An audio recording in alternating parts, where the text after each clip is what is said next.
please. My lady, today's witness is Professor Sir Chris Whitty. Could you be sworn, please?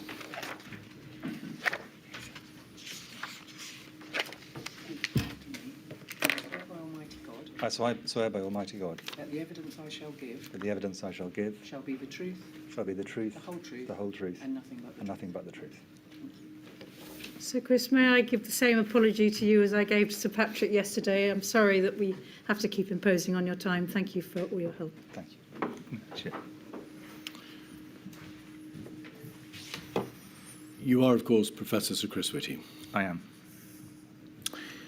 Professor, thank you for, again, the assistance that you have already afforded the inquiry by way, this time, of further witness statements. You've provided a corporate witness statement dated the 15th of August 2023. We needn't bring it up. A fourth witness statement dated the 22nd of August 2023.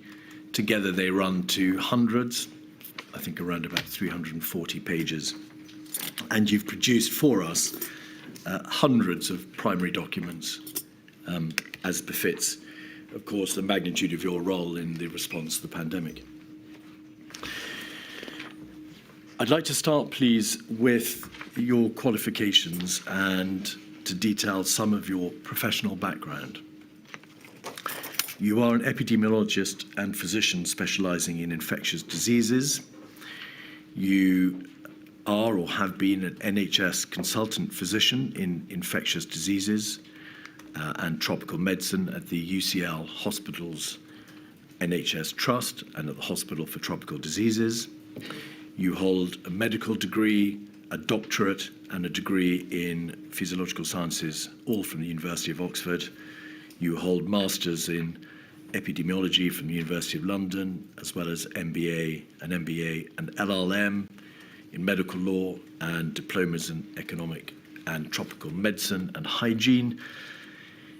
You were, I think, for a while, Professor of Public and International Health at the London School of Hygiene and Tropical Medicine, and you are a Fellow of the Royal College of Physicians, the Faculty of Public Health, the Academy of Medical Sciences, and an Honorary Fellow of a significant number of other learned bodies. Have I got it about right? Right. Most relevantly for our purposes, you were also the Chief Scientific Advisor to the Department for International Development between 2009 and 2015, and the Interim Government Chief Scientific Advisor and Head of the Government Office for Science between 2017 and 2018. You co-chaired SAGE during the Zika epidemic in 2016, and you chaired SAGE in respect of the 2018 Novichok poisonings. Is that right? That's right.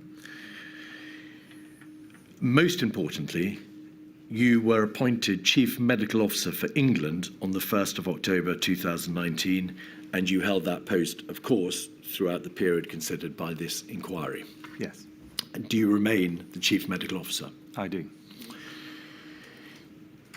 We know from evidence that you co-chaired SAGE with Sir Patrick Vallance during the pandemic, and you played a very significant and often public role in response to the COVID-19 pandemic.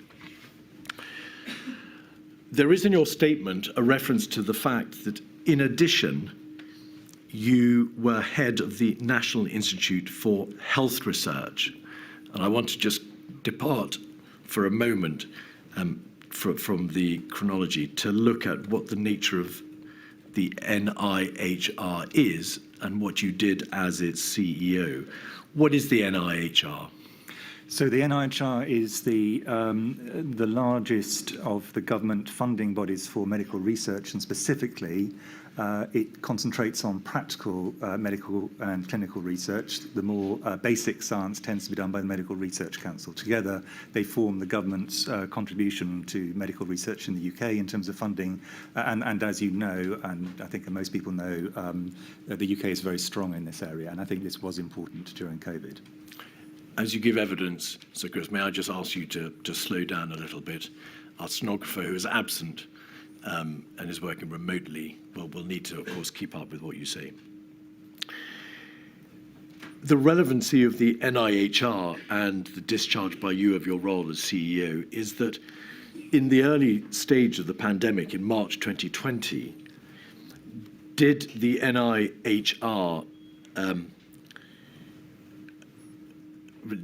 was it able to achieve funding for certain important areas of research related to the possible response to the pandemic? Yes. So from quite early, from late January, we were planning to do this. We made the first calls with the UK research organisations, particularly MRC, in early February, and actually had studies up and running in March. So this was important in the way we were able to respond to the pandemic.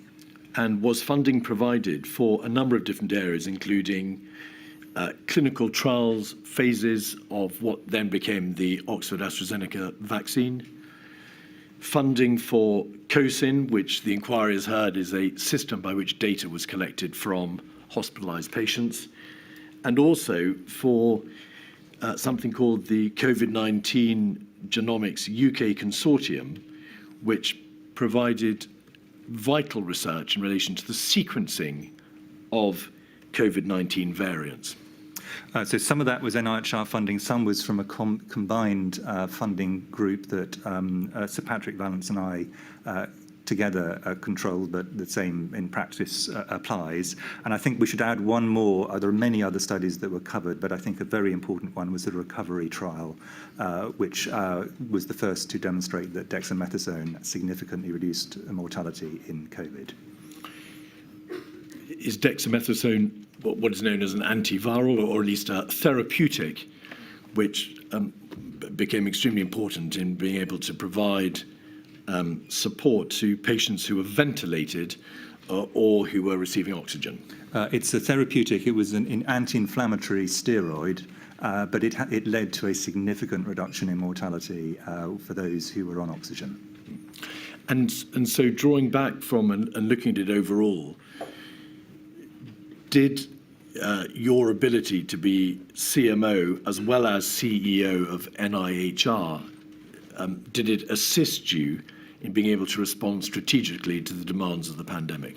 I think that it was slightly double-edged, Mr. Keith. I mean, I think that overall my view is it was beneficial because it allowed me to combine the strategy for the research, which I directly controlled, with the overall strategy for COVID. Of course, by having two roles, it did mean that I was quite stretched. So there were arguments either way, but I think it did actually overall help me in helping to make the response effective and quick.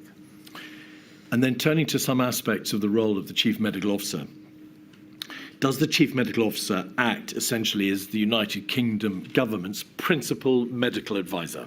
Yes. Are you the professional head also of the public health profession in England? Yes, not the managerial head, but I am the professional head, yes. And so you provide public health and clinical advice to the Prime Minister, to ministers, directly to the DHSC, and that includes, of course, its Secretary of State and Permanent Secretary, and other senior officials across government. That's correct. It's important to emphasise, isn't it, that you are the CMO for England.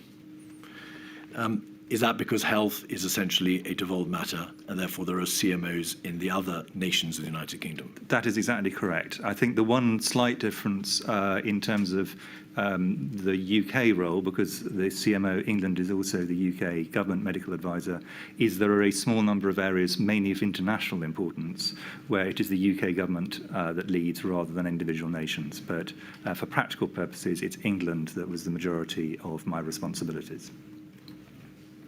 Is the CMO a professionally independent position? Yes. Do you have a line manager? Do you report officially to another individual or entity? I report up to the Permanent Secretary, but I don't think the Permanent Secretary, or indeed anyone else, would wish to infringe the independence of the role of the Chief Medical Officer, which is a long-established one going back to the 1860s. So the CMO has been giving advice to government on public health and clinical matters since that time, 1855, in fact? Yes. All right. Do you also sit on the executive committee and the board of the Department of Health and Social Care? I do. Are you also part of the collective leadership of the medical profession, which requires you, therefore, to meet with the presidents and the chairs of the medical royal colleges and also with the NHS? One of the things I was very keen to do in COVID was to ensure that it was seen there was a collective leadership of the medical profession. It's not exactly defined, but I think it is essentially the senior people in the Royal Colleges, the General Medical Council, and the senior clinical people in government. The inquiry is, of course, well aware that there are also deputy chief medical officers.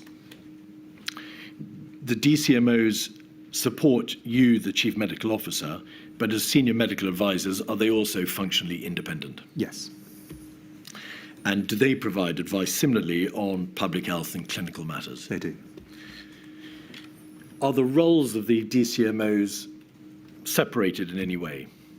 Under ordinary circumstances, there's a principal DCMO for health protection, so that would be major infections, but also other emergencies, and one for health improvement, which would be things like strokes, heart attacks, and so on. During the COVID pandemic, this distinction was almost entirely blurred, but under ordinary circumstances, that's the normal situation.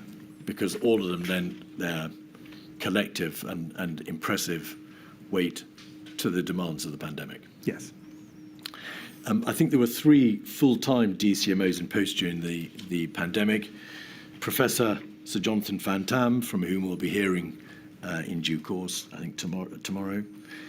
Also Professor Dame Jenny Harris, from whom we'll be hearing, and Dr. Thomas Waite and Dr. Aidan Fowler, who led on a variety of different aspects of the clinical and medical advice that's given to government. That's correct. All right. Just before we turn to the mechanics of the first 2 months of the pandemic, was there any significant difference between you and the DCMOs in relation to who initially responded to the emerging news of an epidemic within China? So the very first parts of the knowledge about COVID, right at the beginning of January, the response was led very clearly by Professor Van Tam, as the health, quite rightly, as the health protection DCMO, but in coordination with me. As the probability of this becoming a significant threat to the UK rose, I took an increasingly prominent role, and by the time I think we were clear that this was the biggest threat we were potentially facing, I took the leading role, but very much with Professor Van Tam and in due course Professor Harris. And did you start to take that lead role in late February, early March, or at an earlier stage? And I would say I was probably taking the lead role in terms of central government by the end of January.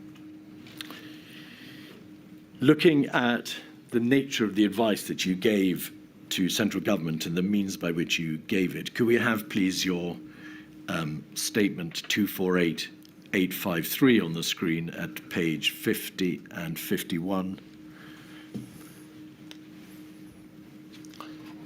We can see there, Professor, some examples of the areas upon which you advised. You advised on the accuracy of risk assessments, on the reopening of closed sectors, comments on prime ministerial speeches, and then over the page on the roadmap, on national local messages, tier 3 and the use of a circuit breaker. And then if we go over to 52, we can see specific areas of advice upon which the Office of the Chief Medical Officer, is that the office within which you and your colleagues, the Deputy Chief Medical Officers, work. You advised on indirect causes of mortality, principles behind the 2-metre social distancing provision, ethnicity, schools, holidays, variants, and so on and so forth. Yes. There really wasn't any area to do with the clinical and public health response to the pandemic upon which you did not advise. I'd put it bit more constrained than that, actually. Where I thought we added value was where having a doctor or a scientist giving an opinion was going to be useful. We were flooded with requests, many of which, in my view, were actually about policy, and we tried to avoid those areas. So the question really should always be, why does a doctor or a scientist need to answer this? And if the answer was, it's not obvious it needs to go to them, we try to encourage other people to do it, remembering that in total, at the absolute peak, the office had less than 20 people in it, including myself and the DCMOs. So we had to constrain what was done. But we could range wherever we felt public health, clinical advice, or science was relevant. But by and large, requests for advice from central government were required to be responded to. There wasn't a question of the CMO saying, this is an area upon which I'm simply not going to advise, albeit it is an area of public health or clinical importance. Quite frequently, we would say this is an area that doesn't look appropriate for us. This wasn't because we thought it was wrong. We just thought we were not the right people to give the advice. You worked also very closely with expert advisory groups, with scientific and medical colleagues in government, with the PHE and so on and so forth. Did you attend a vast number of central government meetings? Yes. If we could have your fourth statement, 251645, at page 61, we can see there in paragraph 6.2 a description of the sorts of meetings that you attended: Cobra M, Cobra O, Cabinet as required, the MIGs, and over the page, COVID S, COVID O, the Quad meetings, of course, with the Secretary of State for Health and Social Care, and a multitude of other meetings with the Prime Minister and his advisors and with UK CMOs. Focusing just for a moment on the Department of Health and Social Care, did you meet formally throughout the period of the pandemic with the Secretary of State for Health and the Permanent Secretary? I did. And I think you met around about 233 times, according to your statement.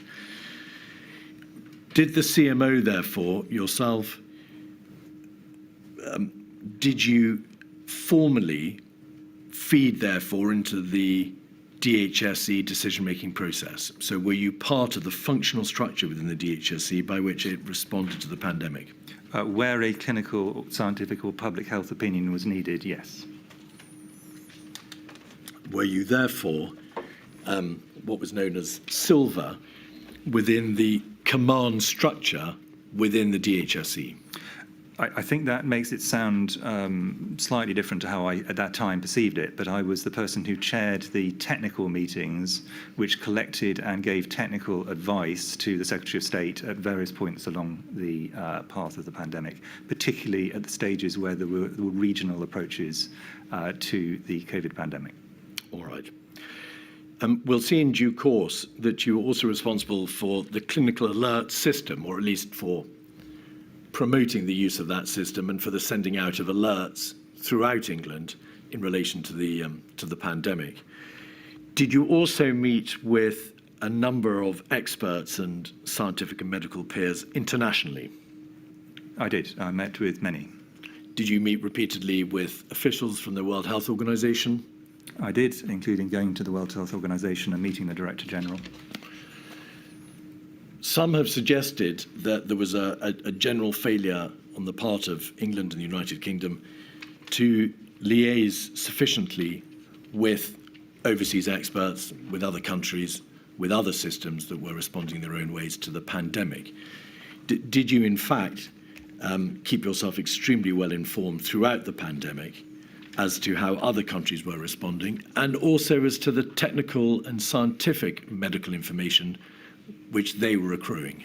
We did, and we were absolutely dependent on that. And I would say there were kind of three levels of interaction. There were bilateral meetings I had with particular experts at particular times. There were meetings of groups where, for example, the World Health Organization would organize a group of people to come together and give advice from all around the world as an efficient way of passing on information. And then there were either publications or indirect links, because many people in the UK have very good international links, and then they would feed in to us. So we were getting information internationally from multiple routes, and as I say, we're dependent on it. do you consider that the system of international collaboration worked extremely well? I think against what was realistic, given that at any given time there was usually several countries that were actually at the absolute leading edge and where their experts were working flat out, I think it worked as well as reasonably could be expected. So will you give us, please, then, some indication of the areas in which you were particularly assisted? The emergence of the Delta wave in India or the Omicron wave in South Africa? At each one of the waves, inevitably, we got our first information from people in country. Sometimes, for example, with the Omicron wave, with the Delta wave, I and my colleagues had direct bilateral discussions, and they were extremely generous with senior scientists in those countries. And in the original Wuhan wave, we had some direct interactions, but a lot more indirect. And of course, we relied for our early understanding of this on Chinese science and then subsequently science from other countries, for example, Italy. In time, we ended up having multiple routine groups of scientists across Europe, colleagues from the US, Australia, New Zealand, for example. There were many different groupings, but these were all ways of us sharing information bilaterally. And of course, when we had the alpha wave, which was first detected in the UK, most countries wanted to get information from the UK, and we tried again to provide that both bilaterally and in multilateral fora. So on that occasion, the information flow was the other way? Yes. You have in your statement provided some details of the number of meetings that you attended.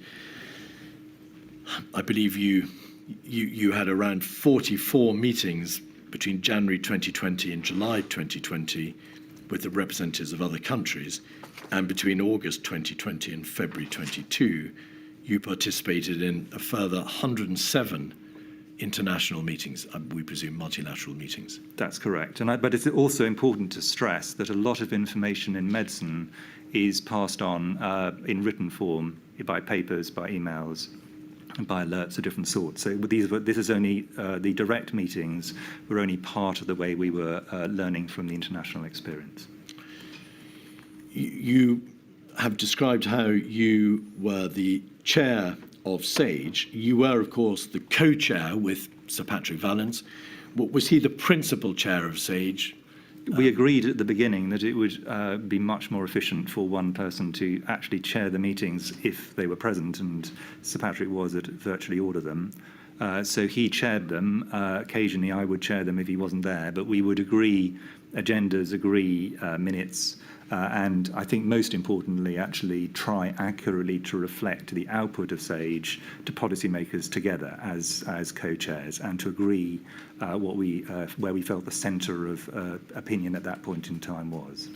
We're going to come and look at that process by which advice and information from SAGE was funneled through yourself and Sir Patrick to central government in a moment. But just focusing on your overarching approach to SAGE and your working relationship with Sir Patrick, did you try to formulate a common position in relation not just to the funneling of advice from SAGE, but to the technical advice that you both gave to government?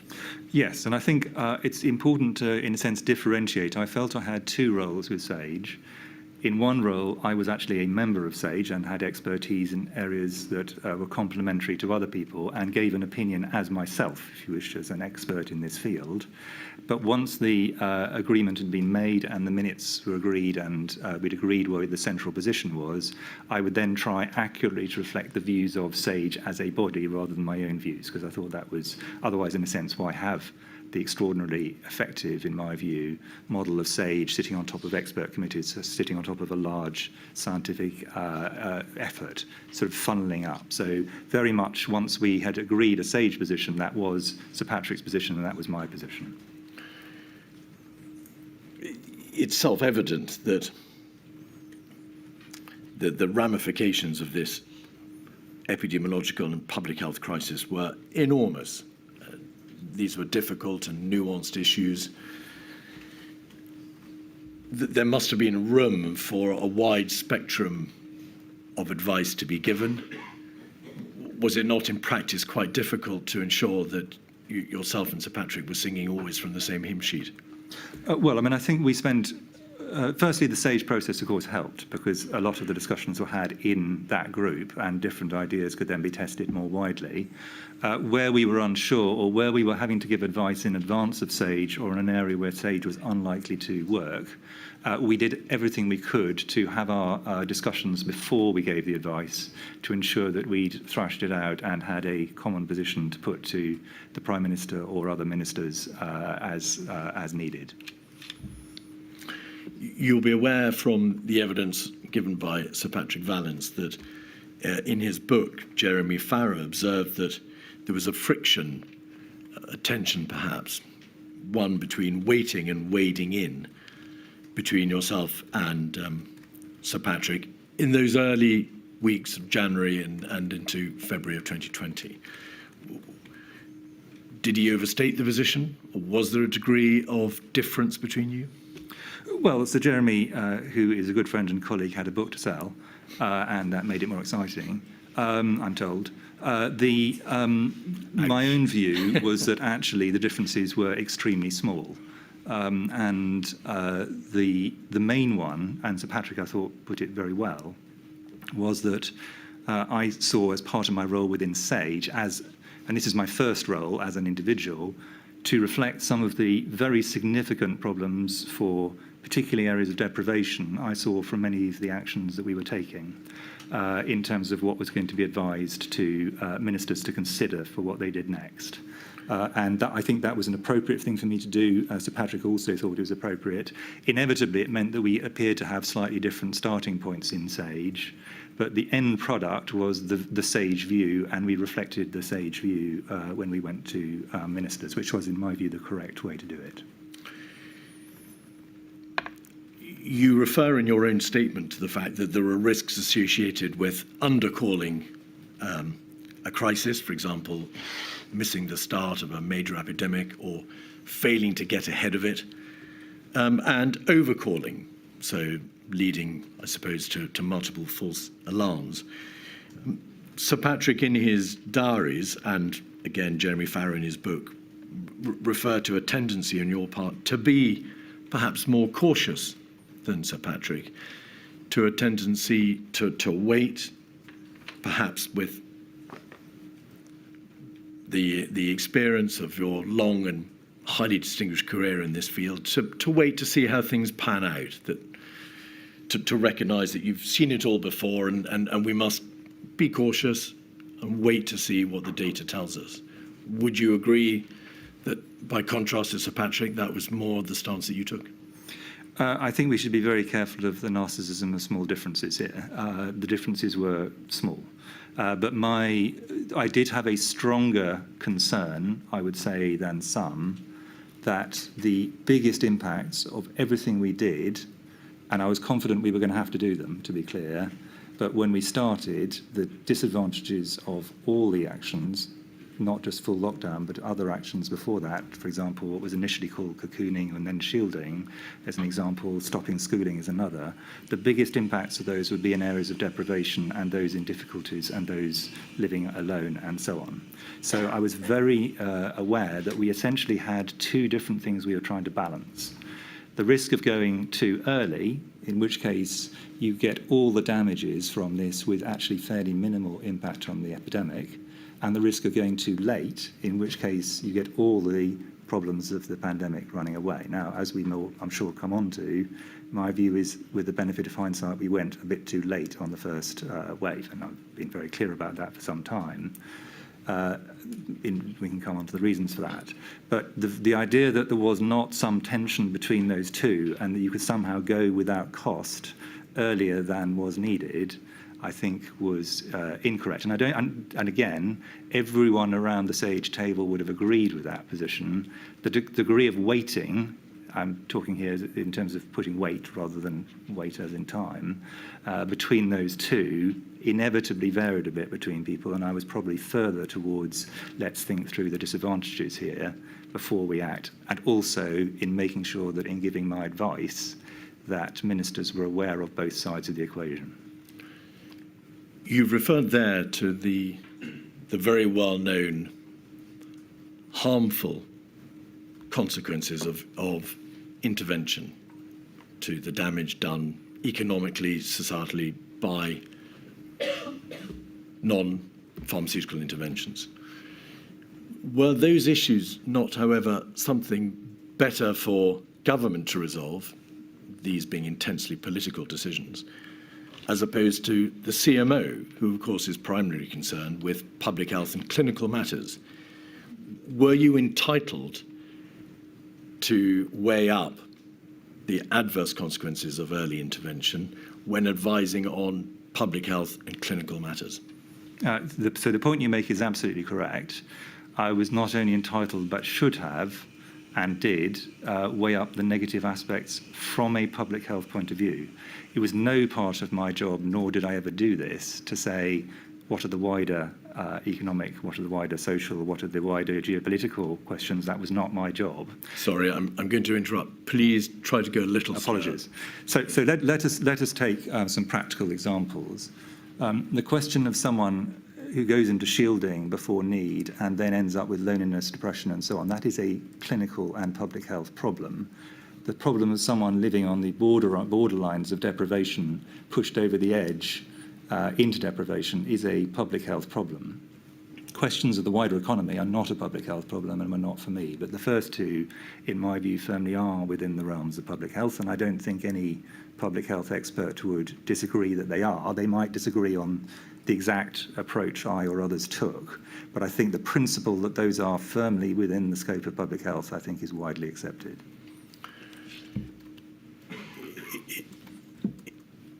Inherent in this system, in this process, and in the government's response is this very difficult balance between the public health obligation to reduce mortality directly and indirectly, stop the number of deaths, stop the number of indirect deaths that might be brought about by, for example, a collapse in the NHS system, against the harmful indirect societal consequences of intervention. In those early days in January and February, was there not a greater need to get on top of the first side of the balance to make sure that in public health and epidemiological terms, everything had to be done to reduce direct and indirect mortality, as opposed to focusing on the indirect consequences of intervention? Well, I think that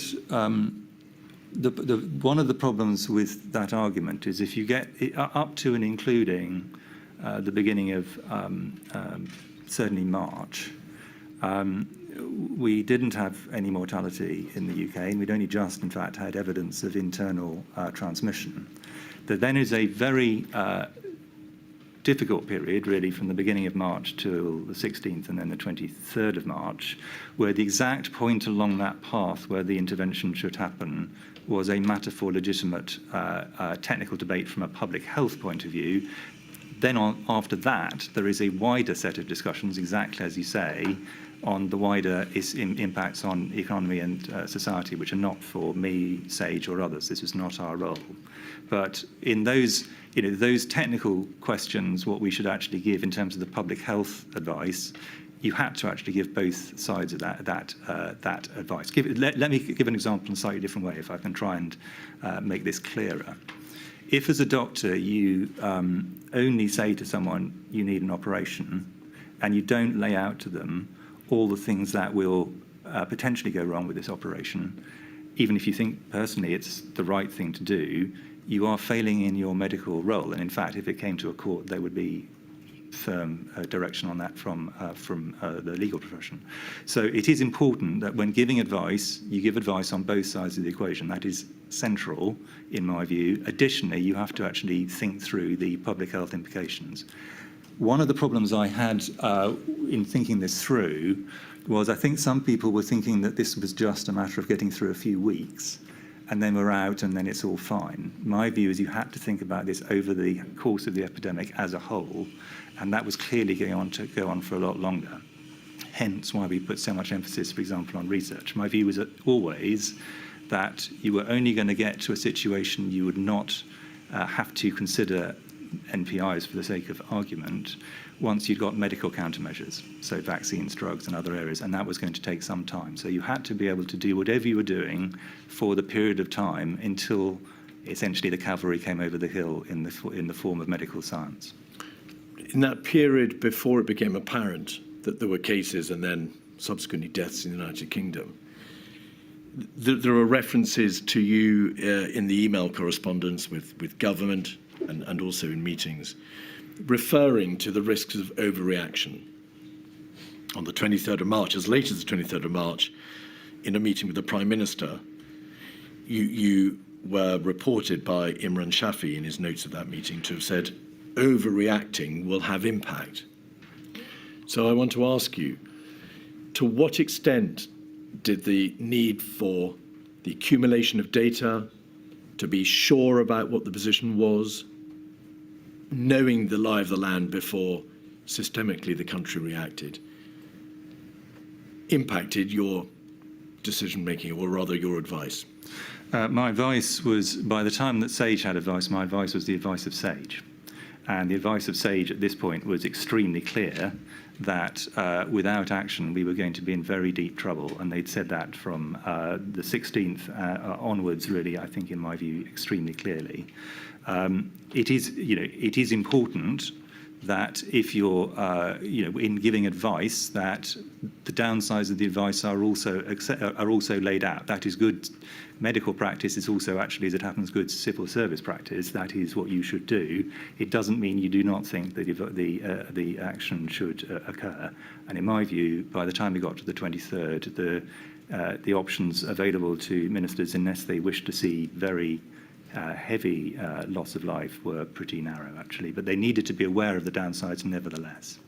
There is obviously a difference between advising on the downsides of a variety of options, different courses that could be taken, and a general appeal not to overreact. And it's that latter issue that I want you to address, please.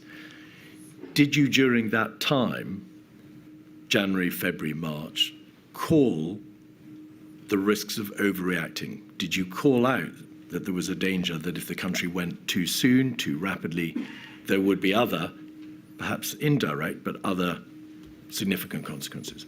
Well, I can only, in a sense, repeat what I previously said. I was certainly not in any way deviating from the position of SAGE. That was the position of SAGE. We'd agreed it. And that was clear that the view of SAGE was, if you wish to avoid loss of life, you are going to have to act. It is certainly the case that you need to be clear that there are going to be downsides to that action. And indeed, if you didn't give that advice, when the downsides emerged, which they surely would, then the ministers involved would be much more likely, in my view, to reverse position.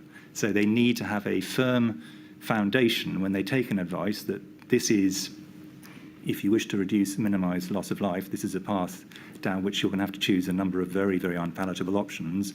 But be aware of the fact there are downsides. We're telling you that now. Don't say in 2 months, I didn't know that. This is what the situation is now. That, in my view, is an appropriate way to give advice. And I doubt any doctor listening to this or any civil servant listening to this would disagree. That is the appropriate way in which you give advice to a patient, and it's the appropriate way to give advice to a minister. That's the correct thing to do. You've referred, Sir Chris, a couple of times now to the fact that you were merely relaying the position of SAGE. Did SAGE itself warn against the dangers of overreaction in those weeks from late January to early March?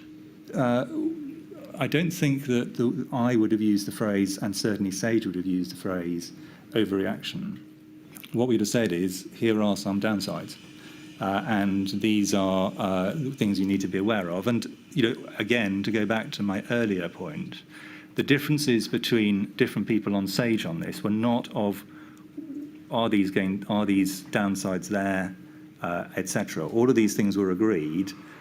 There was some difference as to the degree of weighting people would put on them, but I don't think that was inappropriate. Again, it's important there is a serious debate about these things before a central position is put forward.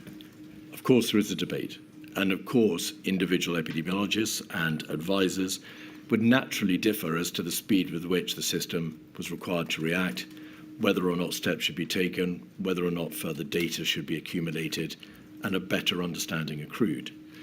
But the material does appear to suggest that you were prominent in calling out the risk of overreaction, and that, as Sir Patrick Vallance has suggested, you were more cautious than others in wanting to wait to see how things would eventuate. So I've rejected. Is that fair? No, I've rejected, and I will continue to reject your characterisation of this as overreaction, because that implies that I thought in a sense, the action should not happen. What I thought should happen is that people should be aware that without action, very serious things would occur, but the downsides of those actions should be made transparent. I don't consider that's incorrect, and I actually don't think that was, and Sir Patrick was, in a sense, saying exactly that the advice we gave was identical, but the debate we had about this was how do we actually get the balance of these clearly in front of people, and that's an appropriate thing to do. In principle, and obviously you've explained very clearly what your position was, but in principle, if generically the response of government was too cautious, or the advice that was given that was too cautious, can that, in the field of pandemics, in the field of epidemiological study, lead to government responses being behind the curve? So, putting it another way, antithetic to the notion of which the inquiry has heard quite a bit, that when dealing with pandemics, the precautionary principle demands that you go early and you go hard. So I think that some of the evidence to the inquiry on the precautionary principle misunderstands it quite profoundly, actually. So the precautionary principle is useful if you're dealing with something where there are, for practical purposes, no downsides. Or very minimal downsides relative to the advantages, in which case the argument has got to be, well, just go ahead and do it. So an obvious example was advice to people to wash their hands. There is no downside to that. It's a good thing to do. The more you get into things where there is significant cost, I do not mean that in an economic sense, I mean cost to individuals, cost to families, in terms of their health, mental health, and so on, the less you can say, well, it's just a precautionary principle, I'm going to impose this on you just in case. That's not an appropriate understanding of what the precautionary principle is or should be.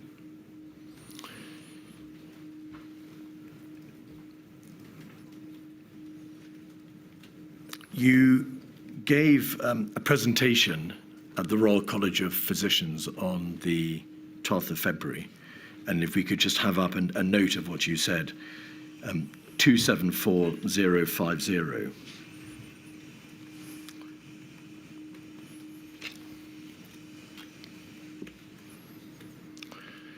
I'm bound to say you expressed in beautiful language, Professor, the dichotomy that was faced both by you and, of course, by the system generally when dealing with this pandemic, by saying these words, and then we'll come out the other side, and at the other side, one of two things will happen. Either I will be with some colleagues in front of the committee or inquiry explaining why it is that we failed to prepare adequately for this Armageddon, which actually would not be an Armageddon. I think that was a technical explanation, or we'll be sitting in front of the committee saying, why did you spend all this money on an epidemic which never happened? Those are the two solutions, and I'm basically ready for either of them. Is that, obviously this is an excellent demonstration of gallows humour, Professor, but does that reflect, do you think fairly the dichotomy which was faced by you and your colleagues and by the government? Well, I think it's important to put some context on this. I actually stand by what I said, but I'm going to explain it, and I should say, here we are. So this was not an entirely unfair thing to say. I was giving a talk to the medical profession at a point where we were over 2 weeks, I think, from memory, before the first internally transmitted case in the UK, more than 3 weeks before the first death in the UK, and in fact before the first death in Europe from COVID. So my point at this stage to them was, this in a sense was part of a 2-hour briefing in which I and colleagues were laying out the science and saying, we're going to have to do a lot of things here, many of which are going to be difficult. And if you actually watch my whole talk, I think it's pretty clearly a kind of eve of battle talk to people. Brace yourself, and this is already difficult, it's going to get harder. And it may be that at the other end we'll decide that we shouldn't have done all those things and this was overreaction. But the fact is we've got to do them. By this stage, for example, I'd already committed public money to doing research on COVID. That decision was already taken. And a variety of other things were already in train that were causing significant difficulties to colleagues in other bits of the health service. So in my view, this was, in a sense, saying, yes, we've got to act, but be aware of the fact that this could go, even at that point, I think I was increasingly doubtful about that, but this could go either way. The reference to spending all the money on an epidemic which never happens is, of course, another way of describing overreaction. But I would go, you're trying to ascribe discussions in mid-March to a point where I was trying to explain a rather different set of things to the medical profession in early to mid-February, which is a very different set of circumstances. By that date, the 12th of February, you were, of course, aware of what is known as the Report 4 from Imperial College London of the 10th of February, which described the overall case fatality rate in all infections, both symptomatic and asymptomatic, for this emerging coronavirus as approximately 1%. So the death rate overall was 1%. And SPY MO, the inquiries had evidence about this, had reported on the 10th of February, again 2 days before, that it is a realistic probability that there is already sustained transmission in the United Kingdom, or that it will become established in the coming weeks. In light of the information made available to you, my question therefore is, in the application of that balance to which you refer, was it not already clear by the 10th of February which way that balance surely had to be operated? Well, by this stage, I was doing the great majority of my work, and my team's work were on this. We were putting a large amount of time into communicating it, putting resources into it, trying to get the medical profession ready for it. At a point where, in my view, we were moving increasingly far away from a probability this could go back to nothing. But we weren't yet at a point where we could say that definitively. We were still a long way away from, for example, the WHO declaring a pandemic. And as I say, we did not at this stage, and did not for some time, in fact, have internal transmission. So the statement by SPY-MO that we would probably at some point have it, I'm paraphrasing, I thought was a reasonable one. That didn't mean we had it at that point in time. And I think it is also important to recognise that it would have been wrong to swing the whole of the medical profession over to this. Even the height of the pandemic, more people died of causes not COVID than died of COVID. Every one of those deaths is tragic on both of those sides. Of course. Can we now look, please, Professor, at an entirely separate subject by way of trying again to put into place some of the important building blocks? You met regularly, did you not, with the CMOs of the 4 or other United Kingdom nations? That was obviously envisaged by the system. The system requires that there be regular and significant collaboration with the CMOs from the other nations. Did you start to work early? Did you start to work with them significantly from a very early point in the chronology? Yes, and I mean, obviously the 4 UK CMOs, or maybe not obviously, work closely together in any case, but we all saw this as a shared threat to the 4 nations of the United Kingdom. We came from slightly different disciplinary backgrounds. That was an advantage. So, to re-stress, having different opinions and different backgrounds and different approaches is a strength, not a weakness.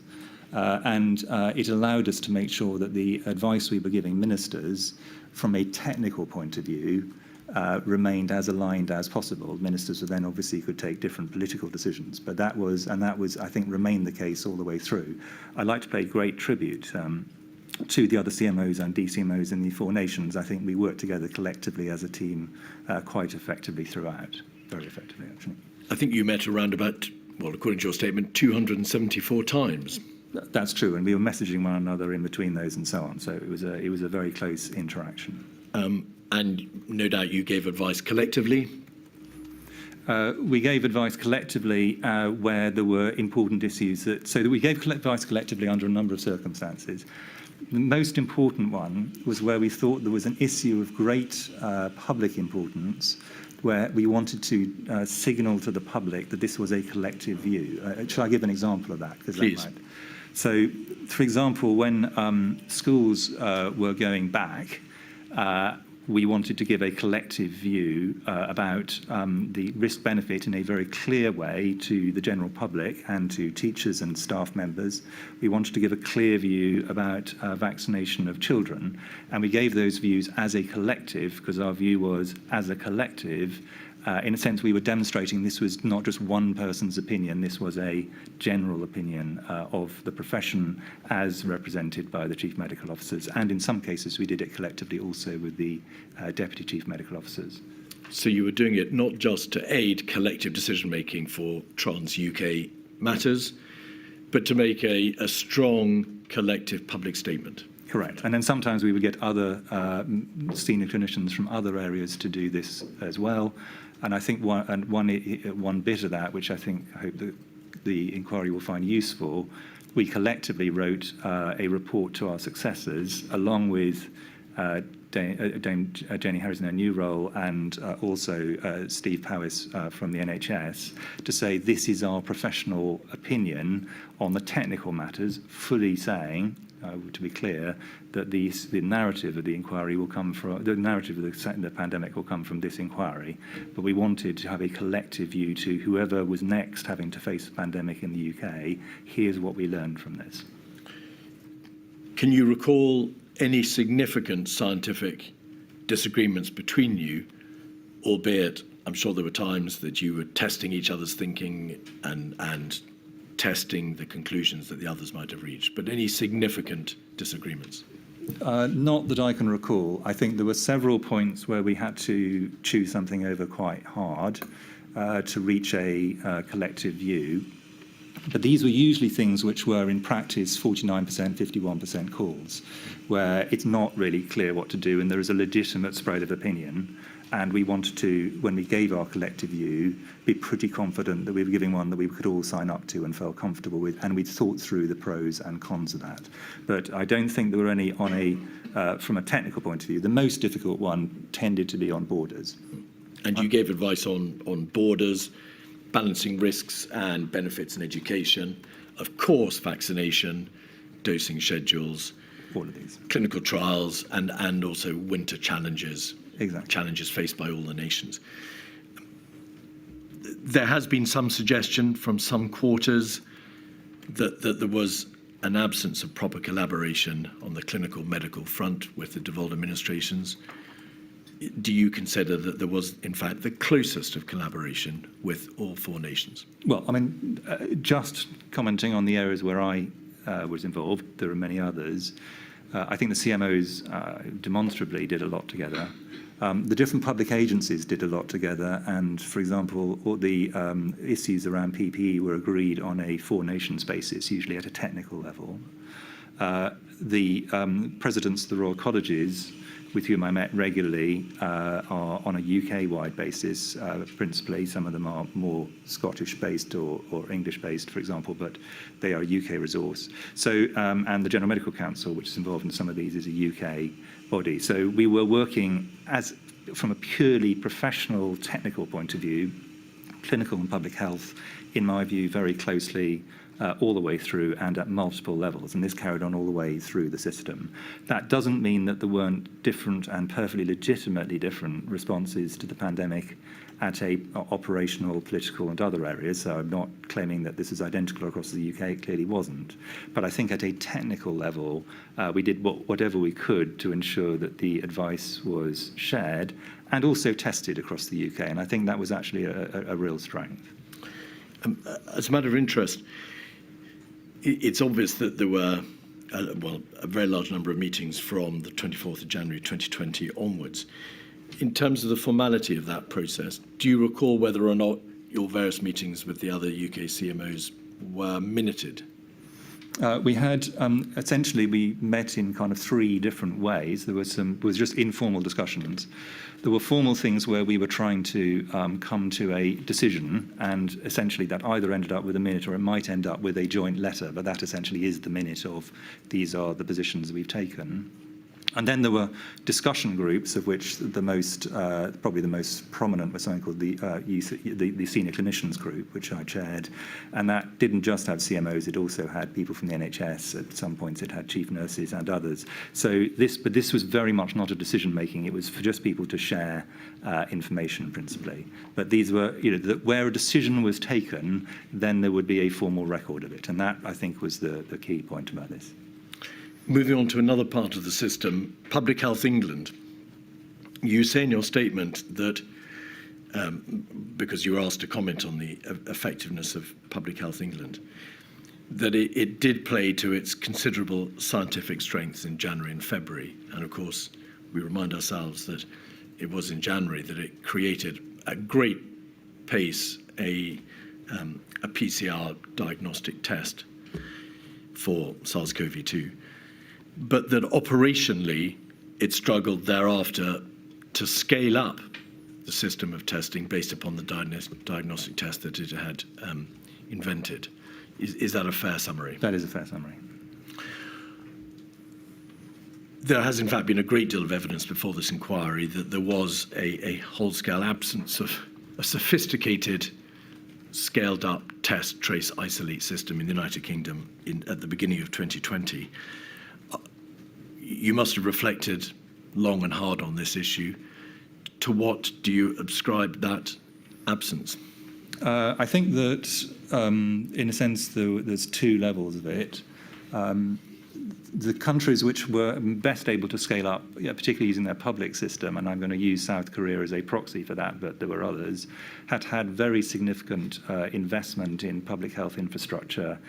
In the case of South Korea, and I discussed this with colleagues from South Korea, it was after they had a bad experience with MERS, and they thought they wanted to beef things up, and they did. And in the case of Germany, which took a slightly different approach, they used their very strong industrial base to be able to do that. Absent either public investment over some period of time, you can't just switch this on at short notice, or an industrial base well designed for it. It was much more difficult. There were a number of other reasons, and in a sense, I think it's probably not the moment to go into them in great depth, but those were major barriers to it. I think there were also some issues about the interrelationship with the NHS laboratory system, but I'm not really the person to answer questions on that. We've heard some evidence about the multitude of small laboratories which were perhaps institutionally incapable of being scaled up. You must have... Well, of course, you were absolutely well aware of the absence of such a system in January 2020. Your understanding shows, of course, also, doesn't it, that you were well aware of how other countries were responding. Of course, you were on top of the detail of what other governments and countries were doing to respond to the pandemic. Yes. Was the CMO consulted during the course of the pandemic on the decision to disband Public Health England? I don't recall being consulted either formally or informally. I think I was sort of told that this was going to happen. My view is my colleagues from Public Health England did this extraordinarily professionally. I think there were arguments either way in terms of splitting off the health protection system from the rest of it. And I actually think the UK HSA system that's been created is a very good one. But this wasn't a situation where I was sort of sitting down in meetings and saying, shall we lead to this change? That was not part of what I was doing. And to be fair, I don't think it is necessarily a good reason why I would have been, because that was a structural question, not really a clinical or a public health one in the ordinary sense. All right. Can we now look, please, at SAGE, of course, the Scientific Advisory Group for Emergencies, which you co-chaired. You say, again, rather pithily in your statement, that as co-chair of SAGE, you're likely to be biased in its favour, and that it's not obvious to you what an alternative, better mechanism for the provision of scientific advice would be. Were you aware of how other countries had set up their scientific advisory systems? Yes, so because I'd been a chief scientific advisor in government during several emergencies of different types, including being a government chief scientific advisor for a short while on an interim basis, I was well aware of systems around the world going into the pandemic. And we've also, Sir Patrick and I have had the privilege of talking to a lot of our colleagues from other nations about their systems around the world. And there are many good systems. So the fact that we have the SAGE system was not something where we were just doing it in ignorance of all alternatives. In general, and I think most people, certainly in Europe, would agree with this, the UK system of integration of science into government, in my view, still is short of where it should be, arguably by some distance, but in fact it is better than a large number of our neighbours. We do at least have a network of chief scientific advisors, we do have the SAGE mechanism, we do have a very empowered and rightly empowered government chief scientific advisor. So I think the SAGE system had some pluses and minuses, but as I say, I couldn't see another system internationally where you looked at that and said, if only we'd had that, we'd have been in much better shape.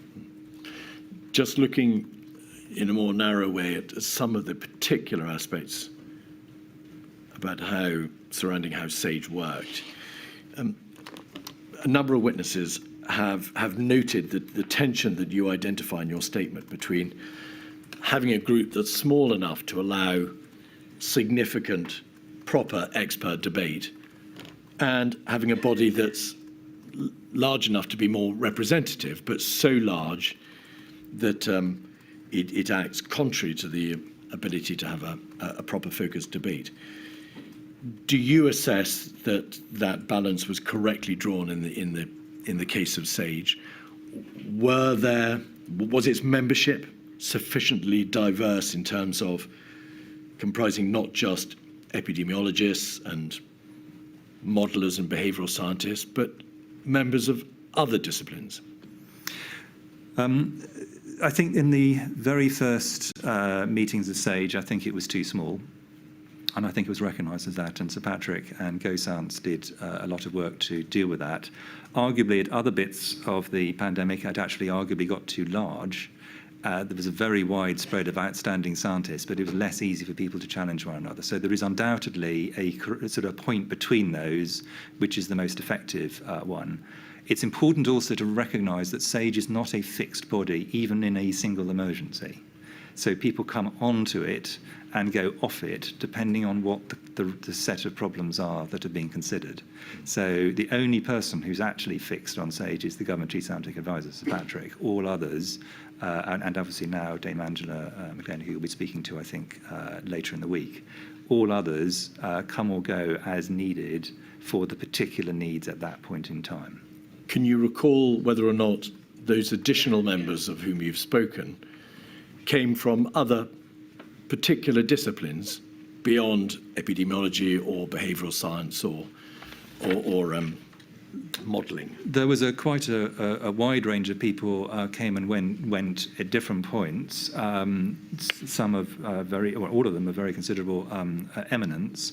I think it depends how far you're talking about going. So I don't think that we went we certainly didn't go into, for example, economics at all. We'll come to that. Yeah. Issue. So there were sort of boundaries for SAGE.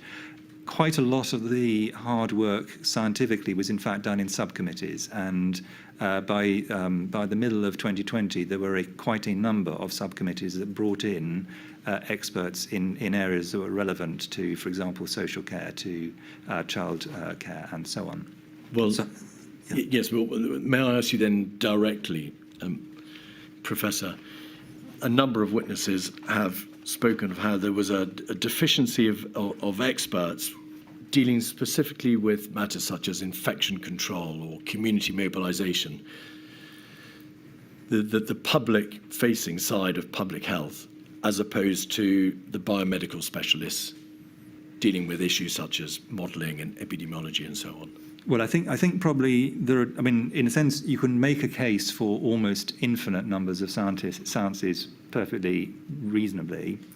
I think that in the case of, for example, PPE, all the various kind of things that need to do in terms of infection control, that wasn't actually dealt with by SAGE. That was dealt with completely separately on a four nations basis. So the sciences that were dealing with that were different. It was done by a different strand, just as, for example, the deployment of vaccines was done via the JCVI mechanism, not through SAGE. So it's important to understand that even for science advice, the only bits of science advice that really SAGE was supposed to and did have as its central actions were things that were advice to ministers on the more general areas. And there were large numbers of other scientific bodies, formal and informal, feeding into other bits of advice, including into government, but also to the medical profession and indeed to the general public. So I don't think SAGE should be seen as the only vehicle. It was the vehicle formally it's the vehicle for getting science into COBRA. In reality, it had a wider remit than that, but it was definitely bounded. But the reality, Professor, was that SAGE, which was of course was the sole or primary, perhaps, scientific advisory body for the government in the face of this pandemic, did include in its membership a significant number of modelers, biomedics, behavioral scientists. There wasn't, in fact, a significant number of experts who were dealing with the coalface of how the pandemic might impact upon the country, and therefore aware of what measures might have to be taken and recommended in terms of infection control, community mobilisation, intensive care, beyond the attendance of Public Health England and the NHS, who were obviously attending the committee. Would you agree? I said previously, you could have an almost infinite membership, but SAGE's job was not to either promulgate policy, promulgate practice, although I was very keen, and Sir Patrick was very keen, that it only considered things that were practical. So discussing theoretical things that were not practical was not a good use of time. But very many of the scientific inputs to government were not via SAGE, and I can't repeat that strongly enough. SAGE was only a route for certain sorts of questions to a particular bit of government. It was not the only mechanism by which government was in receipt of scientific advice. There were many other mechanisms, formal and informal. Would you accept that the government came to see SAGE as the primary route of advice dealing with all scientific aspects of the pandemic, and therefore would have been looking naturally to SAGE to have reflected in its advice appropriate elements of infection control and community mobilisation and so on and so forth, because SAGE was advising on non-pharmaceutical interventions and on social interventions. Yes, I mean, I'm not actually disputing the basis on which the question is being asked, but I think you also have to accept that if you want challenge and if you want timeliness, and remembering particularly at the beginning of SAGE, we usually had a maximum of 2 or 3 hours between SAGE beginning and COBRA's actually meeting. You do have to have a limit to the number of people who are around the table, and you do have to make judgments, many of which will not be ideal judgments. And it's not that they're not the best, they're not, in our view, the best available, but other people could have come to a different set of conclusions about who should be around the table. What I think other people wouldn't do is come to a different conclusion that this should be infinitely larger. I think whoever was chairing SAGE would say there has to be a manageable limit where people can actually challenge one another, rather than simply everyone goes around and says their piece. Because if that's the case, you might as well not have SAGE at all. It's got to be seen as a discussive and challenging environment, not simply a representative body of people reading out, this is my script for today. Professor, the question wasn't inviting a view as to whether there should be infinite membership or a hugely expanded membership. It addressed the balance between members of the research and teaching institutes, the biomedics, the modelers, and public health practitioners. Given that, as is obvious, SAGE was formed and constituted itself, certainly in the eyes of the government, as the primary form of scientific advice to help it through the pandemic. Would you agree that that balance wasn't correctly struck? I agree that other people might have struck the balance differently, which is a different point completely.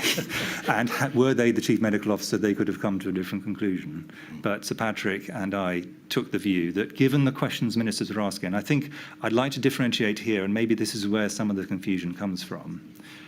SAGE only really advised ministers, and only ministers for particular sets of questions. Government is a much larger body and was advised via multiple different routes. I think it's also, we need to be a little bit careful that a few of the people, when they say SAGE didn't have all the expertise, what they actually mean is SAGE didn't have their particular expertise, and preferably them.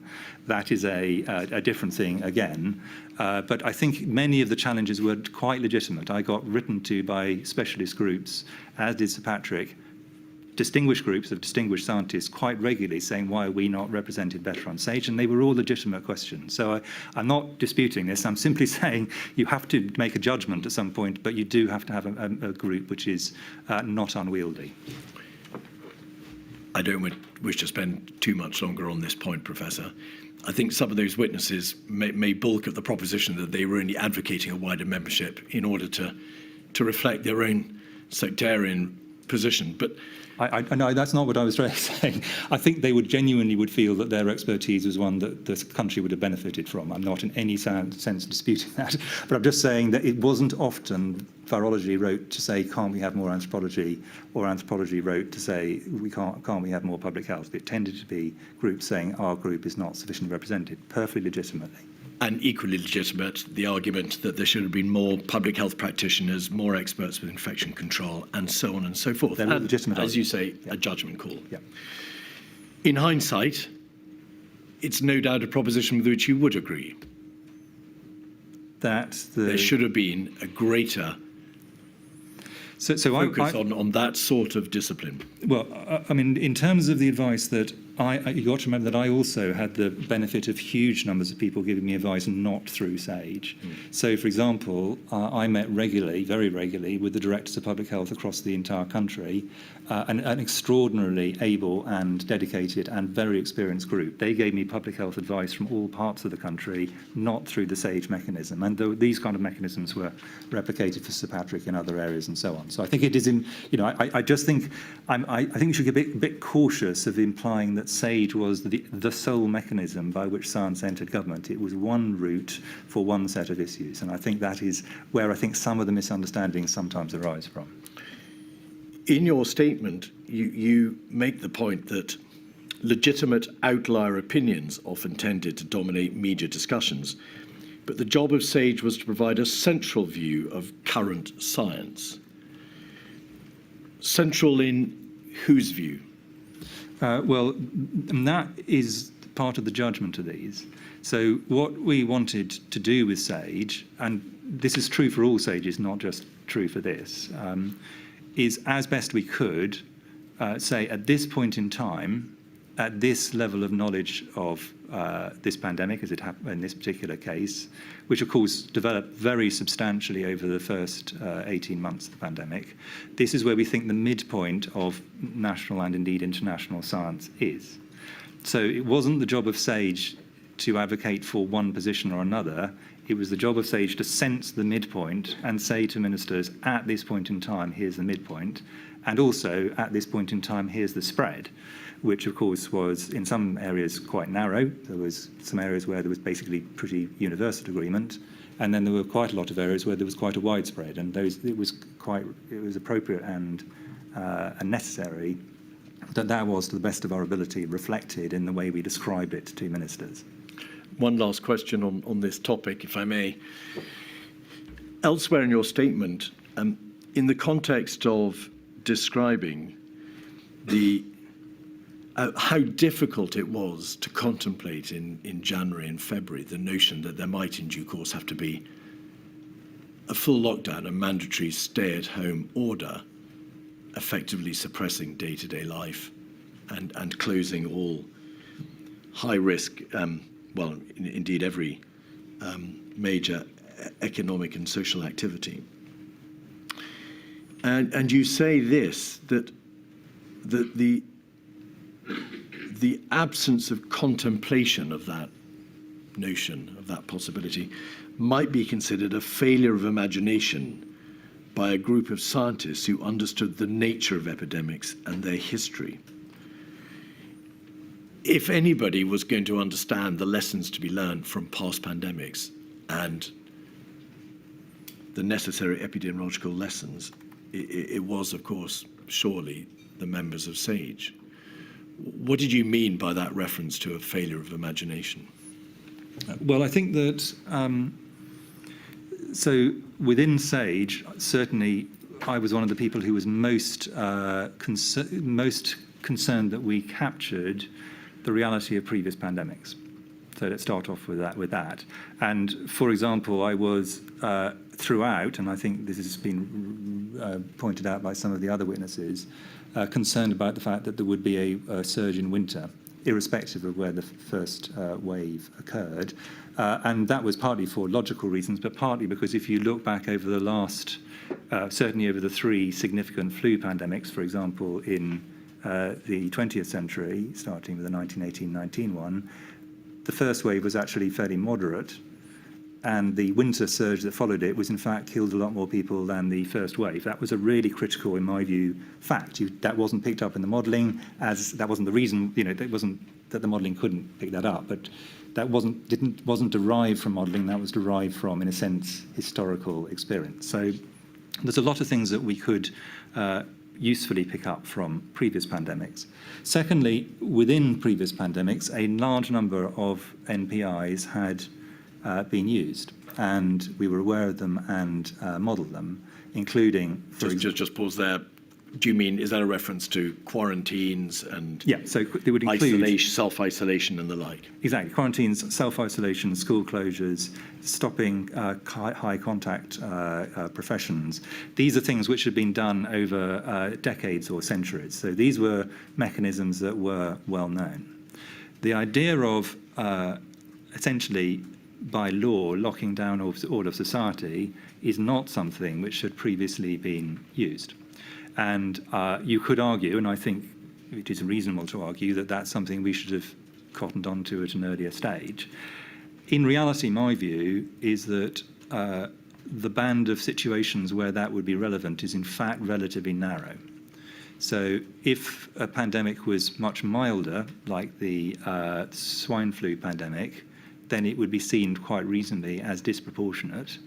And if the R was, let us say, 12, rather than 3, then it would probably not be effective because there wouldn't be, the force of transmission would be too great. So I'm going to just pause you there, please, Professor.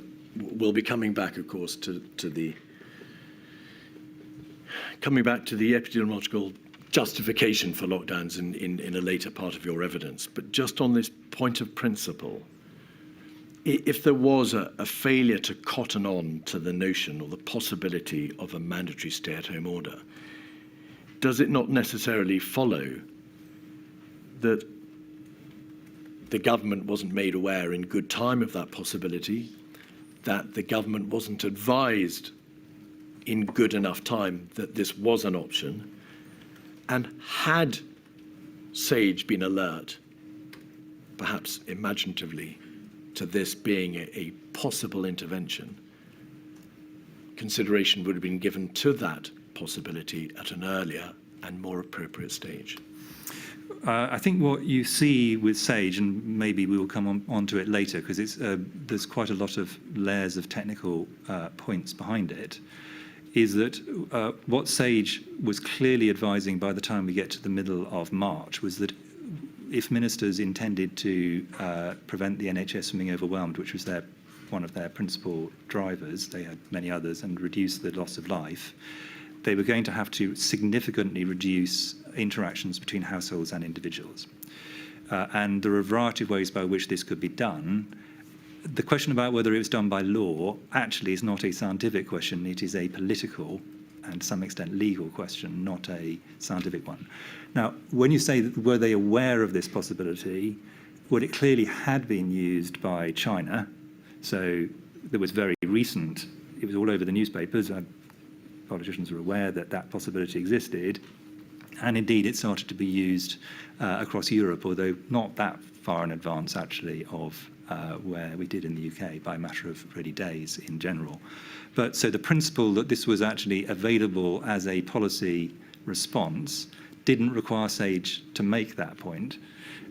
That was just simply a minor kind of, in a sense, commentary on what you've just said. But did SAGE look in detail at a mandatory lockdown as part of what they were thinking about in early and mid-February? I think the short answer is no, and that's pretty clear from the minutes. We did, on the other hand, look at ways of keeping households separated, including advice to stay at home and so on.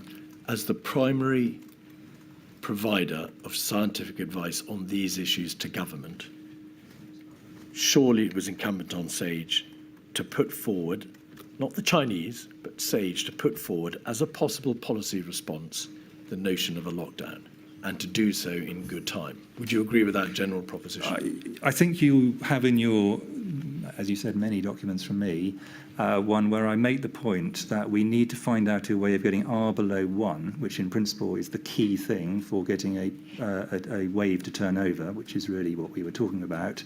And I think the phrase I used was that China had thrown the kitchen sink at this, and we needed to work out what was the way we could achieve it with the least damage. I'm paraphrasing, but you'll find the email there, which would really essentially, it's not just my view, I think that would have been a shared view around SAGE members. You can argue that we should have gone for a maximalist model. I don't want to sort of put anyone into a difficult position, but were we to have been instructed by ministers, can we do, what would happen if we did a Chinese approach? That would be something which SAGE undoubtedly would have looked at. The question actually, I think, is would it have been appropriate for a group of scientists to come up with what I consider is quite a radical proposition to put to government? And I think that's a debatable question, actually. But we were already very clearly making the case that we would need to significantly reduce interaction between households, and a lockdown is one of the ways in which you can do that. We're going to leave it there. We are. Otherwise, I'll get protests. I shall return at 22. Rise.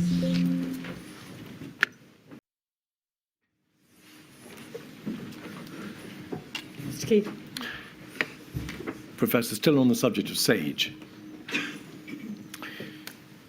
it's very apparent from the evidence that the SAGE committee produced minutes, which you, of course, approved, in a way that tried to reflect a consensus position.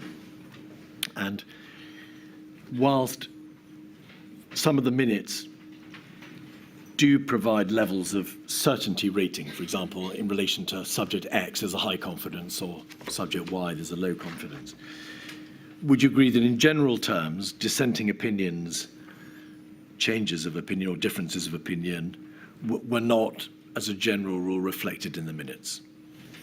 Yes, I think I'll make one very minor gloss on what you've said. I basically agree with the position, which is, in my view, this was a central view, not a consensus view. So, that difference, I think, is important, and it comes to your second bit, which is there were, in some discussions, in many discussions, everyone agreed at the end, and in a few occasions we even said that. But in many discussions, there would still be people at the end of the discussion who would say, look, I'm not sure I completely agree, but would agree that the central view of the meeting was X. So that is an important point. I think we got better, but we should have, from the beginning, had the discipline more thoroughly of saying high confidence and low confidence. I think that was a sensible way to do it. In part because of lack of time, and in part to actually do this properly, and in part actually because of people actually reading it, recording all the opinions, which you could do under certain other circumstances, wasn't really a realistic or probably, in my view, sensible proposition. But we did try, and this I think is really critical.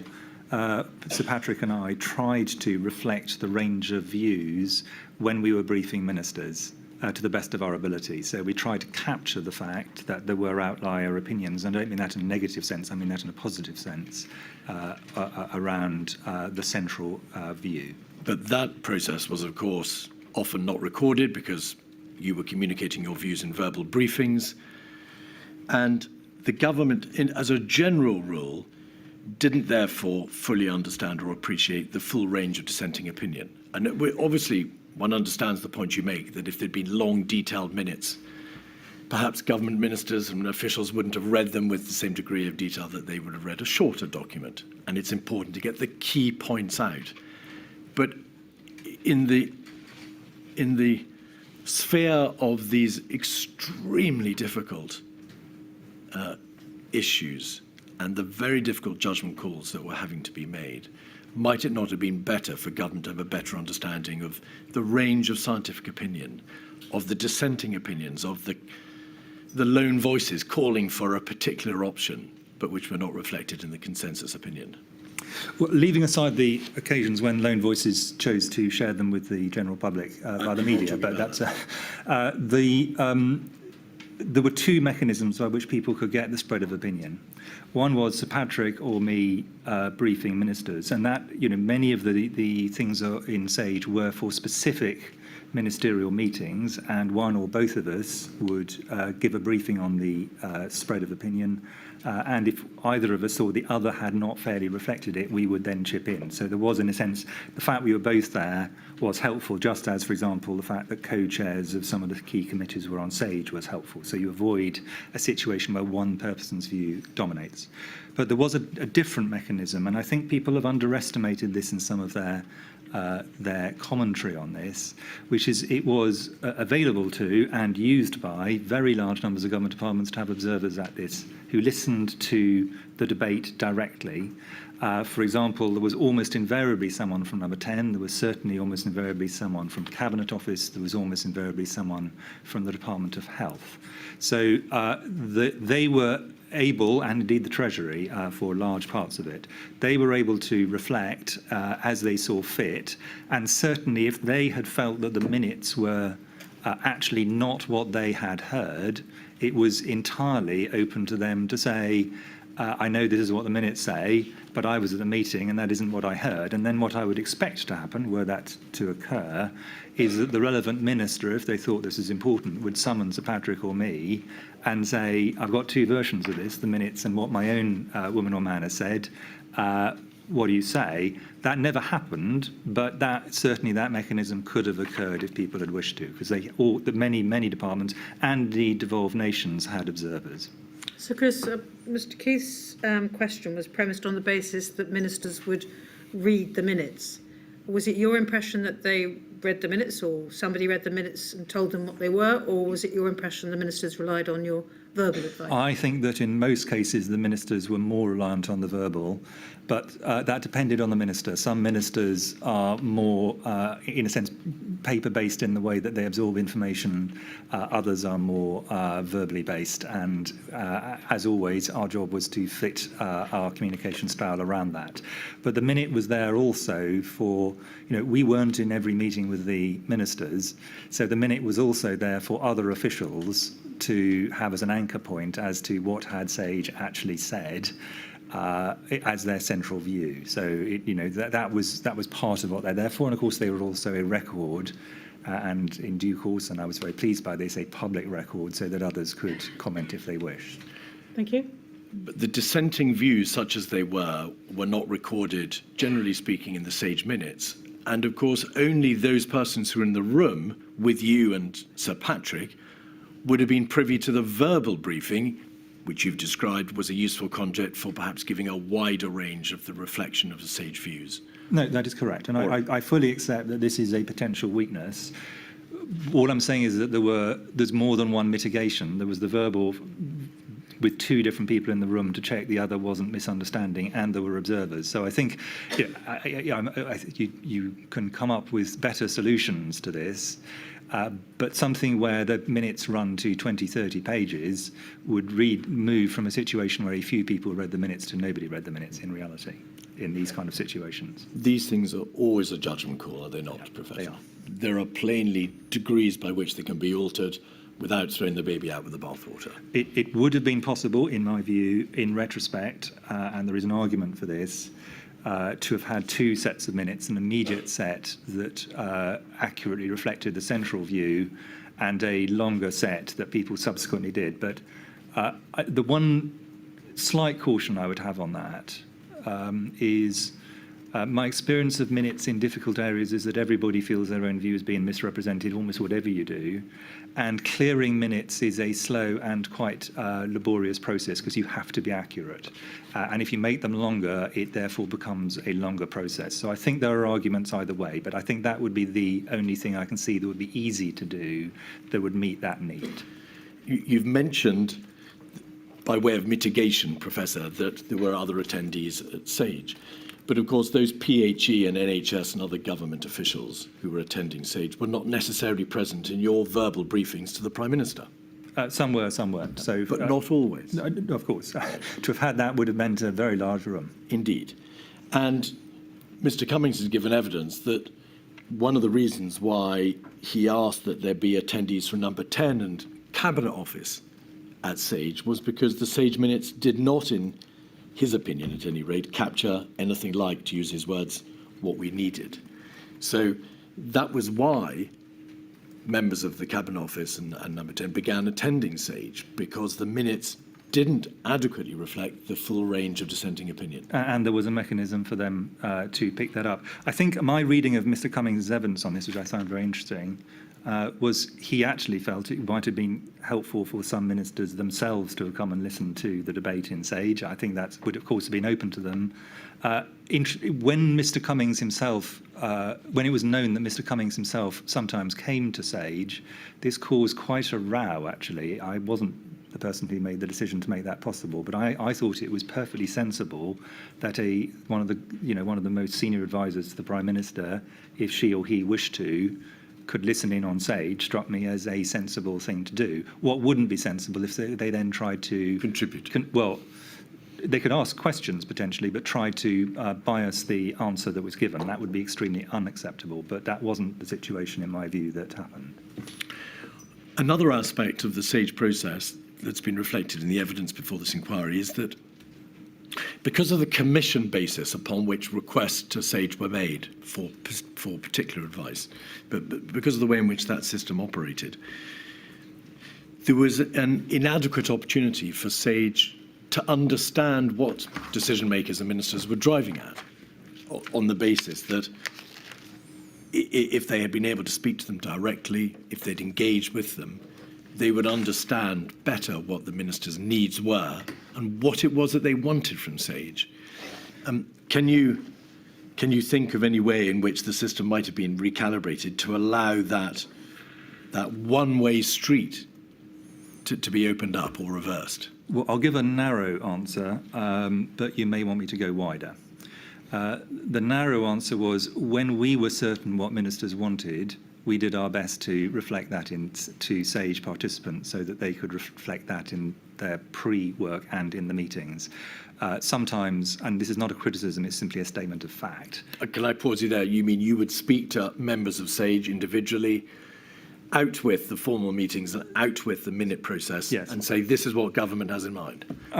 What we would do was where we were clear that we knew what government wanted, we or others would reflect that. the problem here is iterative, and this is where I think many of the problems potentially can come from.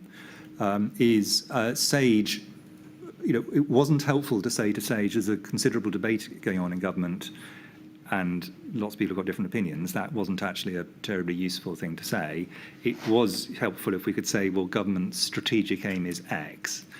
But the danger was Sage was not in a position to say what government's strategic position was until the government itself had a strategic position, and sometimes the government was waiting for Sage to make a strategic position. And that potential circularity, I think, is something which I think it bears some thought. Those communications where you relayed government thinking back to individual members of Sage were not necessarily recorded because they were perhaps given in verbal conversation. And secondly, it's apparent that from the minutes, because there are no references to Sage's understanding of what the government is looking for and what it wants, to what those needs are. So it does rather appear as if the formal process for recording the range of debate didn't adequately reflect what it was the government needed. And in its hour of crisis, it needed the assistance of Sage. I think that, I think there are probably two answers to that. I think it's a fair point. The first is that Sage was often commissioned directly from Cabinet Office. So what you have is essentially you have what Cabinet Office wanted of Sage, and Cabinet Office is the clearinghouse for all of government, including, importantly, number 10. So that was one vehicle, but it would have been, I think, incorrect at several levels, actually, for the Sage minutes, which were a scientific record, also to have been a record of my or Sir Patrick's view about what government's current policy positions were. That's a completely different thing, and I don't think that would have been an appropriate thing, actually, for us to have recorded in Sage minutes. I've not suggested that. No, I know. I'm just sort of explaining where I think the balance potentially lies. Ultimately, you and Sir Patrick were required to relay verbally, in an largely undocumented process, your own recollections of the ebb and flow of the debate within Sage. You were required verbally to reflect back to Sage, unrecorded, the response of government and what its thinking was. Did that not place upon you and Sir Patrick too great a burden? How could you possibly be expected, after this multitude of meetings, to relay the ebb and flow and debate of these extraordinarily difficult issues in bluntly side meetings with the government? Well, firstly, we weren't trying to relay the whole ebb and flow, but we were trying to relay the range of opinion, slightly different. The alternatives would actually have been even more burdensome, which would have been to have to write up the whole thing, get it agreed by everybody, and then send it in. In a fast-moving pandemic, the principal aim is to be accurate and to be fast. I think that the big advantage we had, I would really like to pay tribute to Sir Patrick because I thought he was absolutely extraordinary on this, was having both of us meant that if one of us had inadvertently relayed information in a way that was misunderstood, and you could sometimes see this happening in both directions, there was another person to say, agree with Sir Patrick in my case, or agree with me. However, I'd just like to clarify the following points. So I think that mechanism of having two people who are relatively wide-ranging scientists able to check one another's recollection and onward relay, I think did provide some degree of, in a sense, error prevention in the transmission of the information. I fully accept that in a less frantically paced system, there are better ways you could do it, and of course they would be much more convenient to a subsequent inquiry because then it's all written down, but that wasn't, of course, the principal aim at that time. One final aspect of Sage. You've repeatedly referred to the fact that, of course, Sage was a scientific advisory body. It produced the scientific advice. Yeah. There was no analogue, and there could not properly have been within Sage an analogue for economic and societal considerations. That was a matter, and it's a political decision, for the government. You must have oft reflected upon the fact that SAGE would be giving advice on the scientific issues. The advice would be relayed through you and Sir Patrick to government. And then on occasion, that advice would be trumped. I don't mean that in a pejorative sense, but the advice would be made subject to intervening advice, if you like, on the economic and societal issues in your absence and in the absence of SAGE. Did you come to believe that there ought to have been a analogous, recorded, transparent body that could do the same for economic and societal issues as SAGE was doing for the scientific issues? I certainly think that there is a strong case for having the technical economic advice, remembering, of course, the economic advice is itself quite often quite market sensitive, so that's a slight caveat, made transparently available to people and where it's possible for external experts to challenge it. There is a case to be made. My suspicion is that this is one that the Treasury would have not yet warmed to and are fairly unlikely to warm to, but that's for a large number of legitimate reasons. But what you say is correct. It would, however, the one bit of what you said I would just be a little bit more cautious of is the idea that I'd be worried that the science advice would be trumped by the economic advice. My view is political leaders should take both bits of advice and then they should balance them. That's not in a sense, that is their job, not, in a sense, not mine. I've referred to that expressly by virtue of my reference to the fact that that was a political decision for ministers. Yeah. Modelling. Some witnesses have suggested that there was an over-reliance on epidemiological modelling within SAGE, particularly between January and March. It's notable, Professor, that when you gave advice yourself to the Prime Minister and ministers in early and mid-March about the likely numbers of deaths, on the impact on the NHS, and possible infection peaks, you used actual data and short-term forecasts, actual scenarios, as opposed to models.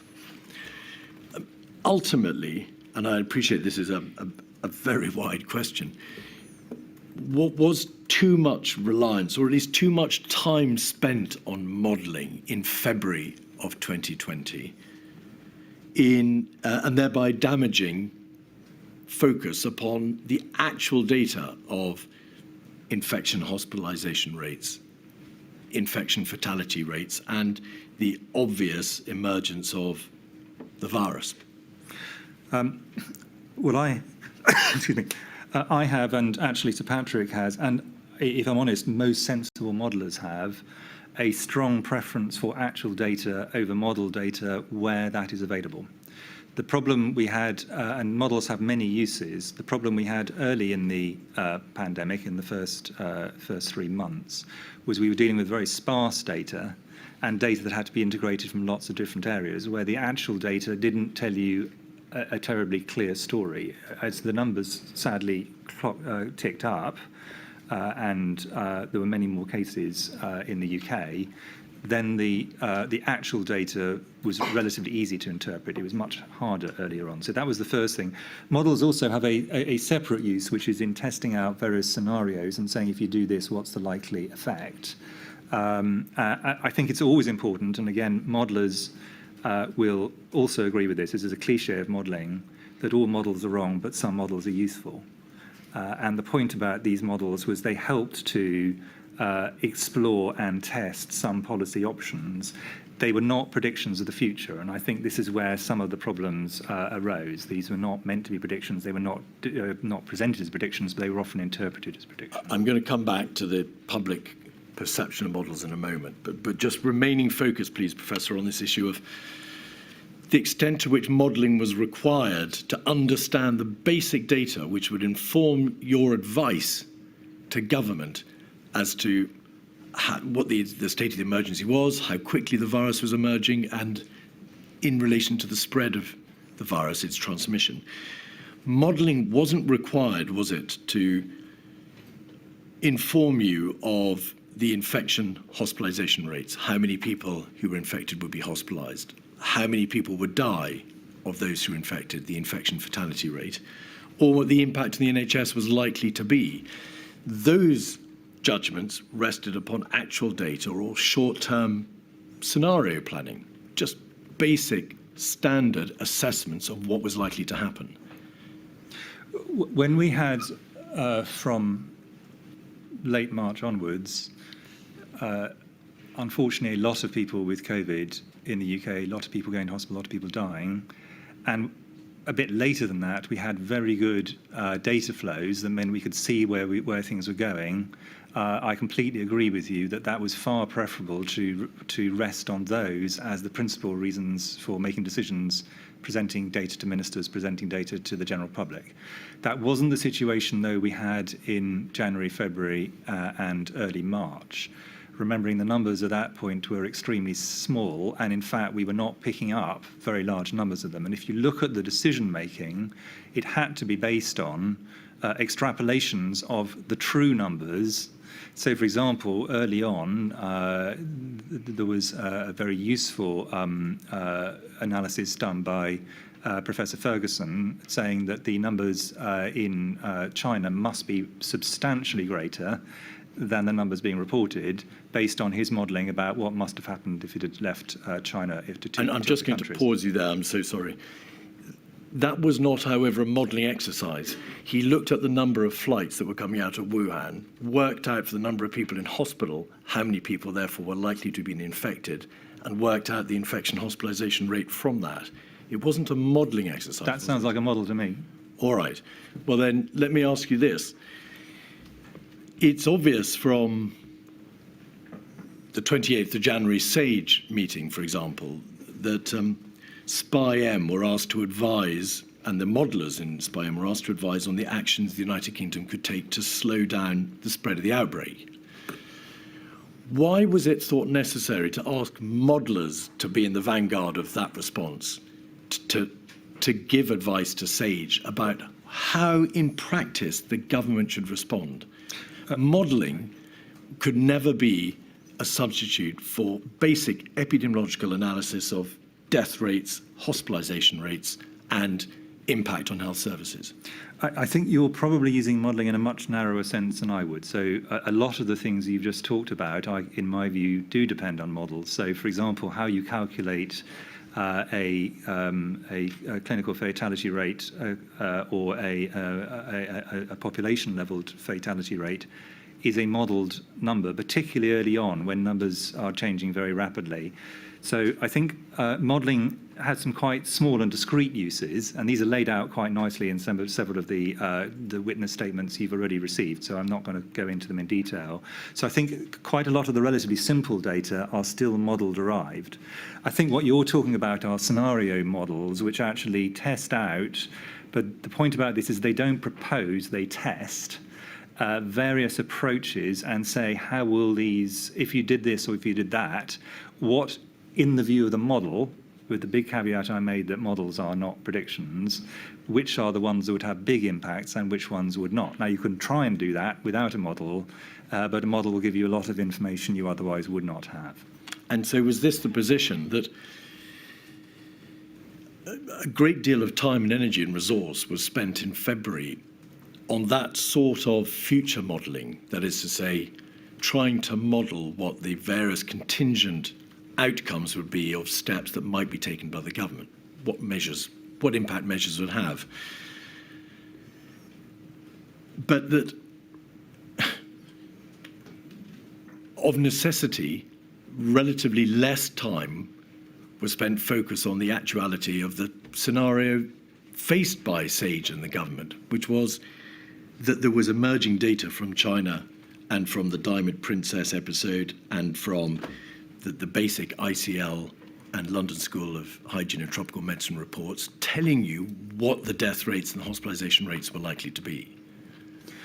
Well, I mean, firstly, a lot of those data were coming from modelling groups, just to clarify on that point. It's also important to realise that there were huge strands of scientific work that were happening in parallel with the modelling work. Now, the modelling work tends to get a lot of prominence, and one of the reasons I think it's lodged itself in the public mind is some of the prominent modelling groups were led by people who were very good at explaining it in the media, and they tended to hear a lot more of that than they did from virologists or others. But actually, alongside this was very large research and an analytical effort across multiple domains, and modelling was only one of those. It's an important one, but it was not the only one. Two final points on modelling. Firstly, can you return, please, to the point you made earlier about the public appreciation of modelling?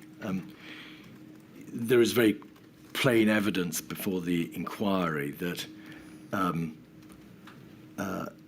a quite inappropriate degree of alarmism was apportioned to some of the scenario forecasting modelling done by ICL and Professor Ferguson and also by the London School of Hygiene and Tropical Medicine. In general terms, what was that alarmism and criticism justified in any way at all? I think that I thought Sir Patrick did an excellent job of laying out his discomfort and my discomfort at trying to explain models in very short form press briefings, because they have to come rightly with large numbers of caveats, which the modellers would themselves agree. And what inevitably happened with models, unfortunately, was you can't actually argue with the number of people going into hospital and the number of people sadly dying. You can argue with the model. So they tended to become a way in which both sides of a polarized debate tended to have their debate, with some people saying, this is all made up, it's all exaggerated, look, this is just modelling and the modelling is exaggerating, and other groups saying, the models show this is going to be absolutely terrible, why aren't we doing more, and so on. So the models tended to become the focus for the debates between people who had strong opposing views, because they were more debatable, actually. Also because they weren't fully understood, and a large number of the people who were debating them in public were doing so. Essentially, they had a position they wanted to advance, and they were going to use the model to advance that position, almost whatever the model showed. I think that, and I think this demonstrates that trying to use modelling outputs in public discourse has to be done with care. It doesn't mean it shouldn't be done, but it has to be done with great care, whereas using actual data is much easier. Everyone can understand it. You can test whether it's true or not, but if it's true, at least you can then interpret it. And that's why, personally, I far preferred, and if you see my presentations of data, I tried wherever possible only to use either existing data or data with very short-term forward projections, because I think that's much more straightforward to explain.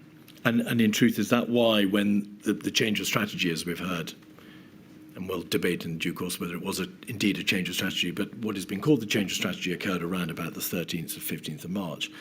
What drove that change of strategy was actual data about where we were on the epidemiological trajectory, actual data in relation to the number of cases and likely deaths, and actual data in relation to the impact on the NHS.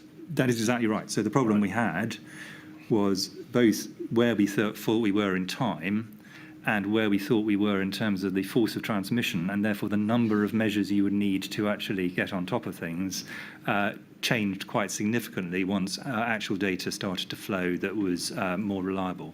And that's kind of inevitable. Data trumps models every time. Everybody agrees with that, and any model is only as strong as the data on which it is based. And coming back to the criticisms that were made in the public sphere in relation to models, is the nub of it that models model numbers of deaths, in essence, that may occur in the event that, for example, a step is not taken, or they may model a variety of mitigations that may or may not be put into place. But of course, if those mitigations are put into place and the government does take steps, then the number of deaths estimated will not come to pass. Correct. All right. Finally, on models, some evidence has been given to the inquiry that the modelling that was relied upon by SAGE failed to give sufficient weight to spontaneous changes in behaviour on the part of the population, as opposed to weighing up the likely consequences of a government-ordained, legally backed change in behaviour. What do you say to that? Did you think that the issue of voluntary or spontaneous changes of behaviour was correctly understood and put in its place, in the correct place? Well, in a sense, in the model, you can, and I'm going to cause deep pain to my modelling colleagues in the way I'm going to describe this, but I'm going to do it in a sense for a general audience. The model can say, for example, what would happen if you reduced interactions between households by 75% or more? That's a straightforward thing. In fact, some of the models asked exactly that question. You can then make an assumption, which you can vary, as to how far you would get by simply saying, please, everybody stay at home, and how far you can get by adding on to that, and the government will insist. Those are perfectly possible to model. That's not actually a particularly difficult to do. All you're doing is you're just saying what proportions do I assign to these, and it could be you get 100% adherence without any government action, or it could be there's quite a big difference between the government insisting and people doing it voluntarily. I think one of the problems that, of course, we had in March, in particular, but also at other points along the pandemic, is there was no way of being confident, really, about what the relative contributions of those would be, and by the time you would be confident, you'd be several doubling times further along the path. So there wouldn't be time, in a sense, to look back and say, well, that's fine then. We probably don't need to take more radical steps. Would it be helpful for me just to put a bit of background to this, or shall we come? I don't think so, but thank you, Professor. It would appear, and I hope I summarise your position fairly, that the question of the weight to be given to voluntary as opposed to compulsory changes in behaviour is extremely hard to estimate. Correct. And an attempt was made repeatedly to try to estimate what weight should be given to that particular issue, but we'll never know. I think in practice we won't, and we probably wouldn't. We could probably get different answers between different waves as well. And that rather reinforces the point you made earlier, doesn't it, about the care that needs to be applied in placing weight upon modelling outcomes, particularly of that more sophisticated type. Yes. All right. You refer in your statement to the fact that, disgracefully, abuse was directed from the public and some sections of the press and social media against yourself and the government's chief scientific advisor and members of SAGE. I'm not going to ask you for your reaction to that. It's absolutely self-evident that was a disgraceful thing to occur. You must have wondered, though, during the course of this pandemic, to what extent yourself and your fellow scientists on SAGE may, by virtue of your Herculean contribution, be laying yourself open to future legal liability. Yes, and I think I was not, in my own position of being a government employee, I was much less concerned, but I've always been worried, and I have been for some time, that it is ambiguous at best, where scientists who are either seconded into something or are not employed by government at all, but are giving their time in various forms, formal or informal, to what extent are they automatically covered by some form of indemnity against frivolous or indeed actual civil claims? And I think that is a worry, and I think it's one that should be solvable, in my view. I now want to turn to look, please, at the decision-making structures into which, of course, you contributed your advice and the advice of SAGE. It is obvious that those momentous decisions to impose lockdowns, so stay-at-home orders backed by the force of law, and decisions in relation to circuit breakers and tiers and rules of six, whatever they may have amounted to, were decisions for government. They were not decisions for SAGE or for the CMO or the GCSA. Yes. Does it follow that they are all ultimately political decisions? I think they are all very clearly political decisions because they have very profound implications for society, and I think they are clearly ones that only an elected politician within a democratic system at least can reasonably finally make. We can give advice of a technical nature as to what would happen in this situation or that one, but ultimately these are political decisions. And is that why, do you think, that these matters have become, of course, so divisive, why this whole debate has become so politicised, and why so many commentators have taken such entrenched positions? Well, I mean, I think, in a sense, they are political, and therefore it is legitimate. They are open to political debate. I think within that, there's a bit where I completely thought that the debate was not only legitimate but healthy, and there was a bit which I thought was less healthy. Would it be helpful for me to say that? Please. Yeah. The healthy bit of the debate was, I think it was quite right that for example, the balance between a public health intervention and essentially, for the sake of argument, freedom to do what people want is had openly and within a democracy. I think that's quite right. Where I thought it was not legitimate was for people essentially to change the facts to fit the political agenda that they came with, and that there's no doubt that there were examples of that, where people essentially ignored facts, twisted facts, in my opinion, that were facts. They weren't model outputs or anything, they were facts of life, because they were inconvenient to the political position they took. That doesn't strike me as healthy in the environment of a very major national crisis. But the debate seems to me something quite rightly that should happen and ideally happen in the public domain and in Parliament. And therefore, there's a fundamental point to be made, isn't there, about the role of SAGE and of the CMO and the GCSA. Firstly, you could only advise in the public health sphere. Correct. Secondly, whilst you could advise, of course, on the indirect and direct consequences of whatever decision the government might make in terms of the effect on mortality, bluntly, on how many people would die, it was exclusively a matter for government to weigh up the mortality issue, the number of deaths, to weigh up the economic and societal harmfulness resulting from, for example, a lockdown. That was never anything that SAGE or you or Sir Patrick could advise on directly. Correct. Can I add just a slight addition to that? Completely agree with the point. So let us take an example. If people are moved into a greater degree of poverty, that has a public health implication.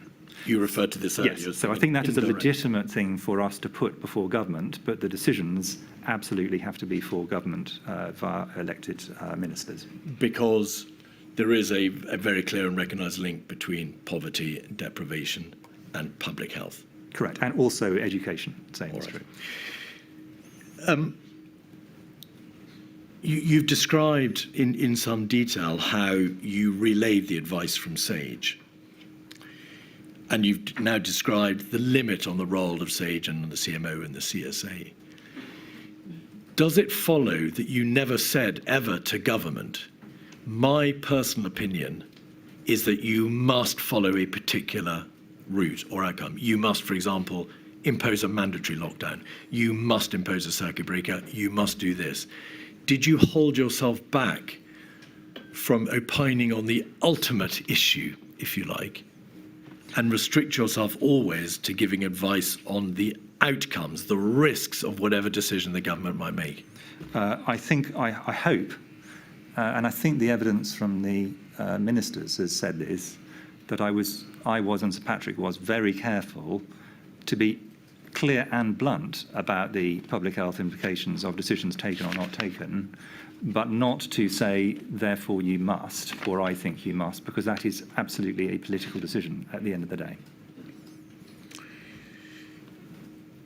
Having asked you to address that point, in fact, when we come to lockdown 3 in January 2021, was there curiously a process by which all the UK CMOs did advise on the public health position and on the state of play across the United Kingdom in terms of the transmission of the virus at that stage, which did lead directly, of course, to the government imposing the third lockdown? Yes, I mean, and I think there are two situations on this. The first one is the UK CMOs advised a move up to alert level 5, as it was then termed, go into the details, knowing that was something which would be politically important. But this wasn't us telling ministers in any of the 4 nations what to do. It was making clear our view that if they did nothing, the outcome would be very bad from a public health point of view. Ultimately, the decision is still that for ministers. And in fact, the decision as to whether to accept our advice on the alert level was in fact for ministers, but my view was they were pretty unlikely to refuse our request to move. The other situation, and I just want to be really clear on this one, is it is also legitimate in my view, and I did this from time to time, for me to give advice direct to the public, which they can choose to take or not. And in, for example, the winter of 2021, I did, for example, advise, which was not government policy, that people were extremely careful in their period around Christmas. That wasn't, in my view, political advice. That was public health advice. They could take it or not. It wasn't the government speaking. A very large number of people did take that advice. But that is a legitimate thing for a public health person to do. My Director of Public Health colleagues around the country would give similar kinds of advice in their regional areas, the CMOs in the other 4 nations. So that is intrinsic to the job of a CMO or a public health advisor. But that is very different from things that involve government or the force of law or the use of taxes. And in order to shoot as many hares as possible, does it also follow that ministers were absolutely clear that as the democratically elected representatives, it was exclusively for them to make the decisions and not for you or SAGE or any other part of the government machine that wasn't an elected representative? I think that a few of them in the early stages needed some help to see that was there. There was no option but for them to make the decision. But that wasn't because they were trying to shirk their responsibilities. I think they saw it as a technocratic exercise, and I saw it as a political exercise at the end of the day, that the technocratic bit was giving the technical advice. The political situation follows on from that. But I think once people had internalised that, and there was no pushback on it, then I think ministers were clear that they ultimately held the responsibility to balance the various issues. In truth, were there ever any good or easy outcomes? So there were 2 things I said right from the beginning, and I, still don't think there's any reason to doubt them. The first of which is there were no good options. All the options were very bad. Some were a bit worse, and some were very, very bad. And the second is this was going to go on for a long time. So if you took an option, you had to be prepared to see it through for many months to years, rather than just seeing this as a temporary situation. And I think, again, this took a while for some people to internalise that this was not going to be in any way easy, and it also was going to be long, and it was also going to involve significant loss of life, almost irrespective, unfortunately, of whatever decision was taken, but where some decisions would lead to substantially worse outcomes from a public health point of view. And is it because ultimately these momentous decisions could only be for ministers that the mantra that they were following science was, in your opinion, inaccurate? Yeah, I mean, both Sir Patrick and I, when it initially happened, remembering that our job was to get science into government, thought, oh, this is a good thing. Government is recognising that science is important. Very soon we realised it was a millstone around our necks and didn't help government either, because it blurred the distinction between the very firm, clear demarcation that must and did exist between technical advice and political decision, for which people are then answerable in the ballot box and in Parliament. Did you ever judge that scientific advice, either from yourself or Sir Patrick or from SAGE, was being ignored? That, for example, you were excluded from meetings where you would have expected to be present, or that inappropriate degrees of weight were being given to countervailing considerations? So on the second, I think that's entirely a political judgment, and different politicians faced by the same set of circumstances might have come to a different balance. Were there meetings where I thought that it was convenient to one or two people that I or Patrick wasn't there, yes. But in a sense, that's the political process. Ultimately, the ministers were in a position they could have insisted we were there, and they didn't always. But that is, neither would I have felt it was appropriate for me to insist there was an economic advisor there or someone who had understood diplomacy when we were discussing ports. I think this has to be a decision fundamentally for ministers. Who do they want to take their advice from has to be for them at the end of the day. Were there ever times when you assessed that there was a degree of cherry-picking of the science that was being proffered by Sage and yourself? What, that we were cherry-picking or that other people were cherry-picking? No, obviously other people are cherry-picking the advice you're giving. Could have been the other way, but yes, no doubt about it at all. But that was inevitable and, in my view, didn't apply, and I really want to be clear about this, to, in my view, the principal decision-makers in government. So the Prime Minister, the then Secretary of State for Health, the then Chancellor Duchy of Lancaster, for example, nor did, in my view, it apply to the great majority of political leaders. But there definitely were some who chose the science they wanted to hear, let's put it that way. And undoubtedly, there were political commentators whose view of science started with what is my political position and then derived from there. But in terms of the decision makers in the decisions that were taken during COVID in the UK, my view is I don't think they were not intending to cherry pick. They may have done so by accident, but it wasn't by design. You obviously spent a great deal of time in Number 10. You worked very closely with government ministers and government advisors for an inordinate amount of time.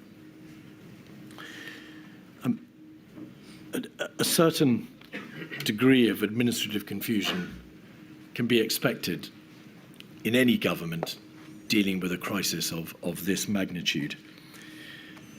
But how efficiently did you assess the administrative system around the Prime Minister to be operated? I thought that the civil servants, including particularly the health and economics private sectors, did a very, very good job in difficult circumstances, if I'm honest. I think that the political system around the Prime Minister was more mixed, but I don't think that was really as much to the fore in this set of decisions as it was in some other areas. It was quite often chaotic, but actually I'd be very doubtful if it wasn't chaotic in multiple other governments, and in fact that was what our fellow advisors from other countries said in many other environments, that this was difficult for every country. It was being faced by extraordinary circumstances, and I think if I can take a step back, I think it's very dangerous for people in my kind of job to say, who would I have as my fantasy Prime Minister at this point in time? The choices put for the electorate, if the opposition had won the election, it would have been Mr Corbyn. If Mr Johnson had not been able to continue, it would have been Ms Liz Truss. They would have had different sets of challenges and advantages as leaders. It's the job of the technical people to work with whoever is there. That is their job. And I think it is important not to personalise, in a sense, the situation between technical advisors and ministers. I think it's important to work with whoever is there. Professor, so that there can be no doubt, the inquiry has not asked you, and we're not seeking to ask you to express your views on the political attributes or ability of any individual. My question was directed solely at the issue of decision-making and the processes by which these momentous decisions were taken.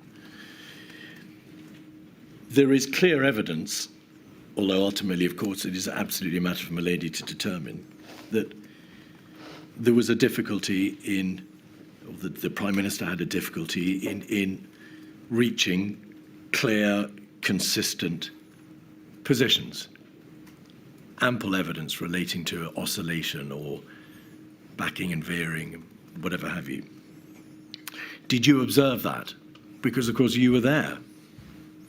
I think that the way that Mr Johnson took decisions was unique to him.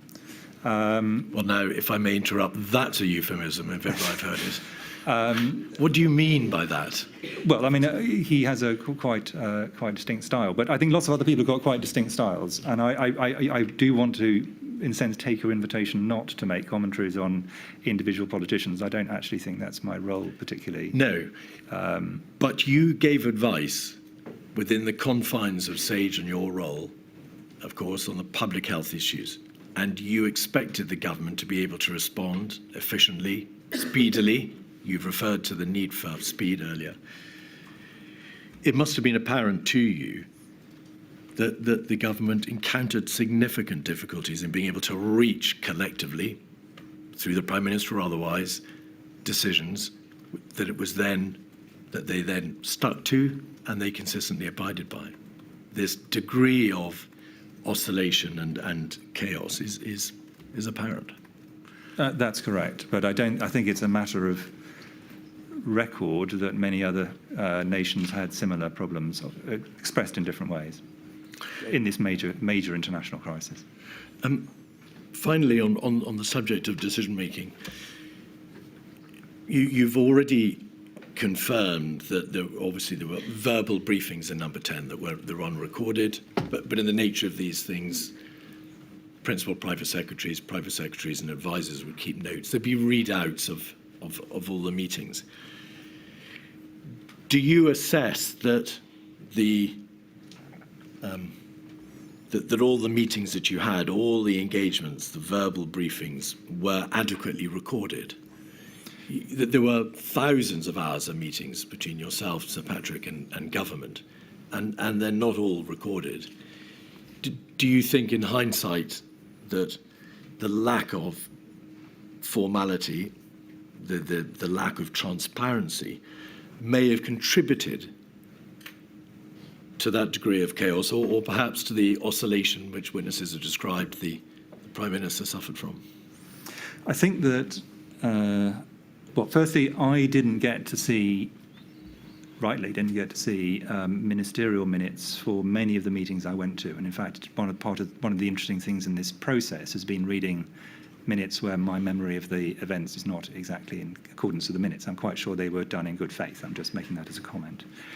Inevitably, a lot of the way by which senior ministers, including the Prime Minister, came to their position was done informally in conversation.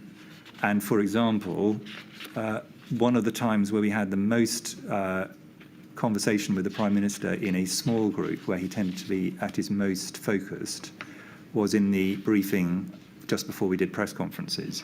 That was not a formal meeting, that was really just working things out, but actually it allowed him to test out ideas not in public, which I think he valued and I think helped the decision-making process. But that wasn't a formal meeting and it wasn't minuted. But I think that the decision-making meetings were, from fairly early on, my sense was the record-keeping in the very first bit of the pandemic was less strong. But I wasn't the person who the minutes were aimed at, and I didn't see a lot of them, but that was my sense at the time. For legitimate reasons of people being stretched all over the place, but the fact of it is, I think, relatively clear. All right. Can we now turn, please, to some of the early steps, the early information that you received in January of 2020? It forms no part of the inquiry's function with you, Professor, to go through every single one of the thousands of meetings and documents. And so I'm going to ask you to try to keep your answers at an appropriately higher level as possible. On the 5th of January, in an email to Professor Sir Jonathan Van Dam and to Yvonne Doyle and others, you referred to triggers. 3 triggers, which would mean that we should start taking a close interest in considering the risk to the United Kingdom. Could we have, please, 47484? If we go down to page 3.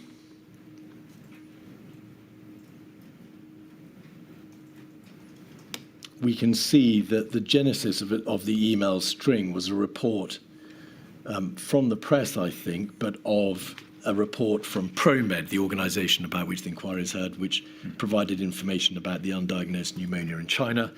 If we go back to one, we can see that yourself and your colleagues were talking about this report. And then you say this: my view is that any of three triggers would mean we would start taking a close interest in considering risks to the United Kingdom.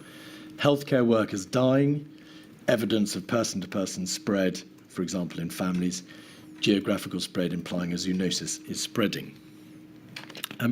Just a couple of questions about those triggers. In subsequent email correspondence, Sir Jonathan Van Tam referred to that first trigger as meaning not that healthcare workers would die, but that there was transmission of the virus between healthcare workers. Which is the correct trigger? Is it death or transmission? Well, I meant mortality, and I'll explain why. But actually, I thought the way that he moved it on to healthcare workers having transmission was probably sensible for the later stage, because it was clear the first one was less relevant. So if I can explain, if you want me to, I can explain why I chose those three triggers. Well, just briefly, if you'd be so kind. The first one, which I think is important, is what I wanted to capture was a disease which had a high mortality if you have very close contact, even if it didn't spread very widely in the population. And examples might be MERS, SARS, or Ebola. And those wouldn't be captured by something that had very widespread community transmission, at least until quite late on in the situation. So that was the reason I put that one in a sense, separately from person-to-person spread. Sir Jonathan, I think very reasonably, said, well, healthcare workers are people who come particularly closely to people who have got significant symptoms, and they're an important subset in a sense of two. So I think he moved my triggers on. I didn't think that was unreasonable when I subsequently saw that. All right. It's obvious that from this point on, a number of you, but particularly you and Sir Patrick and Sage, were focusing on the issue of person-to-person transmission, how transmissible was the virus. Also on the issue of asymptomatic transmission, because as we've heard from other evidence, you need to know the degree of asymptomatic transmission to work out the body of the iceberg, of which death and hospitalization are only the tip. You need to know what the body of the virus is doing. And also, of course, the degree to which cases were in reality spreading beyond China. Yeah. On the 13th of January, there was a NERVTAG meeting in which NERVTAG noted that it had been stated that there had been no significant human-to-human transmission, which implies there may be some evidence of limited human-to-human transmission which has not yet been made available. We should be cautious about making conclusions about the absence of human-to-human transmission. My question to you, therefore, is this. In relation to the continuing assessment of whether or not there was sustained human-to-human transmission, did Sage and did you apply an appropriate precautionary approach? That is to say, to recognise that unless and until it has actually been positively excluded, it's better to assume and to work on the basis that that human-to-human transmission will be or is sustainable. Are you talking about human-to-human transmission in general, or specifically asymptomatic? Just to No, I'm talking about in general, because this is a 13th of January meeting before the issue of asymptomatic transmission becomes truly apparent. Yes, I mean, in general, my view is we were by that stage putting a really quite considerable degree of interest and emphasis on this particular outbreak, even though we didn't at this point have clear evidence of human-to-human transmission that we can, in a sense, put our foot on. It's also the WHO position. But I think there was a general view that it was looking worse rather than better as time went by. So when this first, just thinking it through from the beginning of January till the end of February, you start off from a situation where you have an outbreak, probability this will turn into a major epidemic relatively small, and probability of a pandemic very small. the further on you go in time, the less the probability this is just going to be an outbreak or indeed disappear at all goes, that probability goes down, and the probability of a major epidemic and then subsequently a pandemic goes up. So it's a continual process that happens over that 2 months period. On the 14th of January, Sir Jonathan Van Dam alerted you to a Reuters report, which had been issued on the 14th of January, in which there is a reference to limited human-to-human transmission of a new coronavirus. And it's obvious to Sir Jonathan, and it's obvious from that report, that there is human-to-human transmission among families, but that it's not become sustainable in a wider setting. The trigger, going back to the triggers, or one of the triggers, was, in addition to healthcare workers dying and geographical spread, evidence of person-to-person spread, e.g. in families. So my question to you is this, is the very trigger that you had identified, or one of the triggers that you'd identified as being of importance, didn't require sustained wider community transmission. It only required transmission in a more limited setting, for example, in families. Was that not already occurring, and was not the evidence that that was occurring, already apparent by that date, the 14th of January? I think that by that stage, we were pretty clear that there was at least some person-to-person transmission in close settings. So that's, say, healthcare and family settings. That's a long way from saying this will become a community outbreak, let alone a pandemic. And I think one of the things that bedevils some of the discussion of this is people think of this in a binary sense of it's either likely to be or it is not likely to be a pandemic. It was gradually shifting probability curve. At this stage, it's still on the less rather than more likely on the basis just of this evidence. But what this does demonstrate is that you're heading the wrong way rather than the right way compared to where you would have been 5 days previously, because you now have evidence that is not overwhelming but pretty confident there is now a person-to-person spread, at least in this narrow sense. The question was not designed to elicit when you might probably understand there to be a pandemic. No, it was addressing the fact that by your own trigger, by your own self-identified trigger, it does appear that at that relatively early date, the 14th of January, there was family human-to-human transmission. Absolutely. And therefore, the trigger which you'd identified for government action, because that's what the triggers were designed to meet, had been met. The trigger was designed for government to take it seriously, which is not the same quite as, it takes another, I think from memory, 7 days before we get to the point of saying we've got to call SAGE, this is going to get into very But deep what trouble. is meant, I'm sorry, what is meant by wanting government to take it seriously? So You're dealing with respect with the emergence of a virus which kills. What did you have in mind as by way of wanting the government to take it seriously when that trigger was met? So in any given week, I will get dozens of reports of outbreaks around the world. My colleagues will as well. What you're trying to do is to essentially pick up the needle in the haystack of that information at the earliest possible stage. That was the reason for having the triggers. Now, I had not done prior to this, and I have not done since, something where I said we need to do triggers at all. So even on the 5th of January, we were behaving in a way different to what we do with any of the other ones we have previously talked about. And we were having a lot of conversations around this, at this point, what looked very small outbreak in a country the other side of the world, demonstrates the level of concern that we had relative to the multiple other outbreaks we get every month. So this is, in a sense, I think the system, I don't think this is a sign of the system not working. This is exactly what we should be doing, which is funneling down, winnowing out the ones where it's improbable and left with the ones where you've got to take it seriously. So the degree of concern was ramping up by this stage. A trigger, I think possibly the word trigger was an unhelpful way to frame it for the benefit of people who are not in this area, because it implies a binary state. But it really, basically, it should have probably said these are things which should mean that we take it more seriously. By the 16th of January, it was obvious, and Jonathan Van Dam emailed you, that Japan had declared a confirmed case. Yeah.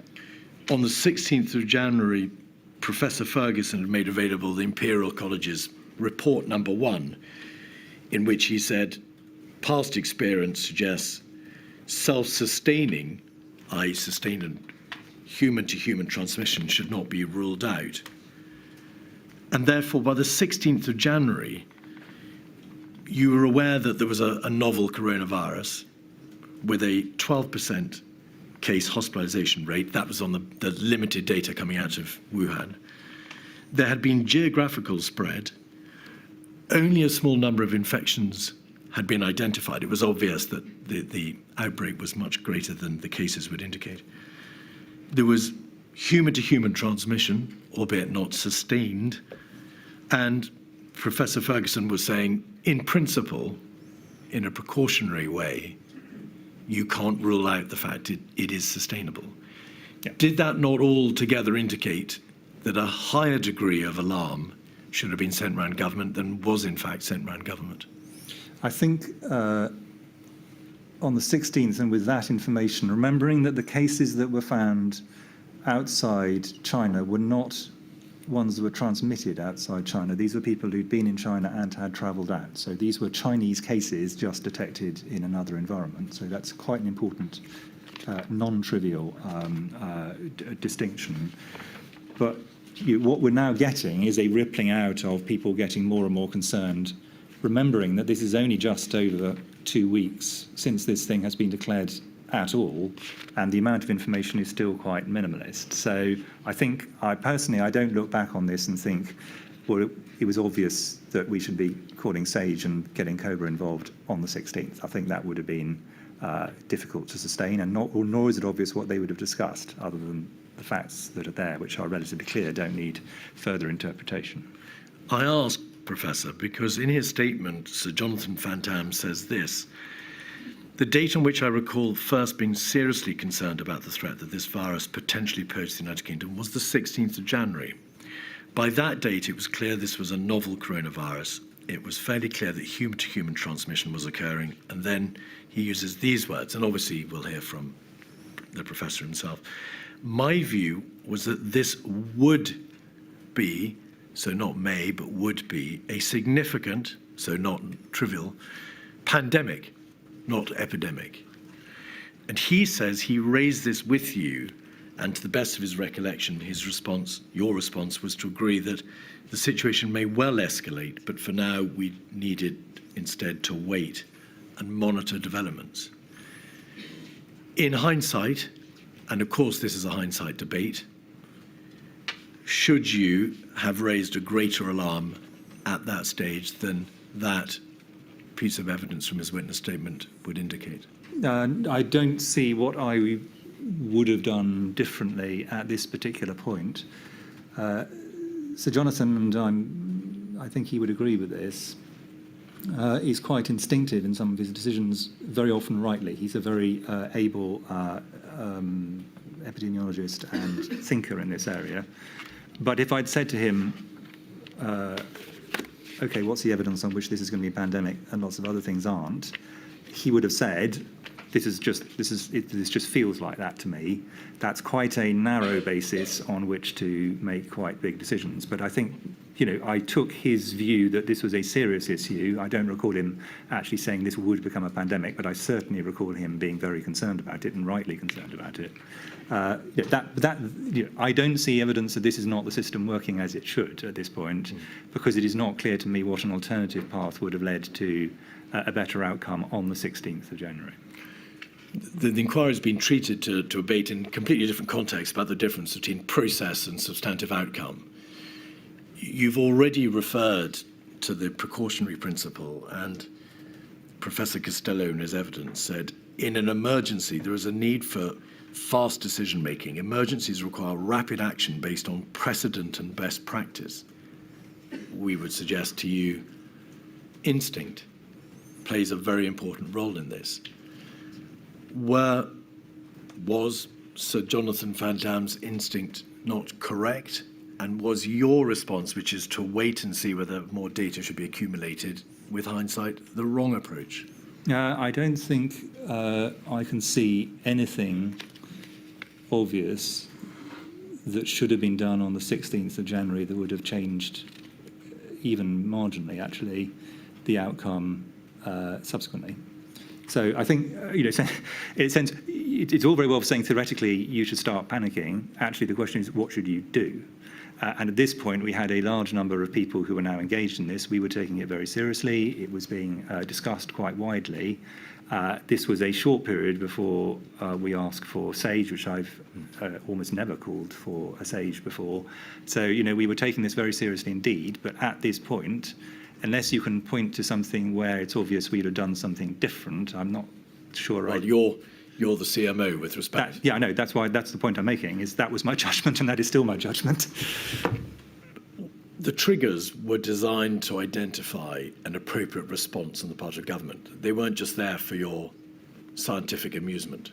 I think to be fair, Mr. Keith, Mr. Chris said that they were to make it sure the issue was taken seriously, and he's just said we were taking it seriously. Yes. And my question to you is this: you did plainly move on to call a SAGE, and the chronology shows that SAGE was called at a relatively early stage in the process.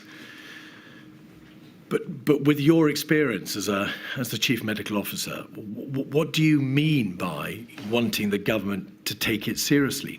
You call for SAGE. A SAGE is a platform in which there may be a debate. But what in practice, epidemiologically, did you have in mind when these triggers were met? So I think there's a large bit of the apparatus of government which is, in a sense, being ignored in that question, potentially, and I'd just like to highlight it, which is Public Health England, which is a large body, as opposed to my own office of several thousand people, whose job it is to deal with this, and the Department of Health and Social Care, both of which were by now taking this very seriously, and this was part of the discussion that was being had in the appropriate bits of government, which is not at this point, in my view, number 10 or the central system. We'll come on to where I thought that changed. But at this point, I think the right bits of government were taking this very seriously. So I don't think, and that's the basis on which I'm saying I think this was a reasonable level of response for, leaving aside Sir Jonathan's gut feeling, as you show, is still quite limited data. And if you look at Professor Ferguson's analysis, it shows pretty wide confidence intervals, quite rightly. He's basing it on incredibly sparse data. So I think we just need to be careful. And this is, the reason I'm saying this, and the reason I'm going to defend this position, where I know it'd be easier just for me to concede, is if, as a result of this inquiry, we start having a hair trigger for large numbers of things where the professional judgment is, let us wait and see, and that is the correct professional judgment, that would not be an advance.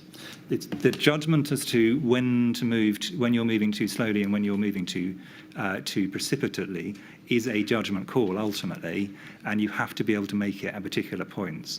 There are various points along the path which we'll come on to where I would, in retrospect, have made different decisions. This is all I'm saying is this is not one of them.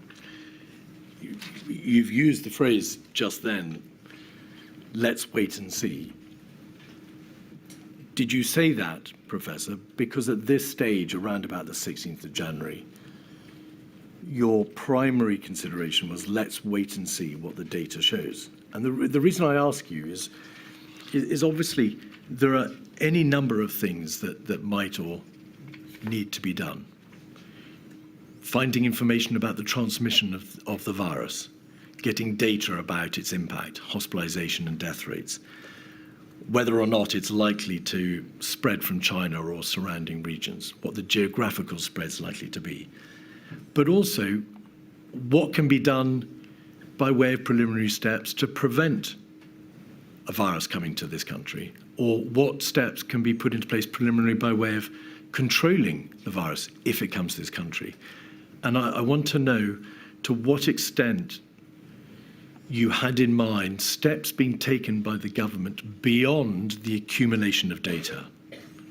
What practical measures, if any, were already under the horizon of these, well, the bodies that sat, of course, from the 21st of January onwards and yourself? So all I can point to is that government has extremely able specialist groups, of which public health is the principal one, but also emergency bits in the Department of Health and Social Care, which were by now, at this point, taking this as a major part of their work. That was correct. But wait and see did not just mean Sir Jonathan and I had a chat and that was the end of it. Government took no further action.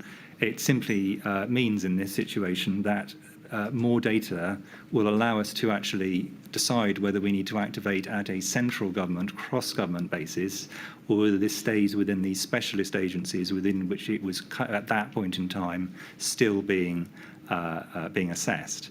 Now, and this is quite an important differentiation.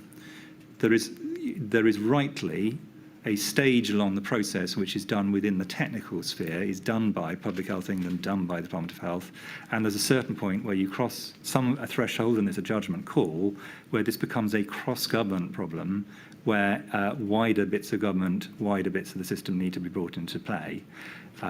Your implication, I would take it, since I'm saying that the health bits were activated at this stage, is that on the basis of this data alone, central government out with the health system should be being activated in some way. And I'm saying my judgment at the time and my judgment still now is I don't agree. I hope I'm plain. No, that's very plain, Professor. You referred to whether or not the government took no further action. Obviously, there's an issue there for government.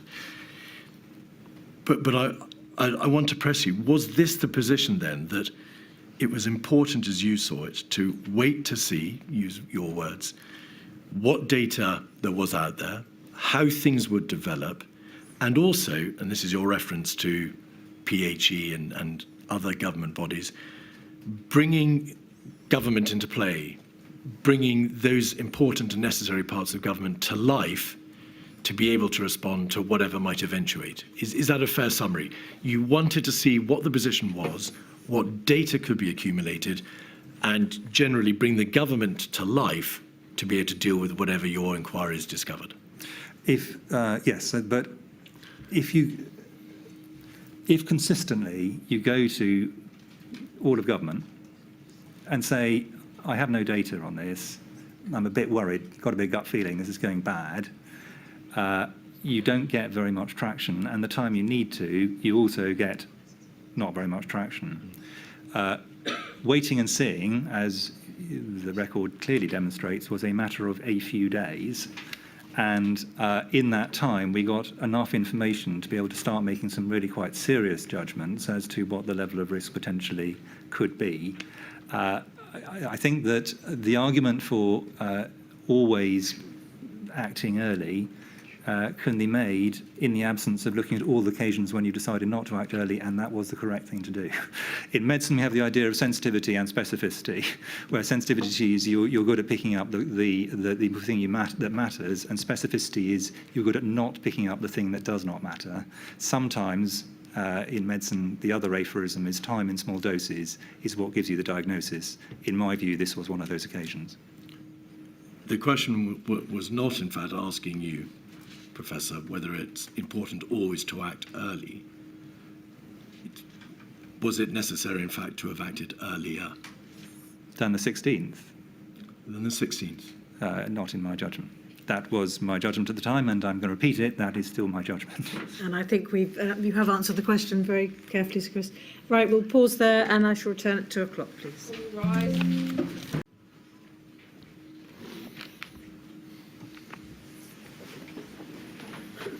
Yes, Mr. Keith.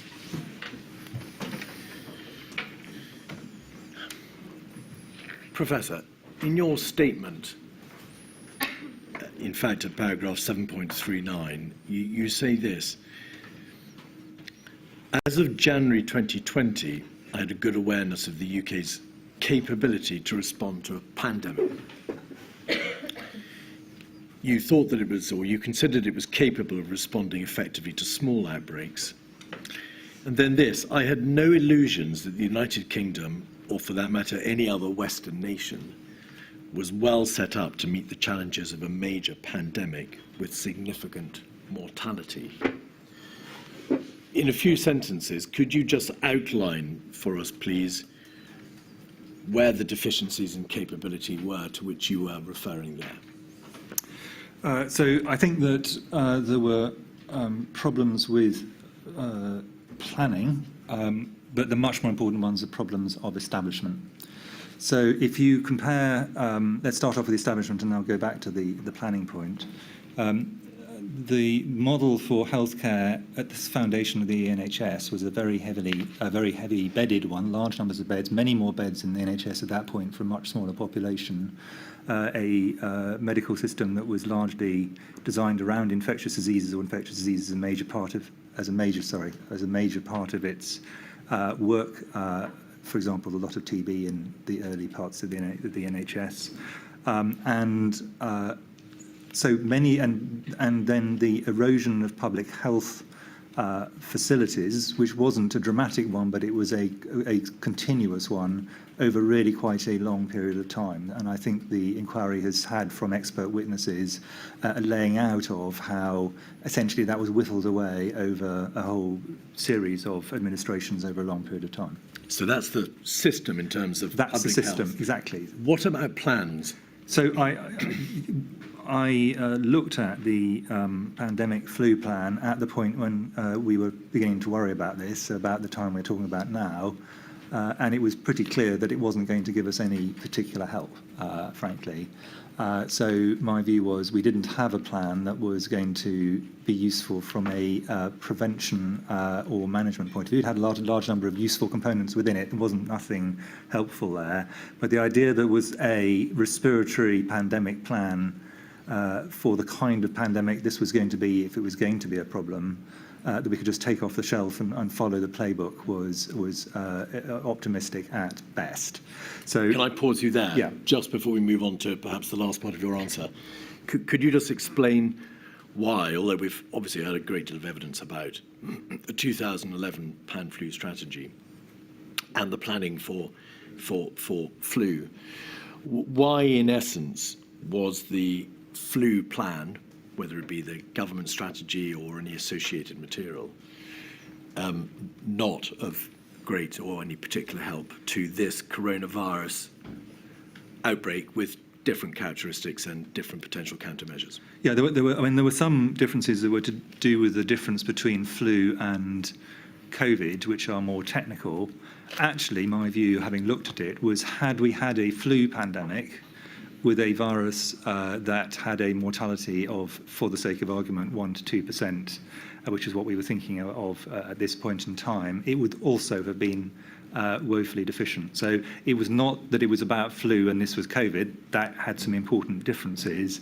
It was about the fact this wasn't designed, in my view, to meet this particular need at all. And I think, if I'm honest, I think it really was clearly written by people who'd just been through a pandemic in which the mortality was very low. The H1N1 2009 pandemic.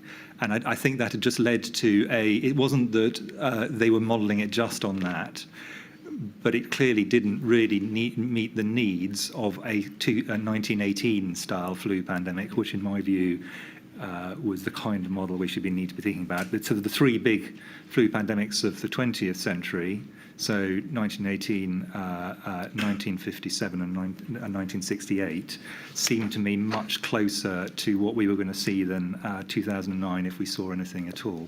I'm not talking about the 16th of January, to be clear, but I think this is by the end of January, this is my view. Yes, you say as of January 2020. Yeah. And then coming back, please, to plans. You've dealt then with the genesis of the existing plan. Were there any other developed plans on the part of DHSC or the Civil Contingency Secretariat or central government generally to deal with the crisis as you saw it emerging? Not that I personally thought were massively useful to my role. There were some important things, many of them rather morbid, like, how do you Excess deaths, and how do you have a number of body bags and all that kind of thing. But in terms of actually what do you do about the pandemic, my view was we were thin on the ground on plans. That in itself would not have been an issue if we'd had large numbers of capabilities, because I think in all emergencies, the key thing is capability. Capabilities trumps plans every single time. And it was the lack of capability which was the bigger problem in my view. So this was obviously a very serious problem. Yeah. There was effectively a complete absence of plans to be able to deal with this particular crisis, this particular virus, and this particular emerging pandemic. The system, in terms of beds and public health facilities, was on the edge anyway, and there had, of course, been no earlier consideration of what might be done, because this was the first coronavirus which potentially was going to hit the United Kingdom in a major way. Your statement at paragraph 7.43 says this, that from the 20th of January onwards, we commenced preparations in earnest to be ready for a pandemic were one to occur.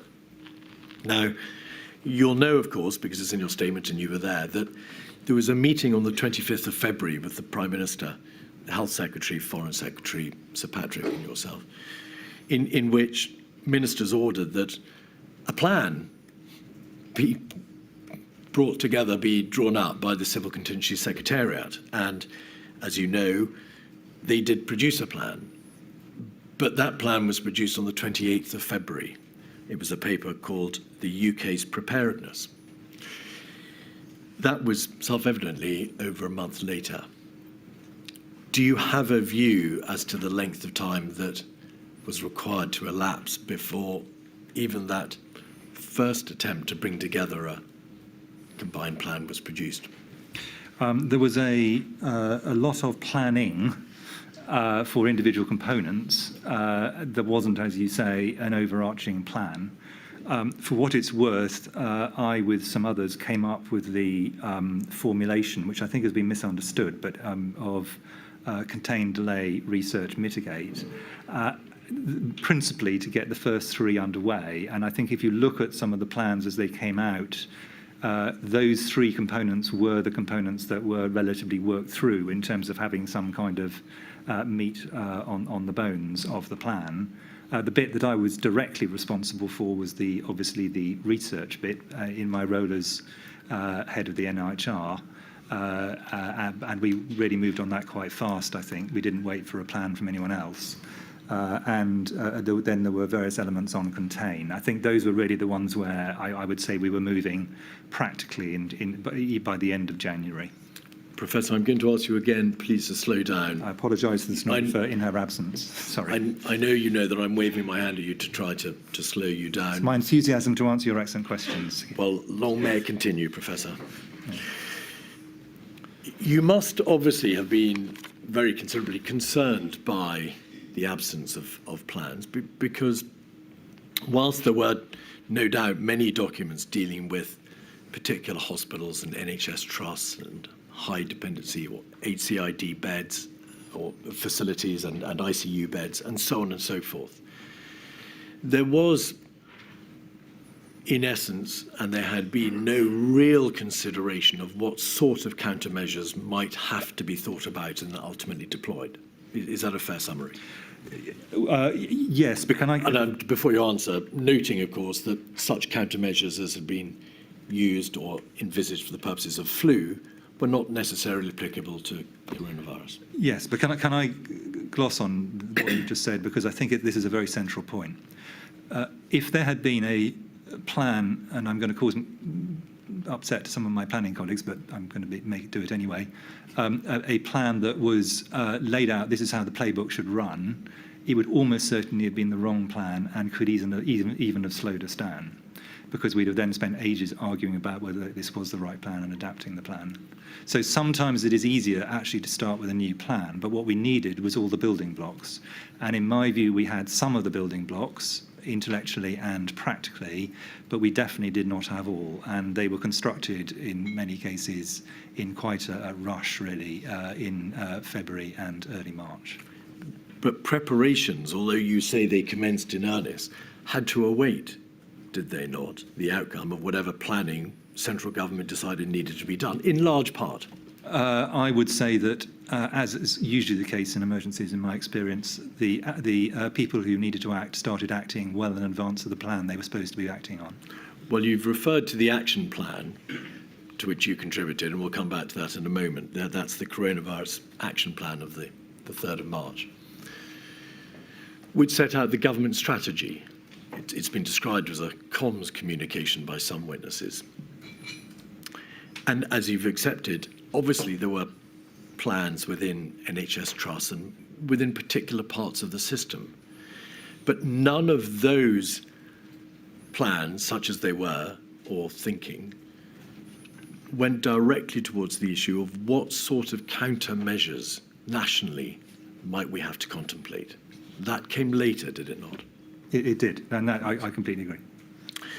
And so when you say in your statement, preparations commenced in earnest to be ready for a pandemic were one to occur, is that not just a reference to such strategic thinking as was done that led to the action plan and to various disparate parts of the system? There was no central plan telling the government how to respond nationally to the crisis until the end of February. Basically that is my view, and if I'm honest, I would go a little bit further than that. I would say that this may seem a long way down the track, but in mid-March rather, I wrote a kind of 3-page strategy document with tactical pillars underneath it, and I did so really because I thought it wasn't clear what else there was, so that was my attempt to do that. But it was a retrofitting of a strategy and tactical pillars in some senses to individual components that were there. It wasn't that nothing was happening, and I think the thing which people often assume is you get strategy, then plan, then operations.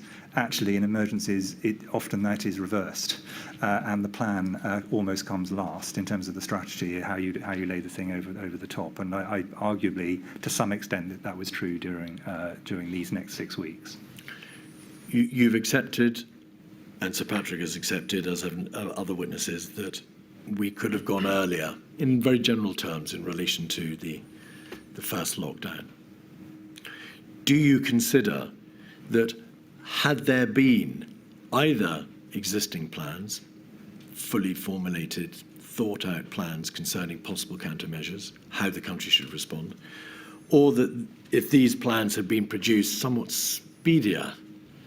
more speedily than they had, acknowledging that it took from the 20th of January to the 28th of February to produce them, then we might have been in a position, or a better position, to have gone earlier. I don't think that. So I think that components of the plan were possible to draw up quite early on, and my view is that the action plan, which is a perfectly sensible document at the beginning of March, had those components in it.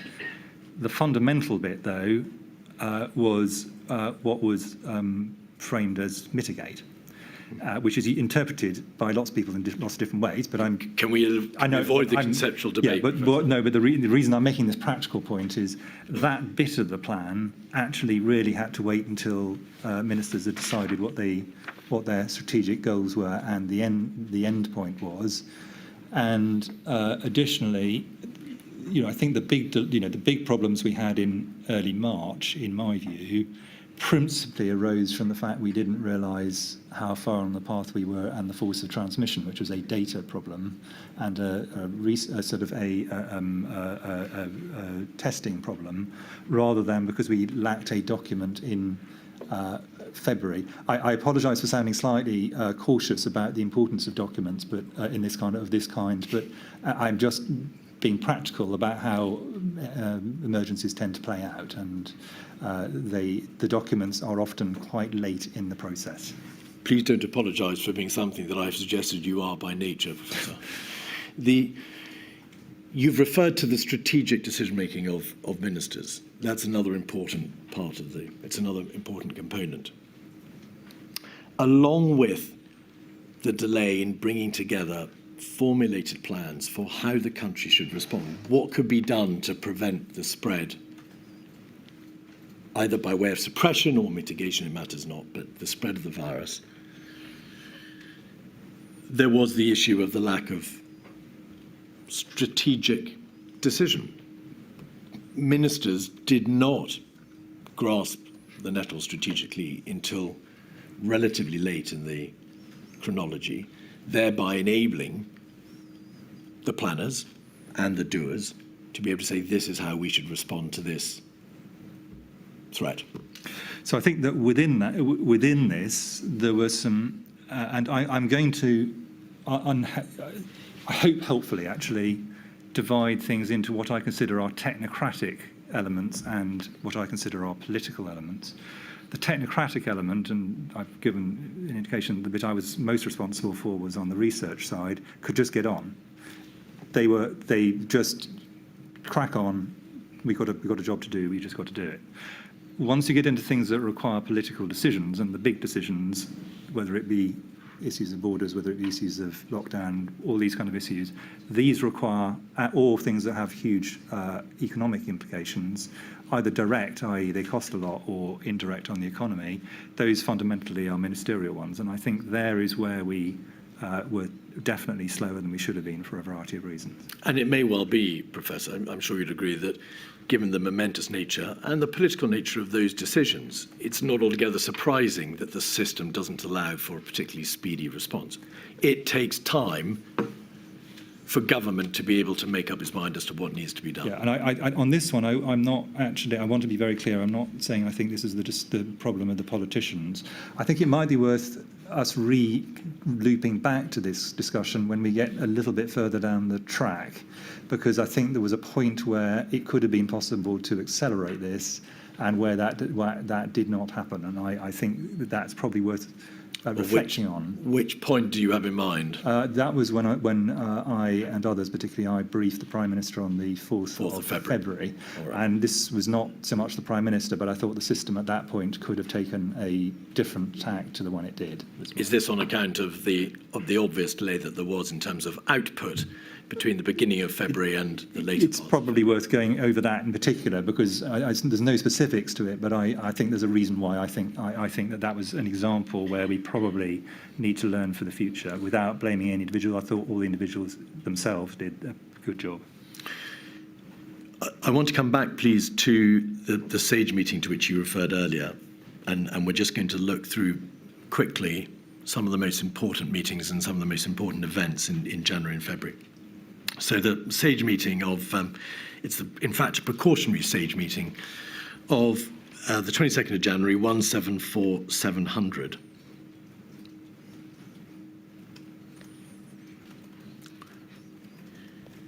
On page 2 at paragraph 7, there is a reference to this. There is evidence of person-to-person transmission. It is unknown whether transmission is sustainable. So this is a reference to the earlier debate that we had, Professor. There was produced for this meeting a commonly recognised information picture, to use the wonderful nomenclature of government, a CRIP. CRIP 1, could we have that, please? 47544, page 4. Is this script for a SAGE or a Cobra? Well, it's dated the information correct as at Friday the 24th of January. But the date given there on page 4 is a PHE risk assessment of the 21st of January. So it may have been produced for a 24th. Yeah, this would typically be a Cobra document rather than a SAGE document. In the middle of the page, it does say sustained human-to-human transmission, i.e. long chains of transmission within a community. Is that because there was a significant change between the 22nd of January and the 24th, or around the 22nd of January? In essence, it became clear that the human-to-human transmission wasn't limited, it was sustained. Yes. By this stage, I think there was confidence that there was at least some sustained transmission. And in fact, the Imperial College report number 3, to which you referred earlier, reported on the 23rd of January to government that human-to-human transmission, self-sustaining human-to-human transmission, was the only plausible explanation for the size of the outbreak. Were you certain, nevertheless, or how sure were you, nevertheless, at this stage, that human-to-human transmission was sustainable? I was confident, and I think everyone was confident, that it was sustainable at this point in time. That doesn't necessarily mean that it remains sustainable indefinitely. And if I can just take two recent examples, because I just want to illustrate, so I think it's quite a critical point in the way we thought about it for the next few weeks. If you think about the major Zika epidemic in Brazil, and if you think about SARS, which has got some similarities to this, including being a coronavirus, both of those were sustainable and along long chains of transmission for a period of time, and then they died out. So the idea that there is ongoing person-to-person transmission along long chains, and that inevitably means that you then go on to have a sustained, I mean in a different sense, over multiples of months to years, transmission, those two are, the first is necessary for the second, but not sufficient. Professor, I must ask you to slow down again. Sorry. You're going very fast. Around this time, in fact, on the 25th of January, there were some emails between Professors Woolhouse and Ferguson, and with Jeremy Farrow, in which they debate, and Professor Woolhouse is particularly strong on the issue of whether or not the central estimates published by the World Health Organization indicate that half the people in the United Kingdom and many other countries were maybe infected. There will be at least a doubling of the gross mortality rate and a completely overwhelmed health system. Now, you weren't party to those emails, but Professor Ferguson, in one of those emails, says, "Fully agree, Jeremy and I were saying the same to Patrick Vallance and Chris Whitty last night." So probably an evening, maybe the 23rd or 24th of January. So along with the clear evidence of sustained person-to-person transmission, along with their concerns based upon the WHO material, there was no doubt in your mind, was there, but that there was a high degree of transmissibility, there was sustained human-to-human transmission. In essence, this was a very dangerous and transmissible virus. Yes, I don't think there's any doubt that that was true. On the 28th of January, you emailed a health special advisor in number 10. Could we have 47585?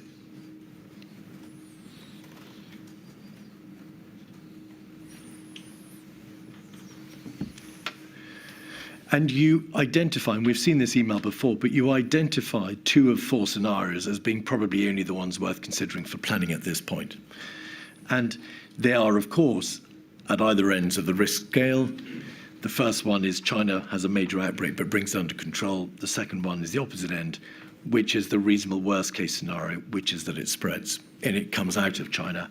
And there are those consequences that you set out in terms of the estimated, and I emphasize the estimated R reproduction value, the mortality, the doubling time, incubation period, and so on. So at that time, you were aware of the general concerns about transmissibility.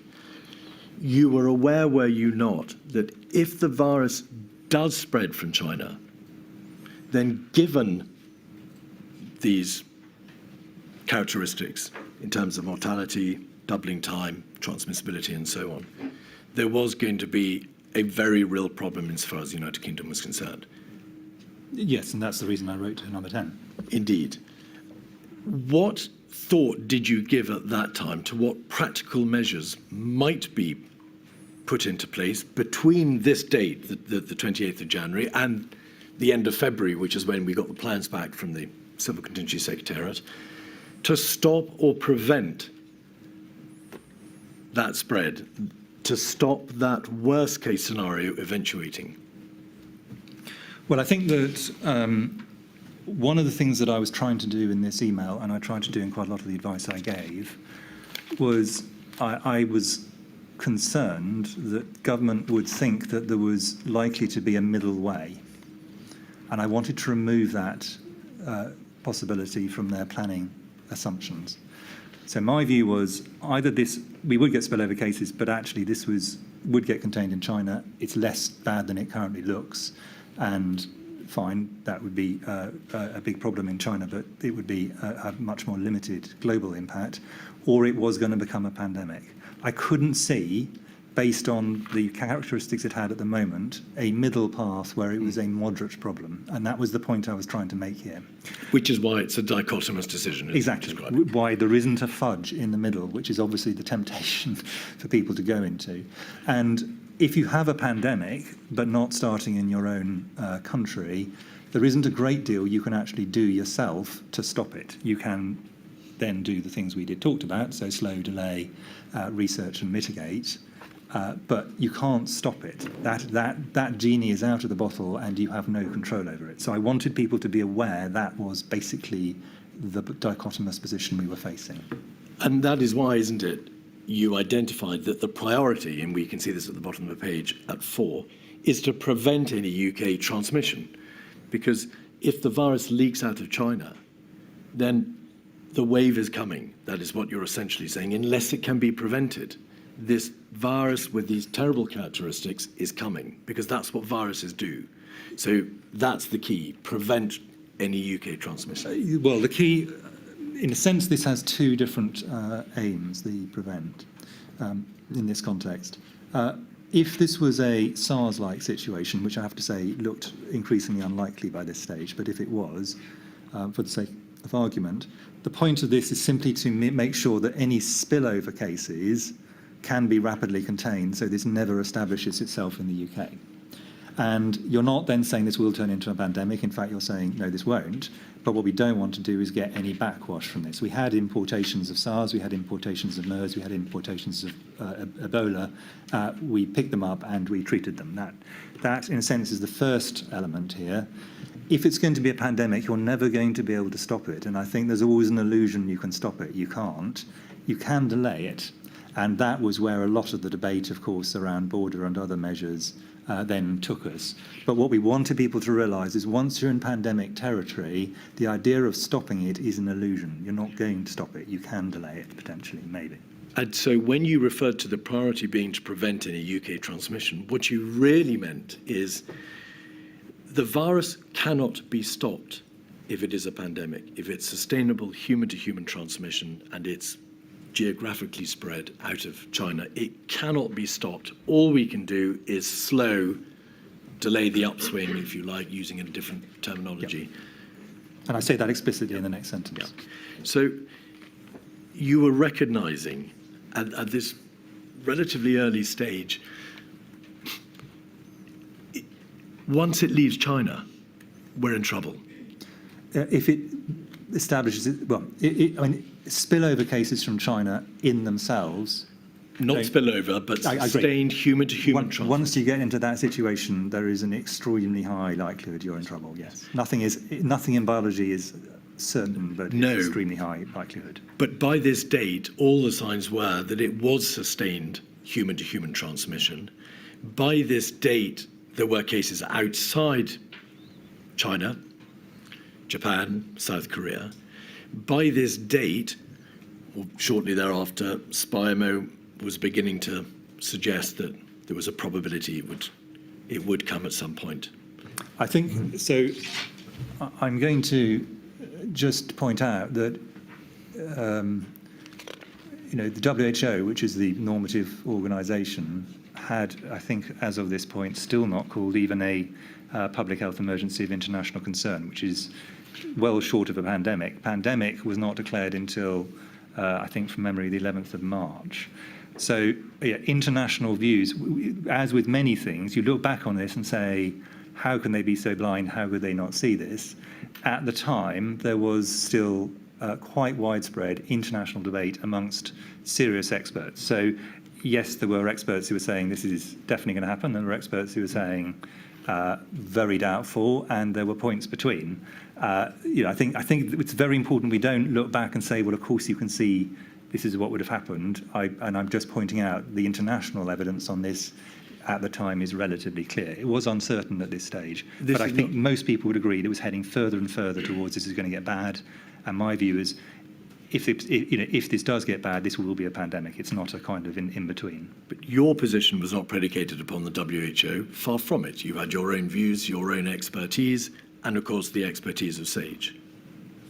Yes, but Right. in a sense, what I actually in this area, the UK and WHO, WHO is a reasonable anchor point. If you diverge from WHO, and it was appropriate for us to do so sometimes, you have to have a good reason why you're doing so. I think it's a reasonable, in a sense, point of international comparison. It is the international normative agency. Professor, you gave advice.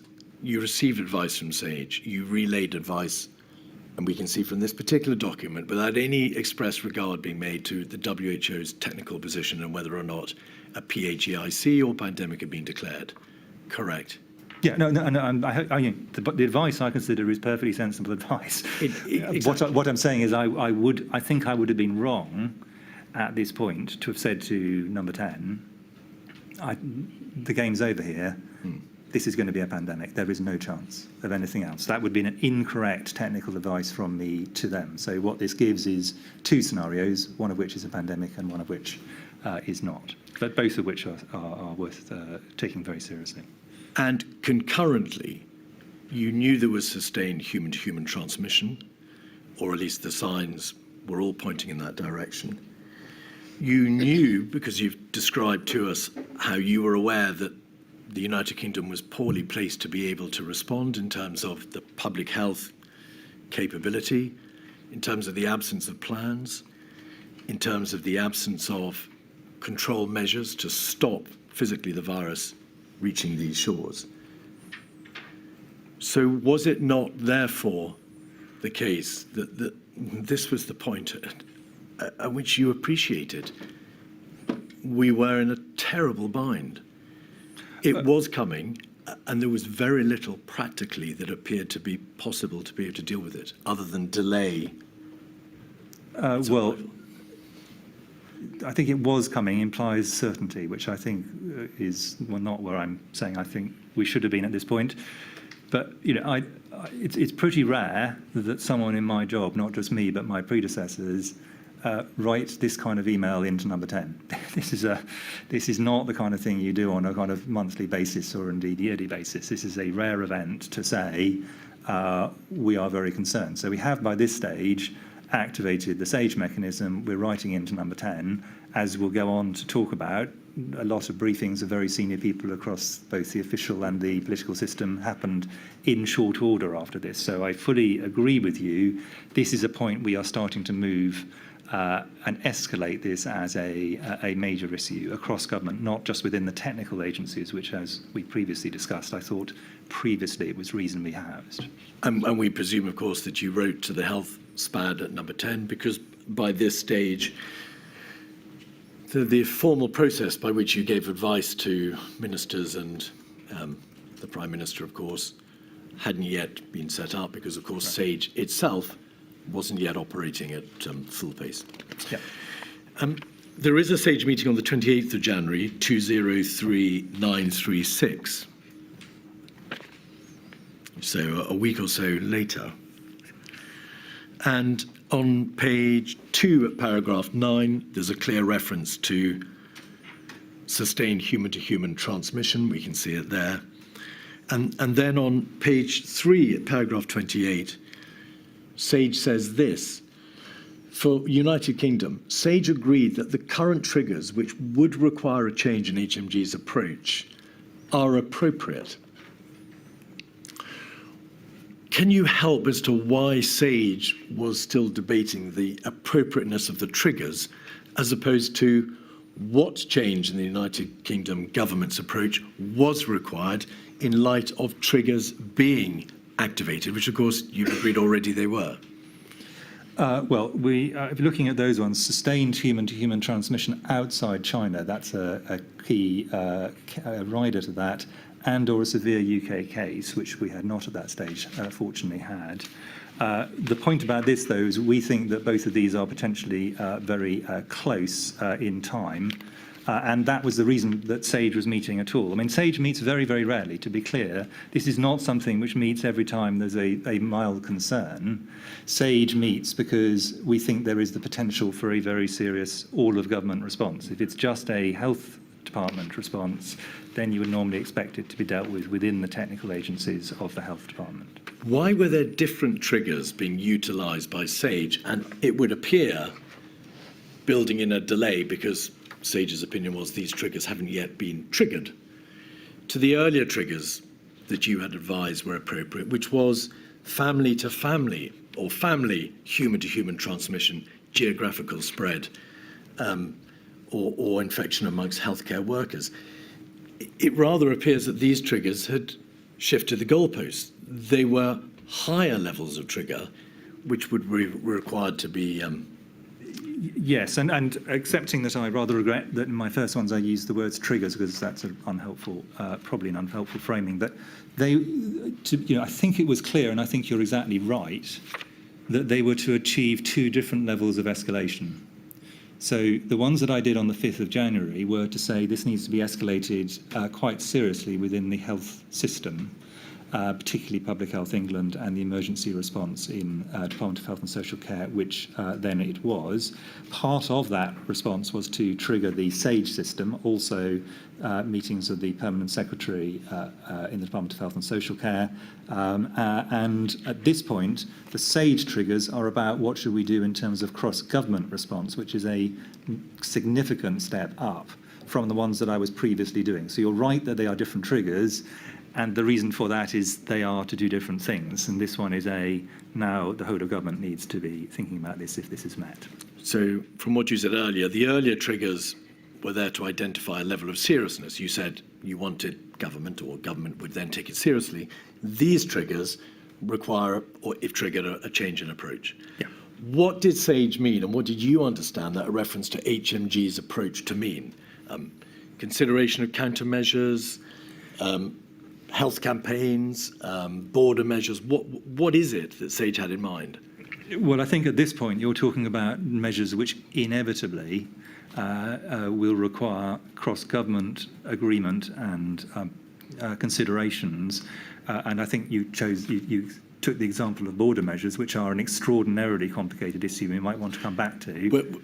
Professor, forgive me, we'll come back to borders. No, but in a sense, what I'm really saying is there's quite a big difference between things which are entirely within what is sometimes called the health family, where you can sort it out with the combination of NHS, public health and academia, and those things which are inevitably going to require not just desire, but require a cross-government response. And what these triggers would mean is a change of the whole of government. That's the HMG point. This is not a DHEC response, an NHS response, or a PHE response. This is an HMG response, i.e. whole of government. This entire debate, Professor, is of course taking place in the context of how a country and a government responds practically to an emerging crisis. What in practice did SAGE understand the government would do? What was it advising it would do? What did it think it would do in the event of these fresh triggers being triggered? What in practice does it amount to? Can you help us? Well, the earliest things that would have to be considered, and they are not easy, and we should really talk about them either seriously or not at all, are border measures, which require a lot of thinking. They've got implications for trade, they've got implications for diplomacy, they've got implications for the economy, they've got implications for consular, etc. But that's because one of your earliest things is to reduce the risk of importation. You also need to alert the overall economic system that that something which may well be a significant economic shock is in the vicinity. Doesn't mean it's going to happen, but they need to think about it, etc. There are a very large number of different things which will need to be considered. For borders? Is this all in the context of borders? No, this is in the context of the point about these are what are the things which cannot just be done within the health system. That's really the question on this. And there are some things very many things that can be done within the health system, but there are many things also which cannot be done within the health system. And I've just given some examples. There are many others. Well, let's look at borders. By this date, advice on port health recommendations had already been given. You'll recall yourself and Sir Patrick, yourself and a DCMO, probably Sir Jonathan Van Dam, advised it was too soon to do any additional measures on the basis of one case in Japan and one in Thailand. On the 2nd of February, so a few days after this, you engaged the advice of Professor Edmonds and Professor Ferguson. You asked them for you made a request for their views on travel advice. And in relatively early February, the 5th of February, at a COBRA meeting, you advised that, practically speaking, significant border measures, and putting aside all the issues about the trade and commerce and flow of persons and the political connotations, a stringent border process would be unlikely to achieve much rather other than a delay to be measured in days of the emergence of the virus. Yes, so that was a technical judgment. Yes. And I wanted to check that other people who have different experience in this area thought this, were able to challenge if they thought that this first view was incorrect. I didn't want it to be the last word, but my worry was I'd be asked for an opinion, and I wanted to be sure that others who I thought were good in this area had had a chance to disagree if they felt that my provisional opinion, was wrong. Indeed, and I think we can deal with borders relatively speedily because in terms of the merits of border measures, evidence has been received by the inquiry to the effect that less stringent measures such as screening and leafleting and temperature checks are unlikely to work because they can be circumnavigated. There are very real practical difficulties with any border system of restriction, and scientifically, there was no support for complete border closure or quarantines because A, they are very difficult to maintain, B, they're politically very divisive, and thirdly, they were just unlikely to work. Yes, and I think, in a sense, I think that the technical judgments were, there's no evidence subsequently that's come to light that they were wrong. But if I were to rerun this period again, and I think it's important to be reflective, the thing which we didn't, I think, consider enough was should we be asking people coming back from China to self-quarantine irrespective of symptoms, for probably 10 or 14 days. We were beginning to do so on the basis of symptoms. Now, as it turns out, this wouldn't have made any difference. As you've got evidence from others, the importations that happened, as we actually were anticipating, were mainly from our neighbours, not directly from China. And they were largely in half-term. It would have taken time for any system of quarantine to be set up. In practice, I think it would have made no difference. All I'm saying is it's very, in many areas, I think hindsight has led people to take unduly harsh views about what should have been done. Here's an area which I think we probably should have done something different, even though it probably wouldn't have made much difference. But I think in terms of what's our future doctrine, I think this is an area we should probably re-examine. So that's not the same as stopping flights or screening, both of which I think have very profound difficulties. This is a rather different approach. But the point, Professor, is that it was already understood by the 28th of January, that SAGE meeting, or very shortly thereafter, that in terms of efficacy, border measures were impracticable or unlikely to work or just impossible for a variety of reasons. So what can I just be yes, please. Very, very clear? If unilateral border measures by the UK, I think we were all very confident would have very minimal effects. Had, for example, China chosen to close its borders right at the beginning, it's difficult to tell what would have happened, and that could have led to a different situation. But in terms of the decisions the UK had sovereignty over, i.e. its own borders, that was the situation, yes. I'm not concerned with what China might have done, because coming back to the 28th of January SAGE meeting and that paragraph 28 on page 3, I was asking you, What in practice did Sage or you envisage HMG's approach to mean?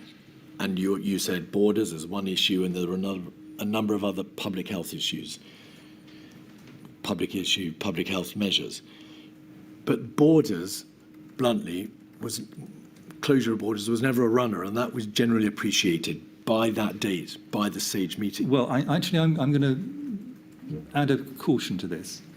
One of the other things that are important in borders is the maintenance of public confidence, which is not an epidemiological or public health issue, but there have been examples I know where borders have been closed essentially for that reason, and that was a reasonable political decision. So I just think it's important, I just want to be clear that it's an example, slightly counterintuitively, where the political choice might be to go further than the public health advice necessarily would lead.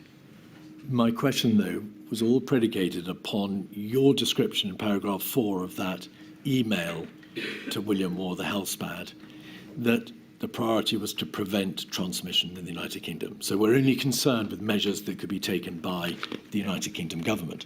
And so I ask you again, what other practical measures were in mind at the end of January, the beginning of February, other than borders, which we've debated, which would have been reflective of the change in HMG's approach, which Sage envisaged would be brought about by the triggers being triggered?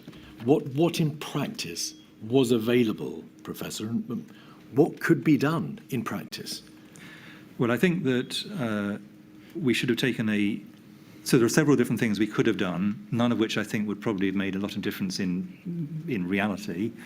But I think that this is an area where, in my view, government should have started, not necessarily that day, but within the next week. And I'll come back to where I think we had an opportunity and didn't go there, to start seeing this as a massive threat to the whole UK, economic and social as well as medical, as indeed transpired. That really is the question, I think, which this should trigger. But the problem we would have here, and this is repeatedly going to be the case, I'm afraid, is the point at which you can make these kind of comments in Sage. We didn't at this stage have any cases in the UK.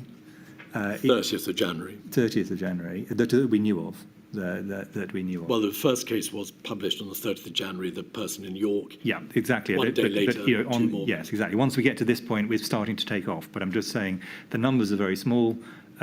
We haven't got any deaths in Europe, fortunately, for another 2 weeks at all, not just in the UK. UK is later, fortunately. And so whether you could get political movement based on those extremely small numbers, I think is an interesting question that we will never know the answer to. All I'm just saying is we shouldn't assume that even had these triggers been met, action would necessarily have flowed. I'm just saying that. Quite so. But I think that it is important to note that this is not just a health problem if it happens. This is clearly going to be a societal problem and needs to be escalated across government.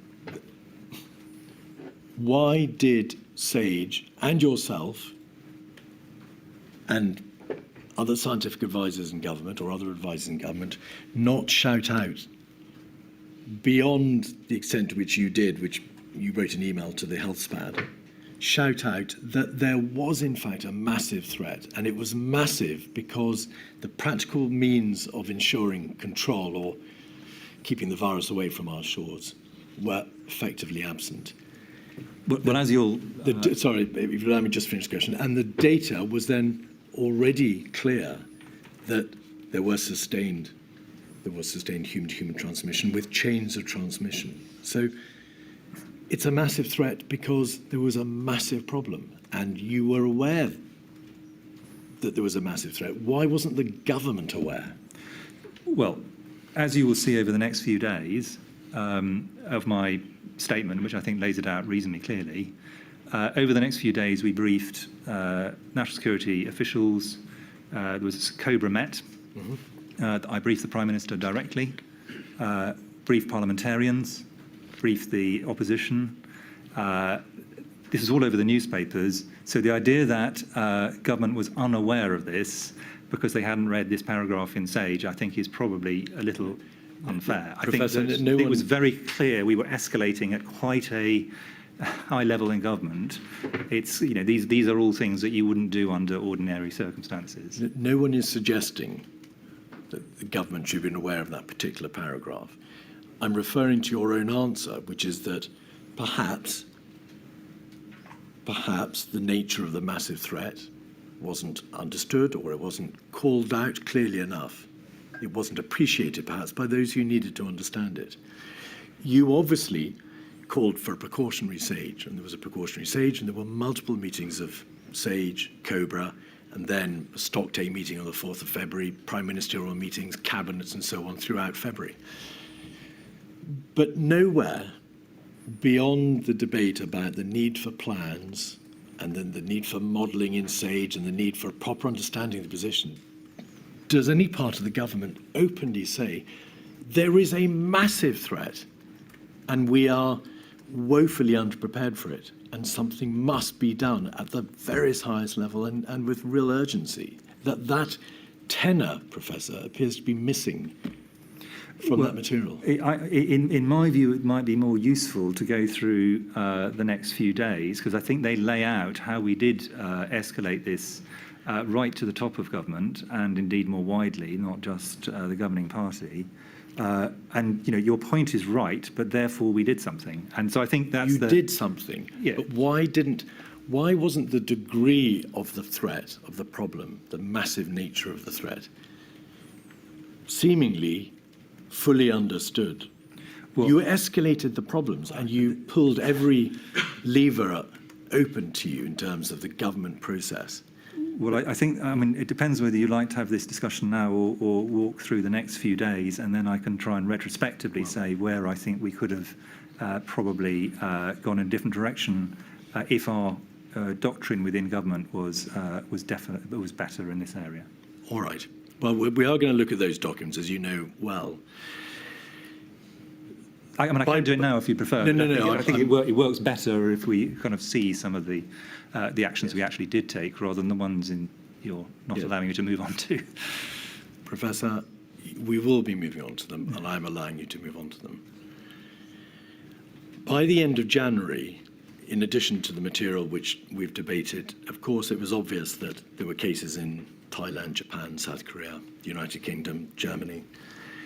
There was also a Lancet article, was there not, at the end of January, which had made plain the nature of the human-to-human transmission. It concerned a family that had travelled to Wuhan. So, on the 2nd of February, you were emailed by Professor Ferguson, who I think gave you a central estimate of the case fatality rate. Is that correct? Yes. What did that tell you about the likely level of mortality, I apologise, amongst identified cases? So without putting it up, because I was sent by multiple people, multiple different versions, but all of them triangulated around somewhere between 1% and 4% mortality in cases that have been found, but with a very heavy health warning, and they would have agreed with this, that calculating mortality rates early on in a pandemic when there's an upswing and you don't have the ability to detect minimal or asymptomatic cases is fraught with technical difficulties. So I think all of us thought that there was a very wide range around these estimates. So no single one of them, in my view, you get and you think, well, that's it, solved. It took quite a while before we were confident. But the ballpark, I thought, was got right, actually. And I think if you look back over these numbers, I think they were pretty good. I think they were pretty good, actually. 3 weeks in to a completely new to the world disease, relatively few of these numbers have moved very much since. So that is quite the technical response was, in that sense, impressive. And when you say since, you mean by the end of January? No, I mean up to the end of, until we get to Omicron, I think that the numbers that were calculated. No, sorry, we misunderstand each other. At what point were the majority of these figures available, which have, with the fullness of time, proved to be broadly correct? So case fatality rate, infection fatality rate, hospitalisation rate. If you look at the, for example, the email like we just discussed on number 10, none of the figures I put in that have actually substantially moved since the time that I read them. These weren't my numbers. I was reporting other scientists' excellent work. But we had already settled, although at that point we had wide confidence intervals around all of them, actually, as the confidence intervals have narrowed, we've still ended up in a pretty similar central position, which I think is a great tribute to Chinese and UK scientists amongst many others. And so we may be clear about the information available to you. Those are matters such as the reproduction number, the doubling time, the incubation period, case fatality rates, that sort of information. Yes, I mean, some of those are probably intrinsic to the virus. So things like the incubation period, things like doubling time and the effective R number, not necessarily the R naught, they will vary over time and depending on a number of other factors, including actually NPIs, as we will no doubt come on to. Yes. So they're not fixed, but some of them are fixed, and those ones I think were pretty reasonable as a first pass. There was then a SAGE meeting on the 4th of February. We'll have that up briefly, 51925. SAGE noted on page 3 at paragraph 19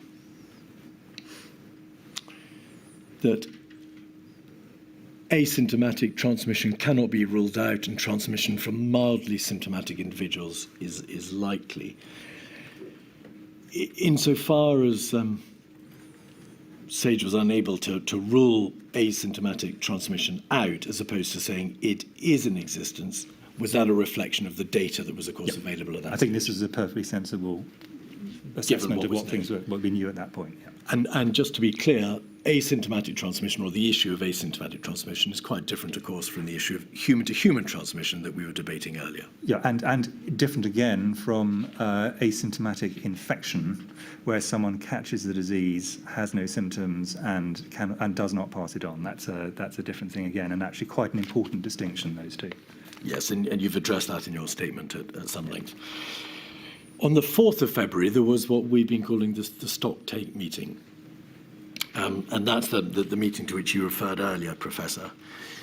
That is, I think, at 146558, or at any event, this is a letter from Imran Shafi, who reported upon the meeting. And this was a meeting between yourself and the Prime Minister, the Secretary of State, and a number of advisors and colleagues. Including the National Security Advisor. Including the National Security Advisor. The second paragraph on that page, it is, as it happens, the only substantive paragraph that deals with coronavirus. We began with a short update on coronavirus. Following an update from the CMO, the Prime Minister stressed the need to continue to explain our stance to maintain public confidence in the plan. Maybe we presume that's a reference to the government plan, whatever it might have been by that date. Yeah. On further travel restrictions, your Secretary of State was engaging Foreign and Commonwealth Office and European colleagues and would revert with a proposal on the way forward. But in truth, the big issue of border closures or significant restrictions had already been advised upon, at least in the first instance, because it was an issue that came back, didn't it, again and again. Yeah. And will require an assessment of what constitutes a proportionate response. Please keep number 10 closely involved on key decisions in the coming days. There wouldn't appear, Professor, on the face of that paragraph to be much by way of reflection of the massive threat that you described. I agree. So can I give a little bit of a commentary on this, because I think this is a fundamental issue of not of the individuals, and I want to be very clear. I think the Private Secretary, for example, is doing what he should do. He's an outstanding Private Secretary. He was, and a colleague subsequently. You have a situation where the Chief Medical Officer, and as you know from other documents, reported to the Prime Minister that there was a possibility, wasn't a certainty, of a pandemic. And if this pandemic occurred, my view was it was reasonable to think this is not the same as a reasonable worst-case scenario, and I want to be clear. Can you go, please, much slower in this important issue? It was reasonable to think that we would be looking on first pass at maybe 100 to 300,000 deaths, which, to be clear, is pretty accurate compared to where we are, sadly, now. I wasn't saying this was certain. Now, important second point, this wasn't some maverick coming in and saying this. This is on the basis of SAGE meetings chaired by the Government Chief Scientific Advisor. COBRA had met. The World Health Organization has by now declared a public health emergency of international concern. This is all over the news. Now, the point I would like to make on this, because I think this is actually something where we really do need to think very seriously in government, is that had, let us say, the Director General of MI5 or the Chief of the General Staff come in and said there is a possibility of 100,000 plus people sadly dying from a terrorist attack or from attack on the UK, the chances that this would have been the response in the letter and that this is what would have, that the system would have continued as it did, next COBRA meeting, still chaired by the Secretary of State for Health and Social Care, I think is quite small. And the reason I'm making that point is this was not a new consideration. Pandemic infection, flu, but this is very similar to pandemic flu, has been top of the National Risk Register for years. This is not a new potential threat. So my worry has always been, and I think this in a sense reflects it, that hard geopolitical threats are treated in a different way, and in my view, entirely appropriate way, this isn't a criticism of what they do, to ones which are seen as natural threats or hazards. That, I think, is something collectively that we should think about without ascribing this to any person. I don't think, I think the same could very easily have happened under a number of prime ministers and with a number of others in the room. This is not a statement about the individuals, this is a statement about the system, in my view, underplaying relative to other threats, the natural threats, including health threats. So that I think is quite a fundamental point, because I think had we essentially had the centre of government electrified by this, I'm not saying the outcome would have been different, but I think it would at least have led to a stronger all-of-government think through of all the potential consequentials. There's a lot in that, Professor. Can I just divide it up briefly? In terms of the system, the inquiry heard a great deal of evidence in Module 1 about how government system is differently designed as depending on whether or not it's dealing with a threat, a terrorist outrage, for example, as opposed to a risk. Is it that divide to which you're making reference in terms of the absence of perhaps an equally or the absence of an equally sophisticated or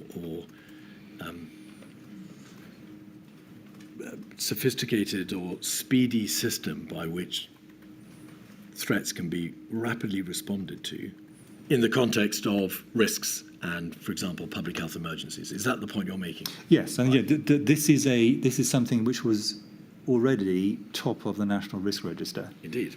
With understood consequentials across all of government. And that seems to me the reason why this is an opportunity where we probably could have moved up a gear or two across government. And as I say, I don't consider this as a personnel problem. I consider this as a systemic problem. If you'll allow me, you've made that point. And I'm not suggesting that this is a personal problem, that this failure, if it is, and we'll debate that, was a failure on the part of any given individual. But putting aside your very valid point about whether or not there might have been a different reaction if this had been a full national security crisis, the fact remains that the massive threat that you yourself have described is not apparent on the face of this paragraph. I mean, nobody at the heart of government appears to have been electrified, to use your word, by the information that there was a massive threat. Why was that? Well, I mean, I think, in a sense, that is my point, is the system is surprisingly bad at, in my view, responding to threats of this kind, which are not in the traditional national security system. And I think that is I don't think that's an insoluble problem, which is the reason why I want to surface it. And I think it is largely to do with the way that the national security apparatus interprets its role, and I think it's an area where we could probably make significant changes personally. You have repeatedly, if I may observe, said we in government. You personally, did you see this letter after the meeting, the Stocktake meeting on the 4th of February? I can't recall whether I did.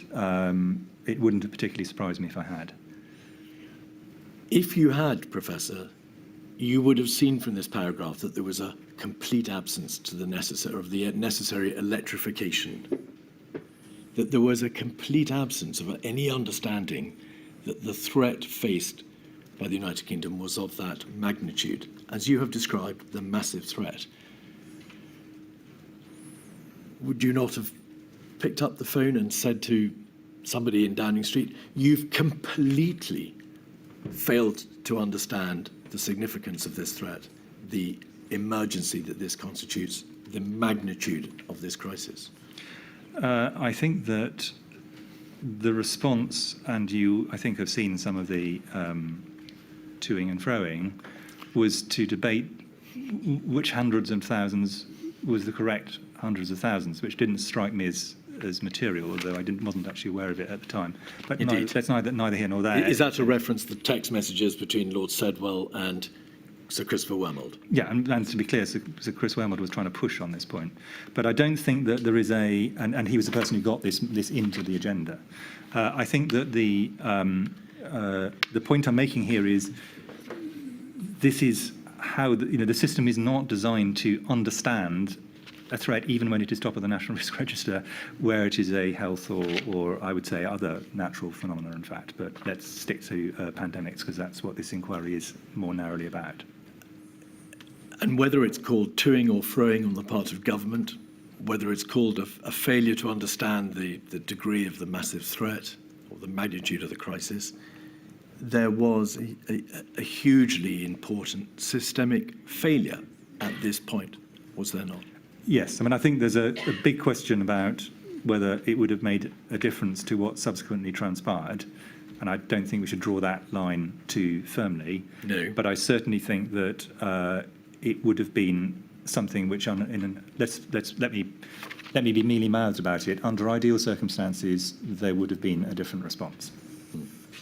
Apart from education or training, how would you change the approach to a terrorist threat and a natural hazard? I think I would start off with what's the level of damage that the UK is going to sustain, and start from that rather than which type of threat is it we're talking about. Because the sort of terrorist threat, for example, or what kind of I'm used to threat in a generic sense rather than more narrowly. I think that do people in the security apparatus in Number 10, in other areas, Cabinet Office, view the kind of work that, for example, the UK Health Security Agency does with the same degree of interest and importance as they would view, rightly, MI5, Special Branch, all these kinds of things? And my personal view is I don't think they do. And I think these should be seen as national security problems when they're on this scale. On smaller incidents, I think it's perfectly reasonable to take it differently. But I think if we're talking about something that is going to clearly have an impact across the whole of government, including very obviously on the economy, in addition to substantial loss of life, education, all these kind of things, then I think there is a strong argument for saying, why do we not put them, in a sense, on an equal footing in terms of the degree of impact they're going to have on society? But how do you give them an equal footing? Is it a question of training, or is it a question of saying that when it does become a national security threat, given the level of potential consequences, the National Security Advisor gets it? How do you I think get that so. across? In reality, the only people who can actually operate, I mean, there are 3 departments that can operate across all government where government needs to do something. Number 10, obviously, Treasury and Cabinet Office. And my view is this should have led to them saying, this is no longer your problem, health, this is our problem. Yeah. This is now a huge problem for the system, and this is going to come into the centre, because the centre can then assess this. Now, this is not to say there weren't excellent people in Cabinet Office, in the Civil Contingency Secretariat and so on, already on this.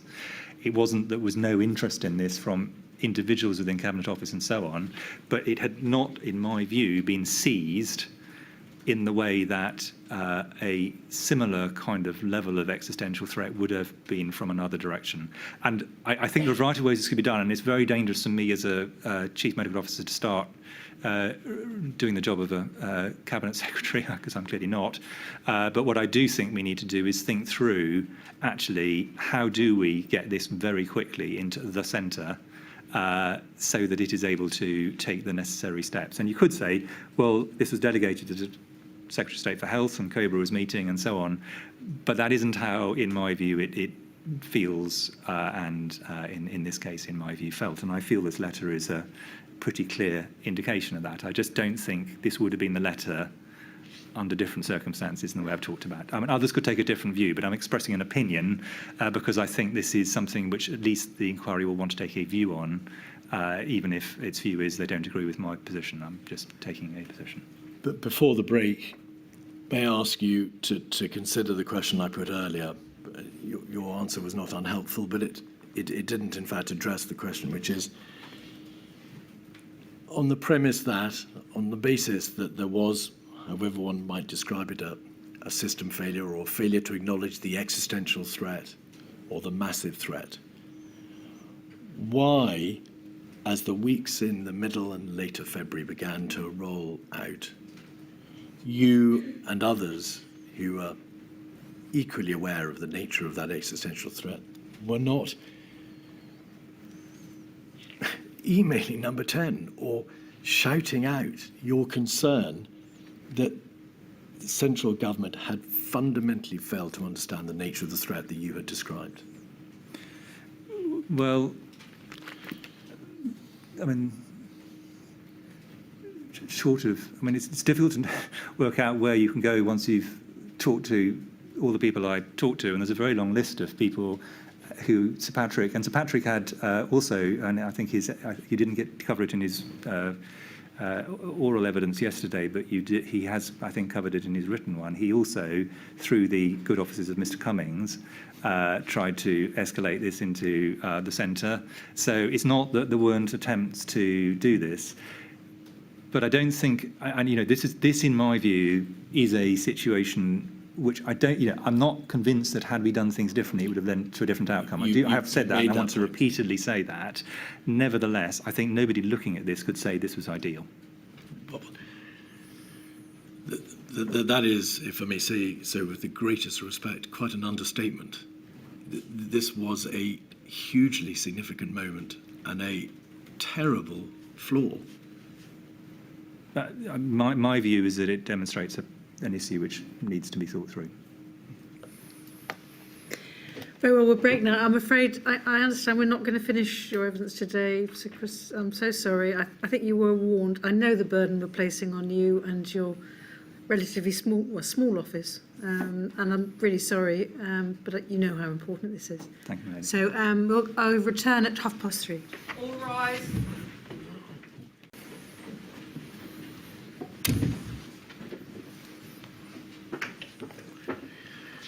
So, Chris, just so you know, I know the kind of concentration it takes to give evidence all day. So, and as you're going to have to come back tomorrow anyway, I've asked Mr. Keith to finish tonight at about 4:30. And I think there's a limit to how much we can ask you to do in one day. Thank you, Lady. So we were at the point of the stock take meeting, so-called, on the 4th of February. There were then, and you've referred in generality to these, there were a number of meetings, COBRA's, Cabinet, SAGE, of course, throughout the rest of February. And your point about the number of occasions at which you address this looming crisis or massive threat is well made. I mean, there's hundreds of pages of learning produced by SAGE and the subcommittees, and obviously the matters addressed at a variety of other different government meetings. There's a COBRA on the 5th of February. There's a paper produced by, I think, by the London School of Hygiene and Tropical Medicine on the 7th of February from its division CMMID. This isn't a memory test, Professor. Do you recall whether or not you were given that paper? It was a paper which dealt with the feasibility of controlling 2019 novel coronavirus outbreaks by isolation of cases and contacts. I can't recall, only because I received multiple versions and multiple papers, and remembering that far back, I think, would be optimistic. Indeed. Essentially, and this is the evidence of Professor Edmonds, that he produced a report, or rather CMMID produced a report, which showed that a very high number of contacts, or fractions of contacts, would have to be traced and isolated for effective control to work. There was also, and you've referred to this earlier, a report 4 from ICL dated the 10th of February. This is the one you referred to, which said this, that there was an overall case fatality rate in all infections, asymptomatic or symptomatic, of approximately 1%. There followed thereafter an important cabinet meeting on the 14th of February. Perhaps we can have a look at that. It's 56138. If we look, please, at page 6 of this meeting,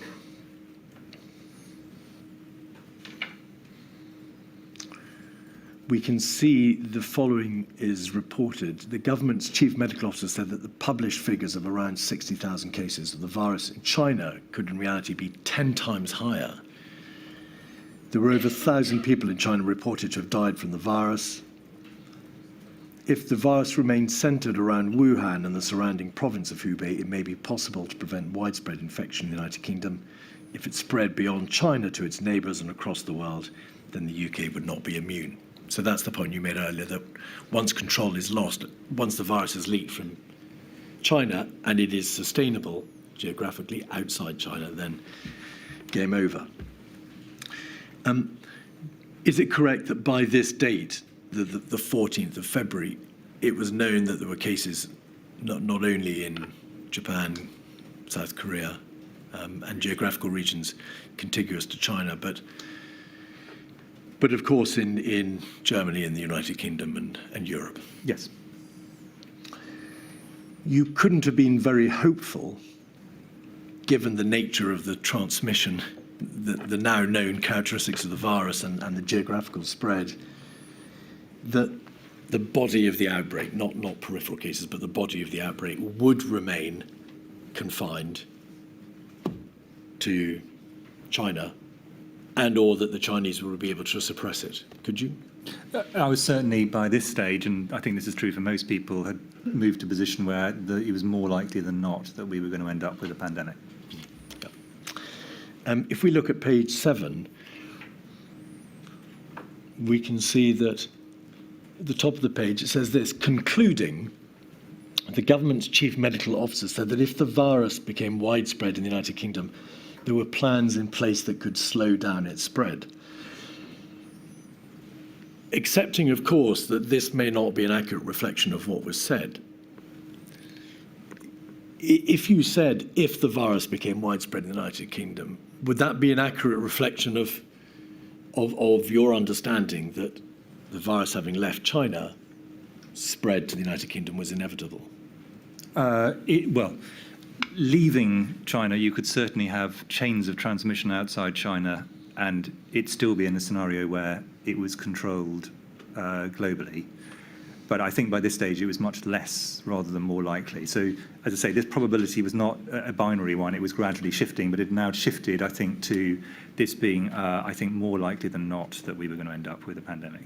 Did the government, to whom, of course, you were reporting at this cabinet meeting, understand that it was still conditional, that if the virus became widespread, there were plans in place? Or do you think they did understand that it was a pandemic, i.e. it wasn't just a regional outbreak, not just an epidemic, that it had spread beyond China, it was in the United Kingdom, and it was sustained transmission. Do you think they got that? No, I do think that, and actually it's extremely rare, in fact, that the Chief Medical Officer is invited to Cabinet under ordinary circumstances. Sure. This reflects the fact, I think, that government was acknowledging that this was a substantial threat.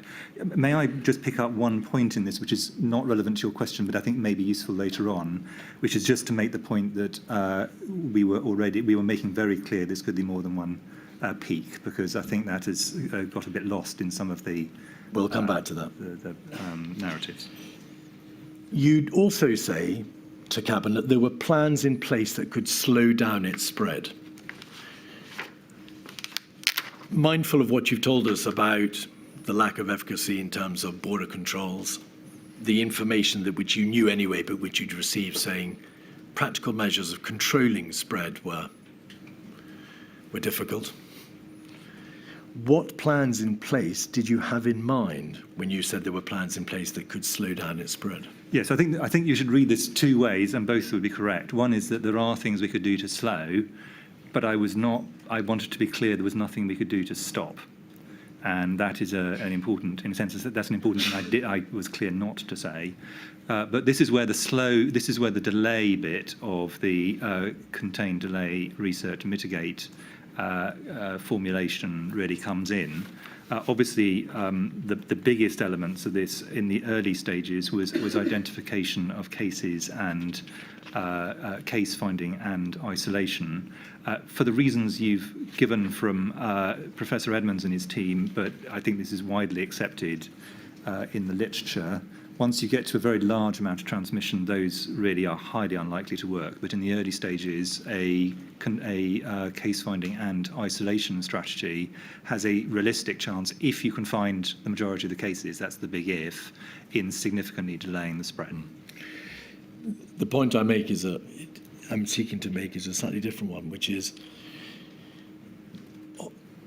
sitting in the shoes of government and reading those words or hearing them said out by the Chief Medical Officer. If the virus became widespread, there were plans that could slow down its spread. They might not have been sufficiently, to use your words, electrified. And therefore, I wonder whether or not this is a correct reflection of what you actually said. Did what you say communicate the threat? Certainly. I think by this stage, I think that there was quite a recognition that there was a significant threat.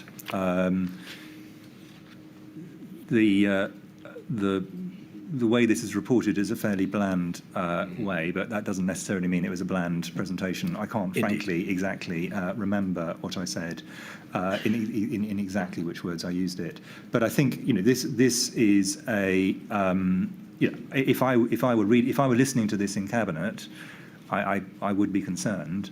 I think that one of the things that, however, we really did not find easy to get across, and I found this surprising given that so many people in both politics and in the official system are trained in economics, is the extraordinary power of exponential growth to get you from small numbers to large numbers very quickly. People just don't get that intrinsically. I think they've got it a bit more now because of having seen it, but certainly prior to this pandemic, I think people just didn't understand how quickly you move from it's actually very small numbers to it's actually very large numbers and doubling every few days. That can be really quite quick. I'm sorry to press you on this, Professor. You said you do think that they recognised that there was a significant threat. Did they sufficiently recognise there was the threat of the order that you've described earlier, the massive threat, the existential threat? And it may be because members of government, as you say, don't naturally understand the science. The notion of exponential growth is a difficult one to grasp. I think, and you'll cast your mind back to remembering the political environment at this stage, the fact that at this point they were devoting a sufficient amount of cabinet to this particular issue, I think does mean that at a certain level this has lodged as a major issue for government, because it was quite a busy political period, is my memory. However, do I think that most people around the table fully grasped what would happen if this started to run exponentially? I suspect the answer to that is no, but I wouldn't want to interpret their thoughts. No, but you recognise, of course, that one of the hugely important functions of the Chief Medical Officer is to be able to get them to understand the seriousness of the position. I was doing my best. Yeah. Later in February, further information was received from the Diamond Princess outbreak. That's to say, the outbreak of the virus on the Diamond Princess cruise ship, which I think had taken place in early February. But certain time passed before all the figures could be computed and the estimates and the analysis done. But it became, if it was not already clear, it became abundantly clear by the last week in February that the infection fatality rate, that's the number of people who die having been infected, was of the order which it had been estimated. The case fatality rate was of the order as had been originally estimated. That this virus was hugely transmissible and had significant, around about 30% asymptomatic transmission. All right. Well, actually, on the last point, I think that was a bit less clear, but it certainly strengthened the principle that asymptomatic transmission was occurring. I think 30%, I think, is probably... The estimates from Professor Edmonds, who had reported on the data, were to that effect. Would you accept that? Yes, I would accept that. I'm just saying you said it was very clear. I'm just saying I think it's not quite that clear, but that's a technical point. You mentioned earlier the debate concerning reasonable worst-case scenario, and I want to ask you briefly about your views on that doctrine. You make clear in your statement that the reasonable worst-case scenario concerning pandemic influenza was predicated upon an unmitigated reasonable worst-case scenario. That is to say that no steps are taken by the government significantly to be able to respond. It's unmitigated. And therefore, you make the point that actually, in terms of the reasonable worst-case scenario being examined by government in its various forms, but particularly in relation to pandemics, it's a wholly improbable outcome because no government will ever not do nothing. No government will ever do nothing. I apologise. Yeah. Yes. So I think that the principle of reasonable worst-case scenario is a reasonable one for certain planning purposes, and it's basically to ask the questions like what is the maximum number of burials we'll need to deal with, what is all these kind of really quite morbid but important issues to consider. And so to that extent it has a use, and it also has a use to say how much further below the reasonable worst case scenario do we need to get something under certain circumstances. So I'm not saying it is without use. It has two fundamental problems, in my view, both in a sense of communication. The first one is, and actually this was a problem both for Sir Patrick and for me at various points, in the kind of doctrine, people say, well, what's the reasonable worst case scenario? So you quote the reasonable worst... Slow down. Sorry. I'm sorry, Professor. Please slow down. So you quote the reasonable worst case scenario, which actually in the context of an unmitigated pandemic or epidemic where you know the mortality and the R, is very easy to calculate. You can do it with a hand calculator. It's not a complicated process. And then they will say, well, how likely is that? To which the answer is extraordinarily unlikely, and then everyone relaxes. But of course, that's because it was the thing which is highly unlikely to happen, which is nobody will pay any attention to this, not just government, but the general population, and medicine will not find countermeasures. So it can lead to a misunderstanding, and counterintuitively, it can lead to people underestimating the risk because they ask, in a sense, the wrong question, which is how likely is the reasonable worst case scenario, to which the answer is always very unlikely. And in fact, if that wasn't the case, it isn't a reasonable worst case scenario. But in terms of efficiency of movement, or perhaps of government, spending time talking about the probability of something which is itself wholly improbable is not the most efficient use of time. Would you agree? Arguably, yes. And I think the other problem is, and you'll see this in various witness statements, including some of my modelling colleagues, people use the term to mean my central estimate of the bad outcome, rather than to mean a reasonable worst outcome as it is understood in planning doctrine. So I think it has a number, it is perfectly a sensible thing for people to use amongst people who are disaster planners. They know what they're doing, it's understood between all of them. But I think using it with people who are not used to it, I think it can lead to confusion of a variety of different sorts. So I'm not saying it should be done away with, I'm just saying I think it should be used with quite considerable care. And as we'll see in a moment, a great deal of time was spent focusing on not just what the probability was of the reasonable worst case scenario eventuating, but also on how to plan for the reasonable worst case scenario, what steps might need to be taken to address it. Is there a danger, or was there a danger in your view that as a system, if government is focusing on something that it knows is a wholly improbable outcome, it may take its eye off the ball, it may allow a sense of optimism bias to infiltrate the system because it thinks, well, it's wholly improbable, it's never going to happen. And that may just deprive the system of the required degree of immediacy and Yes, I think in an ideal world, you'd have a small number of people thinking seriously about how you deal with the reasonable worst case scenario if you lose complete control of any environment. But the great majority of people concentrating much more on how do we get this down to the lowest possible level given the threat we face, of whatever type, but certainly in pandemics, that would be true. because then there would be focus necessarily on the actuality, the real scenario, what is likely, genuinely likely to eventuate. Yeah.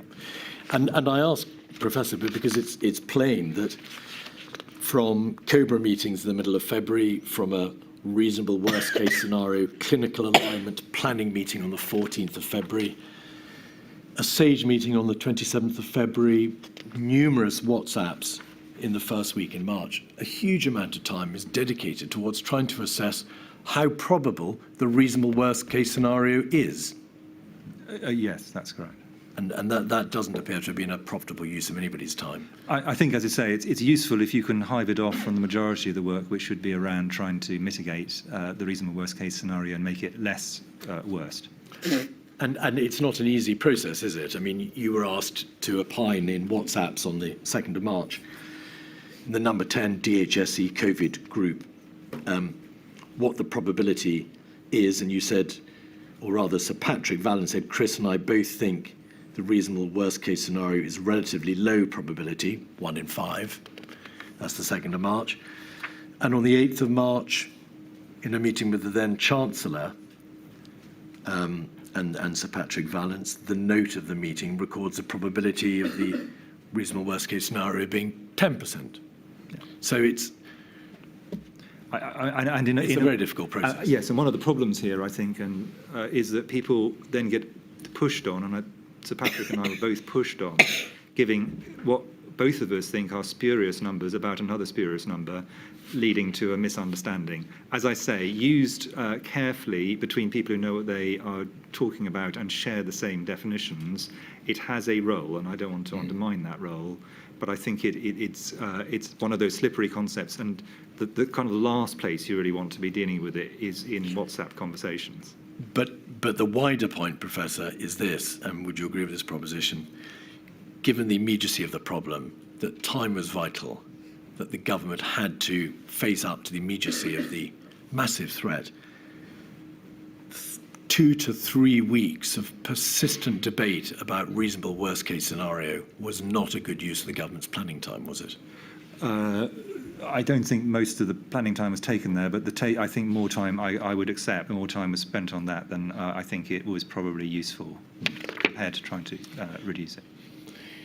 Can I now turn, please, to look with you at some of the other standalone issues which you had to consider and on which you gave advice in the lead up to the lockdown, if we can call it that, the lockdown decision.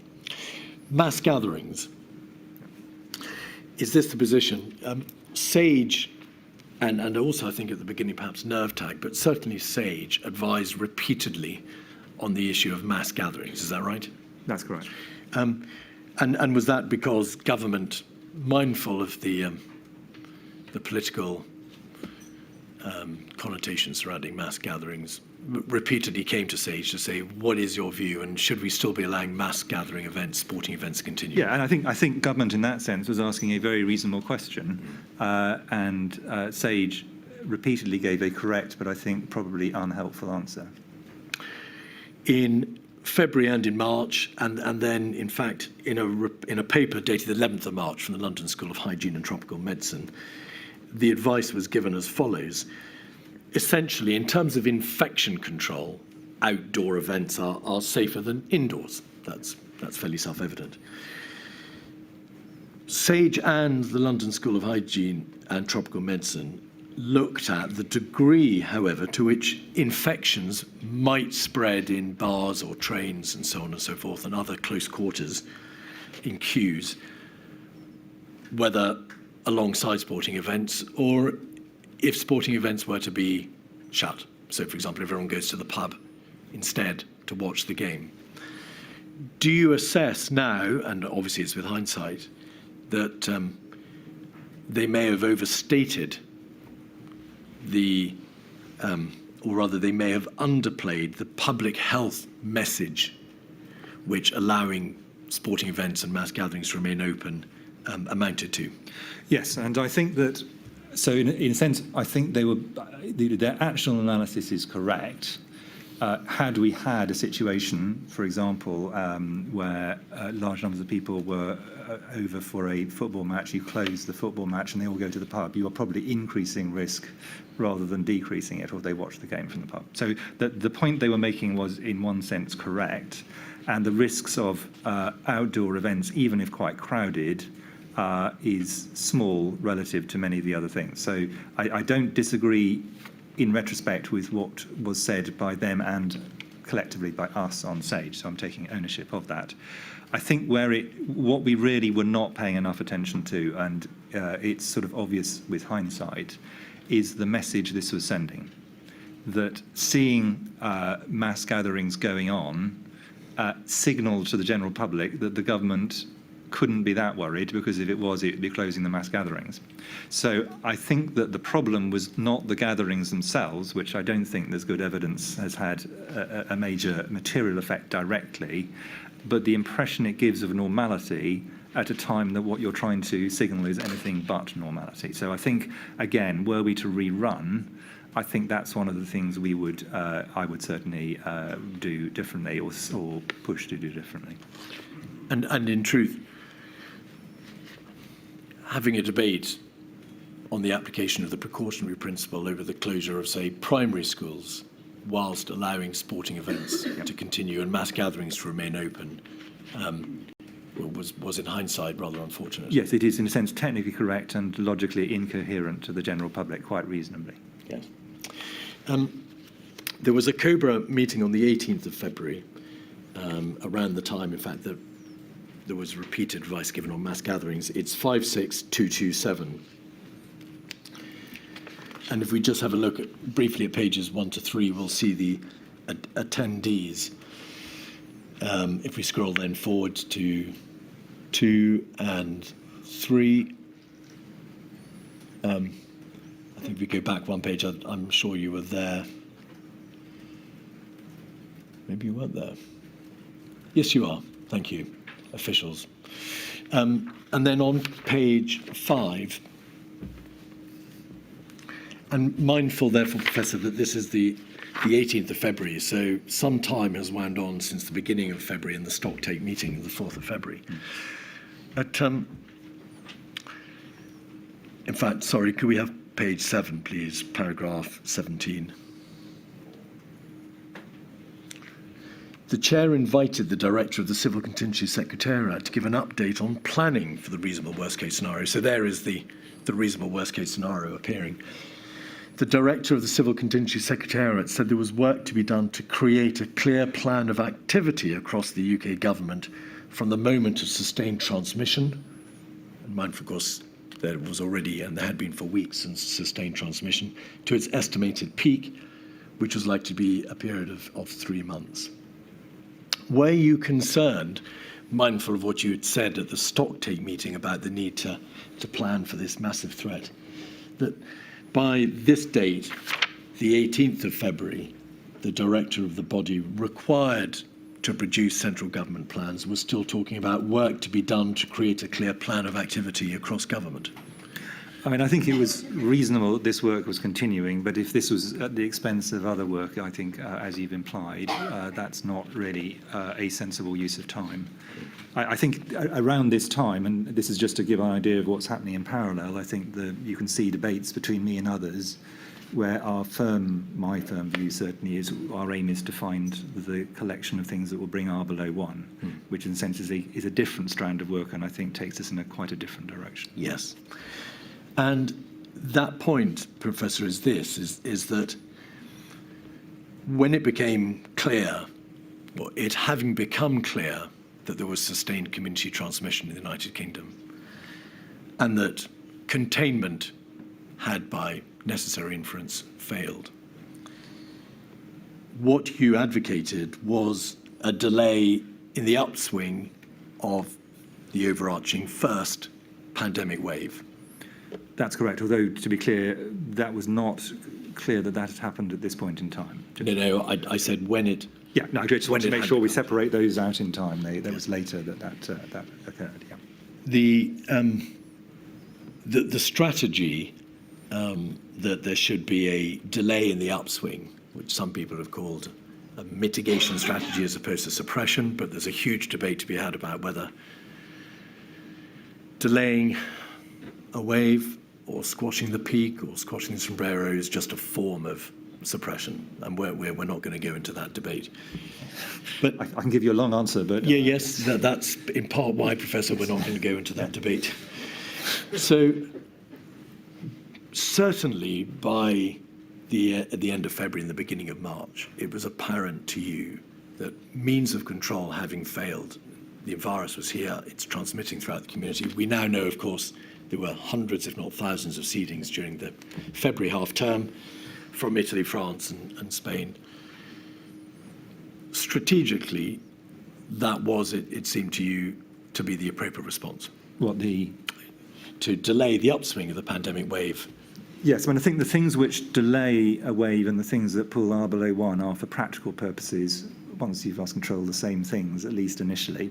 Can I just introduce a public health concept, which I think is useful for this, which is the ladder of intervention, where you start at the things which have the lowest, in a sense, negative impact, and you escalate up. So you'd start off with, to take this example, washing your hands and cough etiquette, and you move up through isolation of cases up to really quite intensive things like closing schools, and as we ended up in a place I don't think we really would have anticipated, using the full force of the law to insist on people staying at home. That escalation, the idea of that is that you escalate up as you need to, adding things that are more and more onerous or more interrupting of people's normal life, economic and social, as you get further and further into trouble, basically. I'm not saying that's exactly what we were doing here, but I'm just saying that concept was part of, I think, what many people, including me, were trying to think through at this stage. And to be clear about when it became apparent to you that steps might need to be taken to delay the upswing of an epidemic as opposed to suppressing it entirely, you had in fact started raising this issue as early as the end of January because you emailed Professor Ferguson, I think, asking for his view as to what could be done to delay the upswing of it. Yes, and I, from very early on, my view was we need to find out a group of things that will get R below 1, if that is possible. And the Chinese had demonstrated it is possible. So then the question is, can you do it in a way that is sustainable? And sustainability was my other big concern here. Can we come back to sustainability? Yeah. It's a subject all of its own. Yeah. But being aware that, of course, the Chinese had applied lockdowns and they had worked, at least that was the general understanding by the end of February in the United Kingdom. Why, as you developed the strategy of delaying the upswing of the wave or squashing the level or squashing the sombrero, did you rule out a complete suppression strategy? What was it because of the risks of the uncoiled second wave, as we've heard, or for some other reason? Yeah, I think some of the output of some of the modelling is slightly misleading in my view, because it implies you'd have a completely mitigated first wave and then completely unmitigated second wave, which makes no logical sense, unless, makes no logical sense at least. Ultimately, I think people in a sense overcomplicate and think humans can do things more precisely than they can. Ultimately, my view with epidemics is they're either doubling or they're halving. And the idea that you can somehow hold something at an hour of 1 strikes me as fanciful. So you either are above 1 or you're below 1, and if you're above 1, it's going to carry on exponentially. You can slow it down, so delay doesn't necessarily imply that you're going to get R below 1. You could just reduce the R significantly and therefore push out the number of days it's doubling. And I'm sorry I'm giving you a technical answer, but I think it's quite an important point here. So in theory, you could delay but still not get R below 1. So those two are compatible. But the only way you're going to get an epidemic wave to turn over is to get R below 1 in reality. The inquiry's had a great deal of evidence about the overarching need to get the reproduction number below 1. Why then, well, how did this whole debate, and we've seen it reflected in witness evidence and in the press, the statement of David Halpern of the Behavioural Insight team in Downing Street, this notion that, or rather a belief that you and your colleagues were flattening the curve, were delaying the peak rather than focusing on bringing R below 1, which is what epidemiologically you were seeking to do. That there appears to have been an enormous debate about whether or not you were squashing the sombrero, flattening the curve, mitigating, suppressing. What was the genesis of all that? Well, so ultimately, my view was quite a lot of rather fanciful discussion occurred, including between people who didn't, in my view, fully grasp the technical aspects they were talking about, if I'm blunt, which led to quite a confused public debate. That applied to a number of things. Herd immunity was one. There were a number of other ones. And on several occasions, as you have probably had the privilege of reading my rather dull, compared to other people's WhatsApps, I implore people not to try and talk about some of these issues because I think they are confusing rather than enlightening the public. But there we are. Lots of people like to talk. So I think I think there was a confusion. Some of it stemmed from an actual strategic lack of clarity, and some of it, in my view, stemmed from, if I'm honest, a little knowledge being a dangerous thing. In terms of strategy, you've referred to the Coronavirus Action Plan on the 3rd of March. Could we have that up? 57508. This was published, as you know, on the 3rd of March.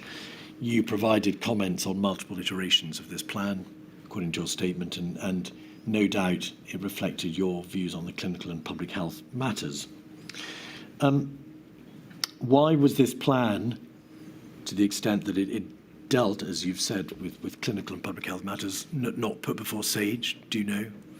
It's a policy document. If we'd put all policy documents before SAGE, they would have had an even more difficult job.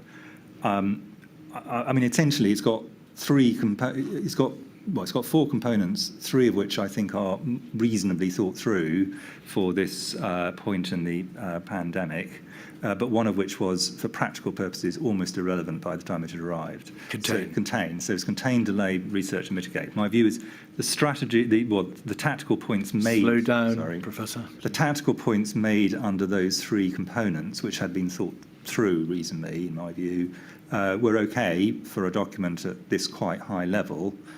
That admirably, there was an attempt to make this a 4 nations document, but by the time you've got something going around all of government and in 4 nations, it's not an overnight process.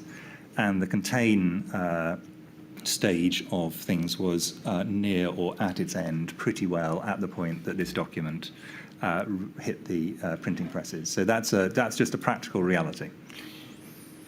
paragraph 3.9 on page 10 says this: if it does take hold, lowering the peak impact and pushing it away from the winter season. So there's a reference there to the peak.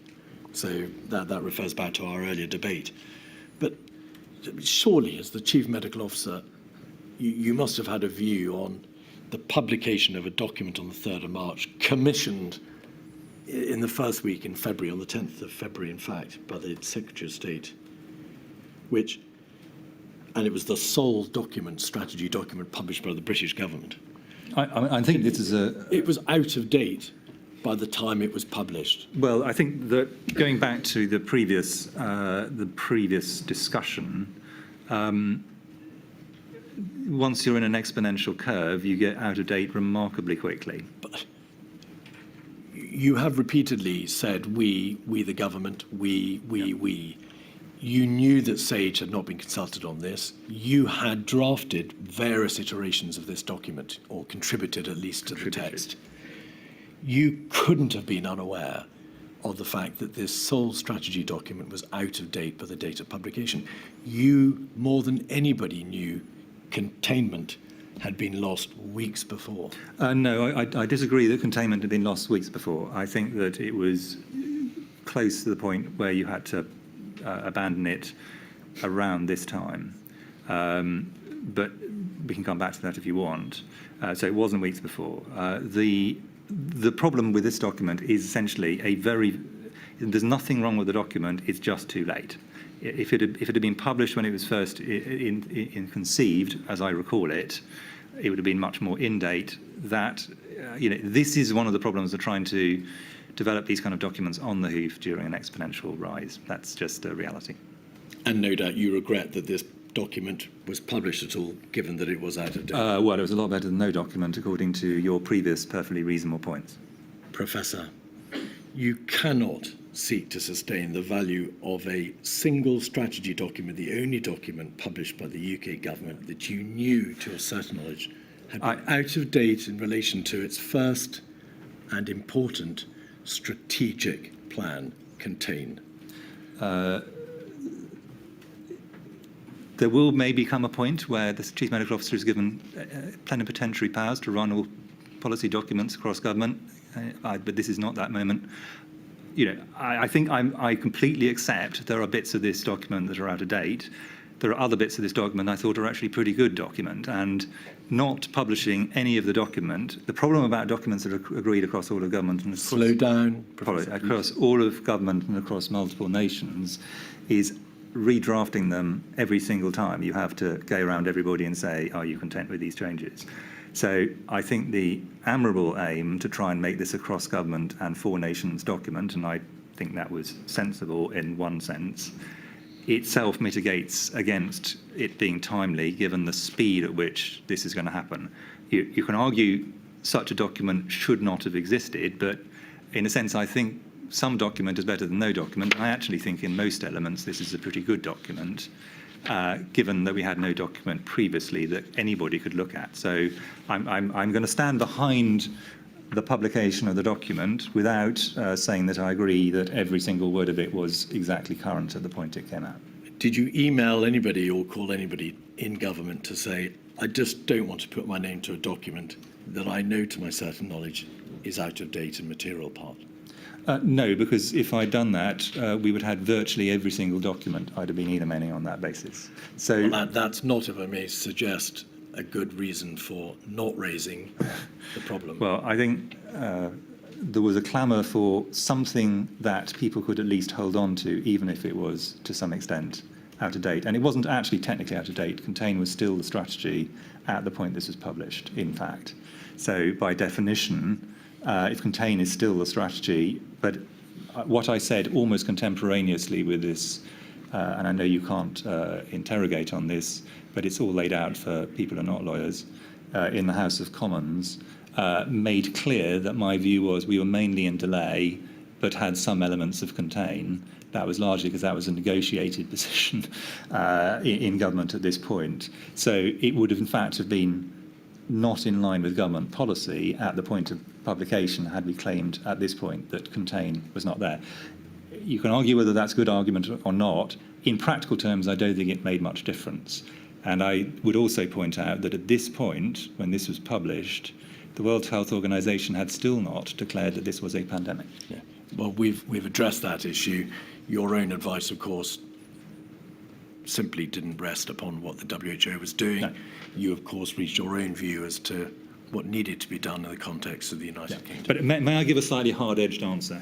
Because you're pushing Professor, it on I think in light of the time, would you... me. Okay, well, okay, if you wish to push it, I'll give a hard-edged answer. Which I've asked you I the think- question and I you've think Sir answered it in Chris- your own no, way. I think Exactly. Sir Chris should be given the opportunity to say what she was to say. Go on, Sir Chris. Yeah, if I had spent my time trying to redraft every document, I'd have done nothing in all the much more important things, in my view, that I was supposed to be doing. At a certain point, you have to say, move on. This didn't strike me as something that did any harm, and the opportunity cost of the time for me of trying to sort out wording in cross-government documents did not seem to me terribly material. That's my hard-edged answer. Forgive me, you're the Chief Medical Officer. Correct. You There's only are. one of me. That's my point.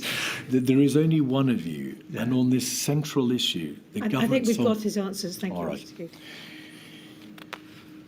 On the 21st of February, there were some emails between yourself and Professor Ferguson, 236382.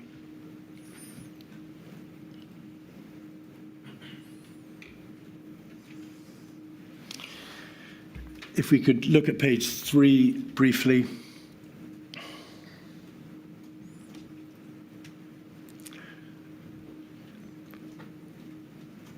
You say to Professor Ferguson and Professor John Edmonds, thanks for the previous emails. An event like this in the United Kingdom could obviously happen at any point. It's not easy to predict when. It may be very soon, in weeks. Failure of contact tracing is obviously one possible reason, but failure of people with minimal symptoms to identify their importance or choosing not to come forward even if they do, it is another.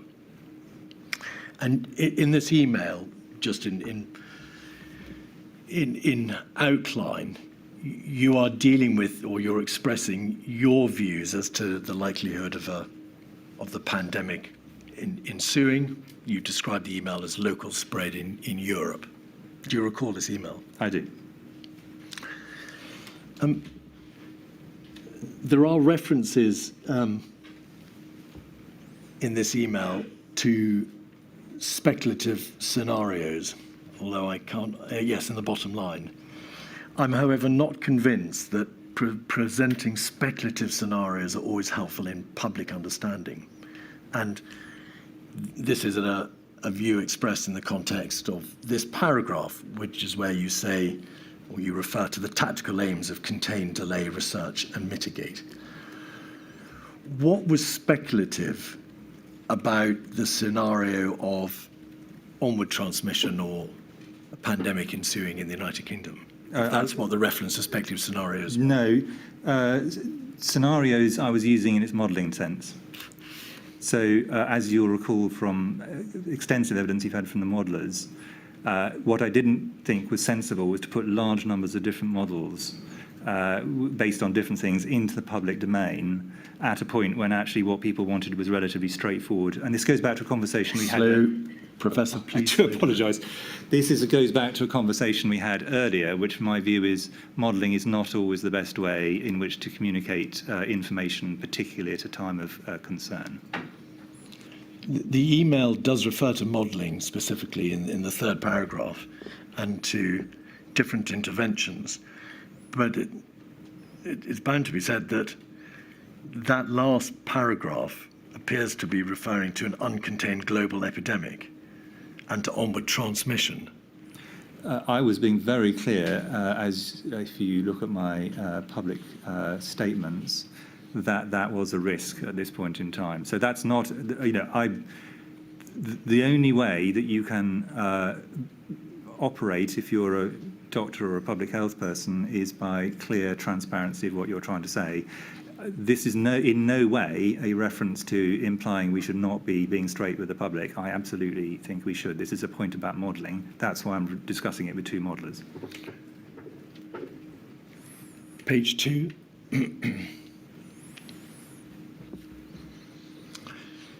Professor Ferguson says, thanks, Chris, I'll respond more fully tomorrow. I agree with 90% of what you say, but I really do feel it's not a matter of if, but when. That's where all the data is pointing. And if you can scroll back out. Chris Whitty, thanks, Neil. I think these debates are best done within SAGE. The implications of the United Kingdom being the first country in the world to abandon containment on the basis of this analysis, which is the logical implication if we're certain, are non-trivial. What were the implications of the United Kingdom being seen to be the first country, Professor? Presumably the sole issue, and we've just debated the relevancy of the issue in the context of the action plan of the 3rd of March, was had we lost control, had there been a loss of containment, or had there not?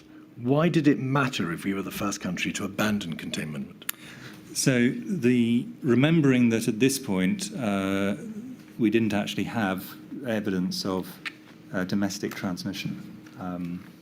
From memory, the number of cases was, I think, still under 10. I could be wrong about those numbers.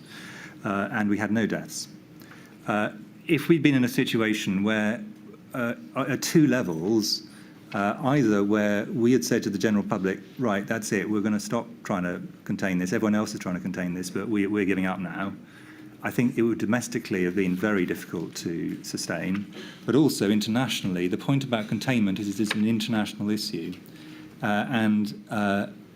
It's much best done if this is done in a sense as a collective decision globally to accept this is now a pandemic and containment is really a non-achievable outcome, which is not the point where the WHO were.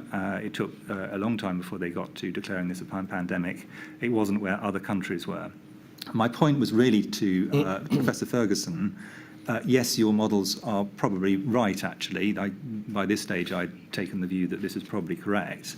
But that didn't flow into, given the small numbers of cases in our country, that we should therefore declare containment essentially dead. That is the reason for this discussion. And the other point, which I would reiterate, and I was very firmly of the view that some people, including extremely eminent colleagues like these, were having conversations, in a sense, out of the SAGE or any other process, when my view is they were much best done in that process where the scientific debate could be had with all the right people in a minuted conversation. So I was, that's the other thing I was trying to avoid, was this becoming a kind of informal policy-making process driven by particular people's views based on their own models, all of whom I have to say I have huge respect for. This is not a comment about the individuals.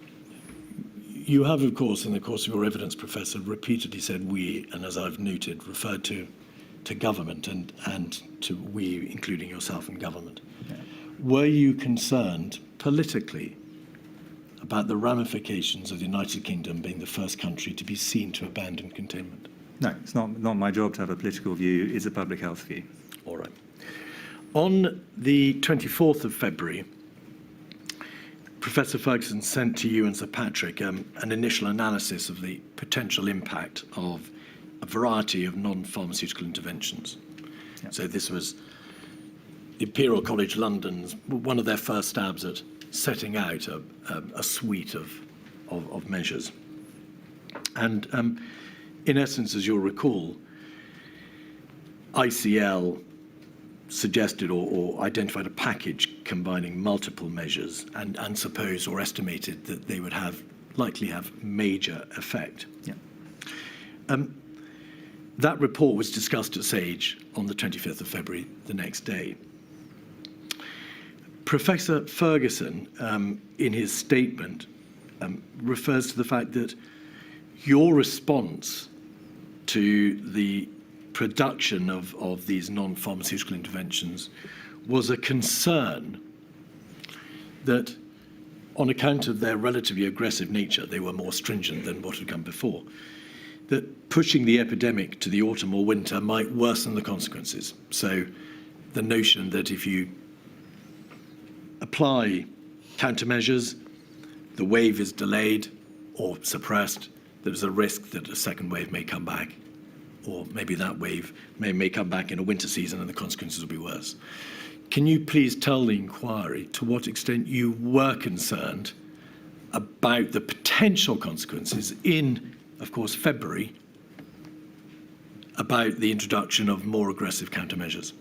So I think Professor Ferguson and actually some of the others misremember a very strong view of mine, but they misremember the reasons for it, which was that a wave in the winter was going to be very problematic. This is the following winter. But my view was that, and remember, this was my view based in large part on what had happened to previous flu pandemics, accepting all the differences, where the second wave in the winter was from memory, all three of the major ones in the 20th century, worse than the first and was in the winter. My view was not based on their models, and I think this is where the misunderstanding came from, was they assumed that all decisions were starting from the models they were having. My view was I was starting from what had previously happened in pandemics. So they are correct that I was concerned about the winter, and many people say I talked about that multiple times in Sage. I did. That didn't mean that I was worried that in February, or indeed in March, I thought there was a strong risk that we were going to be able to push things just by delay alone into the winter months. That struck me, frankly, actually quite as improbable.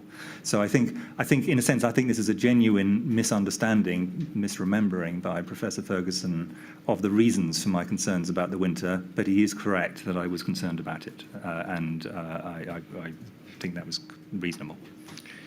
And there are multiple other emails of mine that make this clear that that was my view, just to be clear. 151558 is a presentation from the Cabinet Secretariat titled Interventions Overview. It's dated the 6th of March. And there is a reference in this to